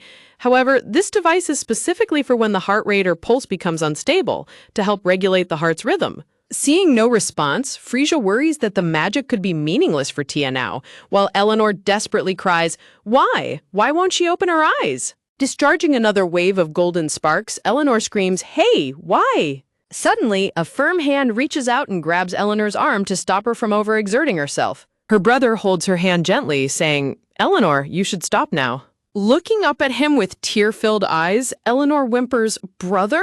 Why?" While he looks back with a look of quiet sorrow, whispering, "I'm sorry." Her brother gently comforts her, saying, "Eleanor, she has done her very best until now. We should let her rest." But Eleanor protests through her tears, "What are you saying?" But Tia, she doesn't have to push herself anymore, because I'll protect her. Lady Eleanor. Overwhelmed by grief, Tia's parents stand together near the window, quietly weeping at the heartbreaking scene. With a sad but grateful smile, Tia's mother Eleanor says, "I believe my daughter was fully happy to have been loved so dearly by you, Lady Eleanor." Lady Eleanor lets out a hollow laugh, tears streaming down her face. "Was truly happy? Huh, why are you talking like she's already gone?" Desperately reaching out, the princess pleads, "We can make even more happy memories from now on. As the princess, I decided to make her happy, whether it's Tia or sister, everyone." Struggling against her brother's comforting hold, she weeps, "I made that promise. Tia said that she'll become my handmaiden, and the three of us will do lots of fun things with our sister." A beautiful vision of the three girls traveling the world together flashes through her mind. "We will explore delicious food around the world." They envision trying on gorgeous gowns together. "We will go to balls after choosing gorgeous dresses." Eleanor remembers their dream of having pajama parties and whispering late into the night, thinking, "The three of us will stay up all night talking about how much fun it was. That future must happen no matter what." Breaking down completely, she wails in her brother's arms, "Please let me go. If I give up here, Tia will actually leave us." Eleanor remembers her sister's encouraging words. "Sister, you also said that I should not give up, and that's why I'm here." Remembering Frisia's bright, cheering face, Eleanor's determination is reignited. "I will definitely." Her eyes burning with resolve through her tears, Eleanor declares, "I will definitely not give up on Tia." Golden lightning magic crackles around her once more as she screams, "Tia, I'm gonna revive you! Tia! Tia!" while Cecil looks on in deep worry. Under the pouring rain in the garden, Frisia stands frozen in grief. Cecil walks up to her, calling out softly, "Sister?" To which she whispers, "Hey, Cecil." Looking down with eyes full of sorrow, Frisia blames herself. "I wonder if it was my fault that Lady Eleanor ended up cornered like this. I'm sure it is." Cecil tries to stop her, but Frisia tightly clutches her dress in agony, saying, "What are you saying? It's because I so carelessly told her to not give up back then." Her thoughts spiraling out of control, Frisia clutches her head, muttering in a manic panic, and, if I had been able to make a truly delicious and nutritious ice cream, maybe she wouldn't be dying right now. Sister, hold on That's right, I need to reflect on this so that it won't happen again. I can't afford to make the same mistake twice, because it's a fundamental principle for a worker. Her hand trembles in the cold rain as she continues to carry the crushing weight of responsibility. "I'm the store manager. All the responsibilities are mine. Suddenly, Cecil wraps his arms around her in a warm, protective embrace. Surprised by the sudden touch, Frisia freezes as a bright blush colors her cheeks. Holding her close against the falling snow, Cecil whispers gently, "The store is already closed. You're not the manager right now." Looking down at their boots standing side by side in the snow, Cecil reassures her softly, "Right now, you're just an ordinary girl." Looking down with warm, tearful eyes, Cecil holds Frisia close and tells her gently, "I want you to just cry whenever you're having a hard time." Stunned by Cecil's comforting words, Frisia stands frozen, giant tears welling up in her wide green eyes. As the warmth of his embrace sinks in, Frisia's composure completely breaks down, her face flushing as her tears overflow. Clinging tightly to Cecil's chest, Frisia lets out a loud, heartbreaking sob, releasing all the painful emotions she had been holding inside. Holding her close as the morning snow begins to fall, Cecil remembers the beginning of their journey. "You always saved me with your smile. The first time we met, you said that you wanted to try my ice cream." Frisia buries her face into Cecil's shoulder, weeping uncontrollably as she lets the heavy burden of responsibility slip away in his protective arms. In that quiet moment of sorrow, a gentle breeze passes through, and Frisia feels a familiar presence, as if Tia's spirit is walking peacefully into the light. Standing beneath a magnificent, glowing cherry blossom tree, Tia's spirit turns back with a radiant and peaceful smile, free from all her pain. A beautiful, sparkling close-up captures Tia's bright, joyful face as she laughs happily, surrounded by falling petals and soft snowflakes. Tears streaming down her cheeks, Frisia looks up with a bittersweet but deeply grateful expression, sensing her dear friend's final, peaceful farewell.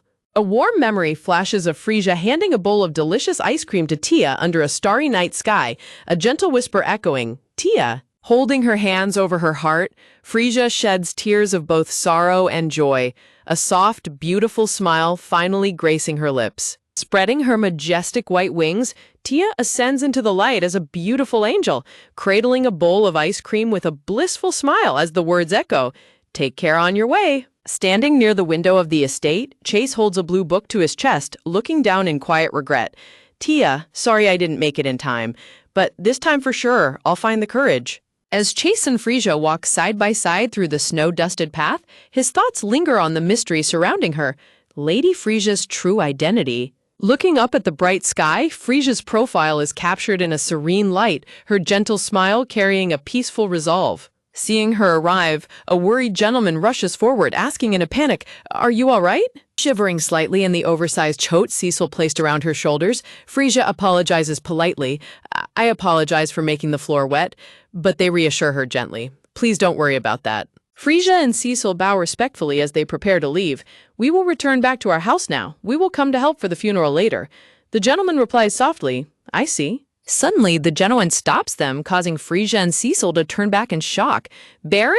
Why suddenly?" To their utter shock, the weeping Baron bows his head deeply in front of them, his tears dripping onto the floor. Bowing low in deep repentance, the Baron speaks with a trembling voice. "All the debts caused by my foolish mistakes?" Tears stream uncontrollably down his face as he remembers his failures as a father, his shoulders shaking with grief. He recalls a comedic memory of Chibi Tia angrily lecturing him. "Father, you should reflect on this for the rest of your life." Memories of the townspeople generously donating money to help her flash by. A soft narration noting, "That's because everyone loved Tia very much." Overwhelmed by remorse and gratitude, the Baron clenches his jaw, weeping bitterly for everything his daughter endured. The Baron looks back on his precious final days sitting by Tia's bedside, reading her stories. "If it weren't for all of you, I would have only been able to leave her with the impression of a terrible father." Seeing Tia's bright, happy smile as they bonded over a storybook, the Baron expresses his deepest gratitude. "I'm really thankful that you gave me the chance to make things better with her." Facing Frisia and Cecil, the Baron bows once more. "Likewise. Thank you for letting me meet Tia." A heartwarming memory of the girls laughing together flashes, showing Tia happily presenting her rabbit-themed ice cream scoop to Eleanor and Frisia. In another memory, Tia stands in her favorite striped orange dress, smiling brightly with open arms, ready to embrace the future. Grateful for the warm memories, Frisia smiles through her tears, standing proudly in her dress. Under the radiant morning sun, a beautiful grand cathedral stands tall, welcoming the mourners for Tia's farewell ceremony. Inside the quiet church, the family sits in deep mourning. Tia's mother weeps silently into her handkerchief, while her father and Chase sit beside her, their hearts heavy with grief. Dressed in black mourning attire, Frisia and Cecil walk down the aisle, carrying 2 large silver serving trays covered with shining dome lids. Looking at Tia lying peacefully in her casket surrounded by elegant white lilies, Frisia thinks softly, "I heard from Tia's mother. The clothes you wear for your final moment, you chose it for me, didn't you?" Looking down at her sleeping friend, Frisia's expression is tender and filled with a quiet, beautiful peace. With a soft clink, Frisia and Cecil place the covered silver trays gently onto the altar. As they lift the silver domes, a stunning, vibrant dessert cake is revealed, decorated with beautiful flowers and a brilliant pink glaze. Gasps of awe and wonder ripple through the congregation as the children and adults look up with sparkling eyes, comforted by the beautiful sight. Frisia smiles warmly, holding her hand over her heart as she recalls the words from Tia's letter.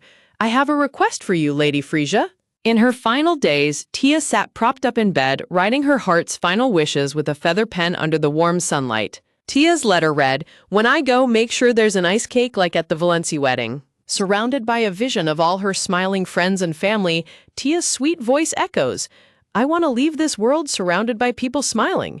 That's why I beg you, please lend me your help, Lady Frisia." Eleanor weeps softly in her brother's arms, whispering through her tears, "She really loves our ice cream so much." Tia's parents watch with tearful but incredibly grateful smiles. "That's why, in place of a flower offering, I want to make the best ice cake to bid her farewell together with everyone." Lost in his grief, Chase looks up in shock as someone approaches him. Huh? Frisia stands before him with a gentle, comforting smile, presenting him with a beautiful, custom plate of sweet treats. Handing him the plate adorned with a beautifully crafted yellow rose and a pink strawberry blossom, Frisia says softly, "Starting from you." A final, breathtaking portrait of Tia captures her smiling radiantly under the bright blue sky, holding out a beautiful pink flower as a lasting symbol of her eternal love and warmth. Crying softly, Luca wipes his tears away before turning to Frisia, holding her hands in deep gratitude as he says, "Thank you very much, Lady Frisia." A decorative strawberry slice shaped like a beautiful flower is carefully lifted off the top of the vibrant ice cake. Holding the serving tongs, Luca smiles gently at the ice cake and whispers, "Tia, I think I can boast of being your brother." Tears streaming down their faces, Tia's parents offer up a green rose ice cream slice as her mother weeps, "Tia, even over there, you mustn't eat so much and get an upset stomach." Overcome with grief, Eleanor trembles as she clutches her collar, tears welling up in her eyes.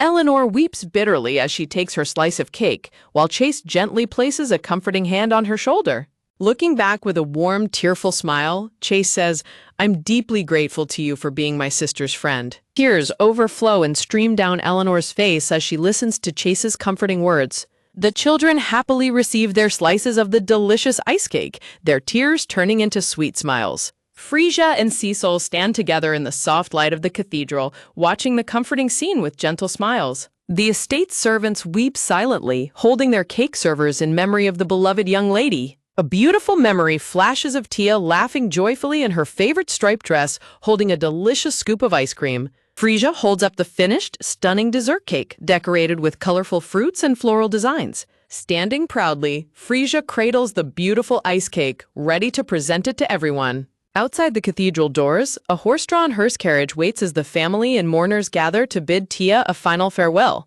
Frisia smiles warmly at the gathered crowd and asks, "Everyone, you have a fork in your hand, right?" as the children and adults look up with hope. With a graceful wave of his hand, Cecil uses his magic to release a flock of glowing, bird-shaped ice creams into the snowy sky.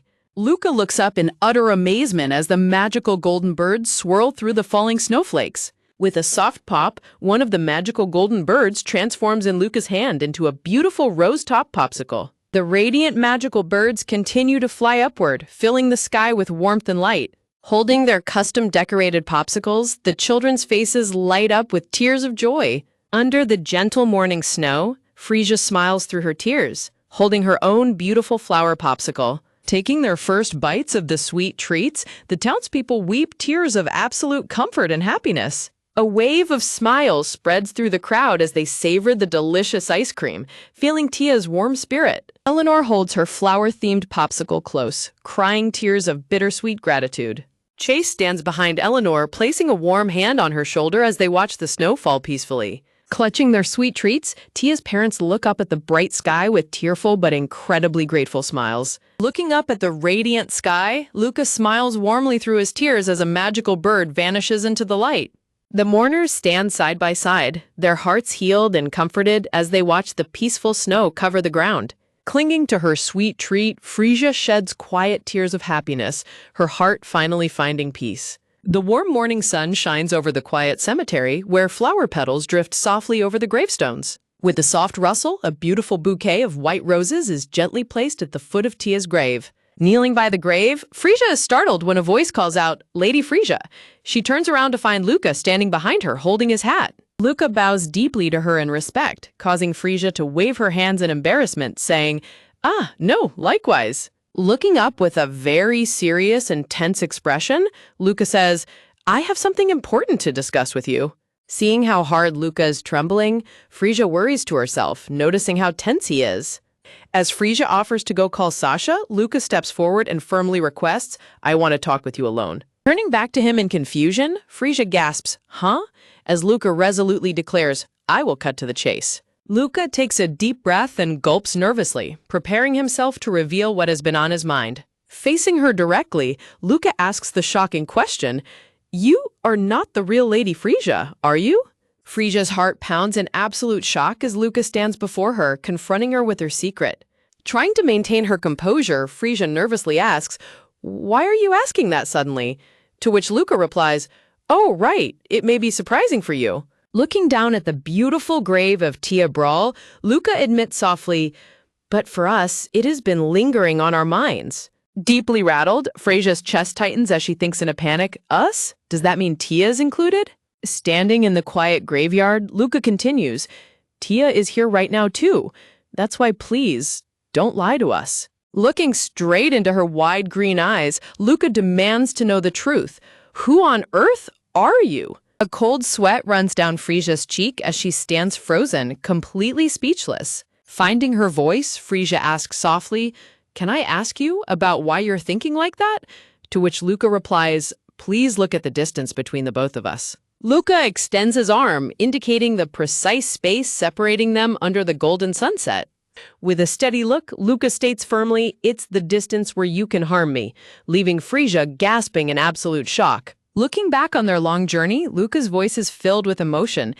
Ever since that day you came to apologize, until we could talk at this distance. Under the radiant glow of the sunset, Luca extends a gloved hand toward Frisia, remembering all the painful, intense encounters they shared.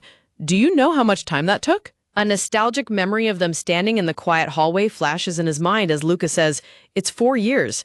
Hearing this, Frisia stands frozen under the bright sky, deeply moved. Luca looks back with a soft, bittersweet expression. I first started suspecting you at your father's wedding. In a beautiful memory of that fateful wedding day, Luca recalls looking up at Frisia with a blush on his cheeks. You were so beautiful that day, just like an angel. A memory of Frisia laughing happily flashes, but it is immediately followed by a dark, sinister image of the wicked Lady Frisia. And yet, I only knew that you were someone scary, like a wicked person. Luca clenches his head in absolute confusion and disbelief, tears welling up in his eyes as he recalls his panic. So I couldn't believe it. That was Lady Frisia? I can't believe it. What do you mean? A comforting memory shows young Tia carrying 2 bowls of sweet yellow ice cream, her eyes filled with wide, innocent wonder. Is she really that different from the old Lady Frisia? Tia stands proudly before Luca, presenting the delicious ice cream treats. I don't know what happened between the two of you, but you see, I love Lady Frisia and the ice cream she makes. Tia smiles brightly as she holds up a delicious scoop of ice cream, though her expression shifts slightly to a serious one. Plus, I can't imagine her doing terrible things to someone else. However, the Lady Frisia I recognized is someone scarier. As Tia presents her treats, Luca looks at her in sudden realization, a quiet hope beginning to form in his heart. Could it be? Together in the quiet family library, Tia and Luca search tirelessly through heavy books. Since then, both me and Tia have been searching desperately for the evidence showing that you are not the real Lady Frisia. Unfortunately, we didn't find any answer we wanted in any book. Looking back at a memory of Sasha talking to them in the bright hallway, Luca adds, the fact that Sasha told us brought our suspicions closer to certainty. Young Luca and Tia look forward with sparkling eyes, filled with absolute joy and hope. Luca's eyes shine with a deep intensity as he asks, what did Sasha say? Over a beautifully patterned clock design, the realization dawns. She said that Lady Frisia changed in just a day. Frisia stands bathed in a divine, radiant light, her green eyes wide with shock and vulnerability. Surrounded by thorny blue roses, young Luca trembles as dark shadows claw his legs. People shouldn't be able to change their way of life in such a short amount of time, because the past will get in the way, and I myself know that very well. Dark memories of old Frisia tormenting him flash in cold blue tones. That's why, if you were the real Lady Frisia, I can't forgive you for the rest of my life. Looking down, Luca's voice trembles with heavy emotion, but I'm so drawn to your words and actions that it's frustrating. A warm, beautiful memory of Frisia laughing joyfully under falling flower petals illuminates the space, showing the sweet soul he has grown to love. Luca tightly clenches the fabric of his trousers as he looks at her with a sincere, pleading expression. I'm sincerely wishing from the bottom of my heart that you are a different person. Extending both of his hands in absolute desperation, Luca cries out, Lady Frisia, please, please tell me the truth. A giant, terrifying purple hand with sharp red nails looms over a cowering, weeping young Luca. Please release me from the nightmare of that person. Luca looks up with tears in his eyes, pleading with all his soul as Frisia watches him in stunned silence. Please, just let me adore you with all my heart. Looking down at a stylized portrait of the original Lady Frisia seated on her throne, Frisia thinks quietly, right now I am Frisia Valenci. Everyone believes that, and I've made up my mind to accept it as well. Standing in her elegant black morning dress, Frisia tightly clenches her fists as her face is shadowed with deep emotion. Standing with the ghostly silhouette of her past self behind her, Frisia thinks softly, I feel just a little lonely, because I am not the real Frisia.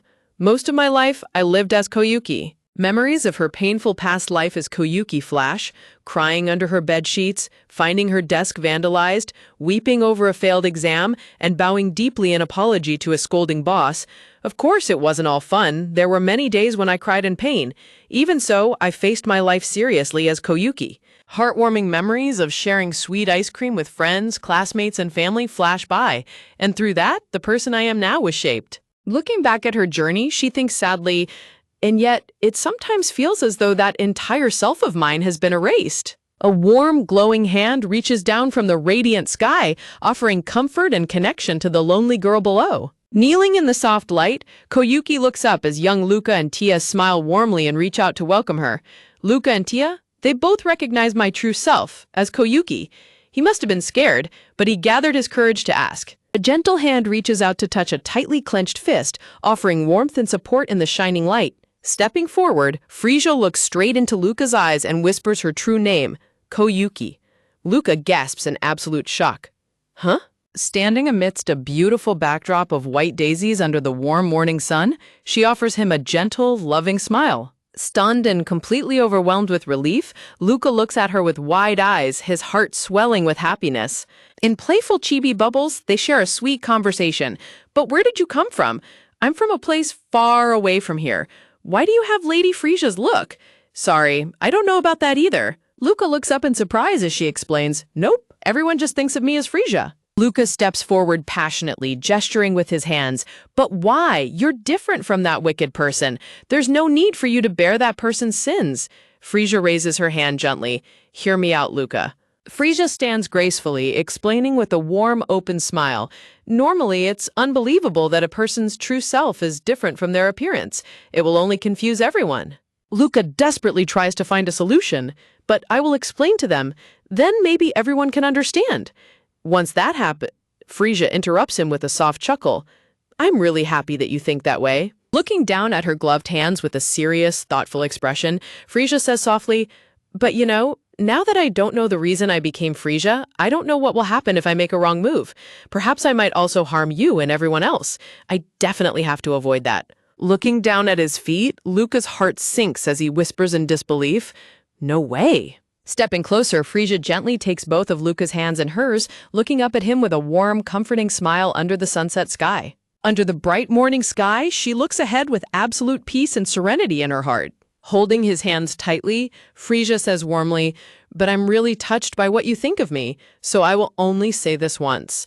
With tears of gratitude welling up in her eyes and the warm spirit of Koyuki smiling right beside her, she says happily, Thank you for discovering the real me. Luca stands completely frozen, his eyes shining with a deep, emotional warmth as he gazes at her. Holding his hat close to his chest, Luca smiles brightly, a beautiful expression of pure happiness and relief washing over his face. Gently sinking to one knee, Luca lowers himself before her with deep respect and quiet grace. Kneeling in the warm, radiant glow of the sunset, Luca tenderly raises Frisia's gloved hand to his lips, offering his silent devotion and profound relief. Looking up with sparkling blue eyes and a soft, emotional smile, Luca's heart is filled with pure happiness now that he finally knows the real her. As the golden afternoon fades, their emotional encounter in the graveyard comes to a quiet close, marking a new chapter in their lives. Thus, after bidding farewell to Tia and reconciling with Luca in an unexpected way, in a bustling, sunlit ice cream shop, Frisia wears a cheerful striped uniform and happily serves delicious frozen treats to smiling children. Her peaceful daily life is suddenly interrupted when a messenger delivers a sealed letter, leaving Frisia and her companions completely stunned and deeply unsettled by its mysterious contents.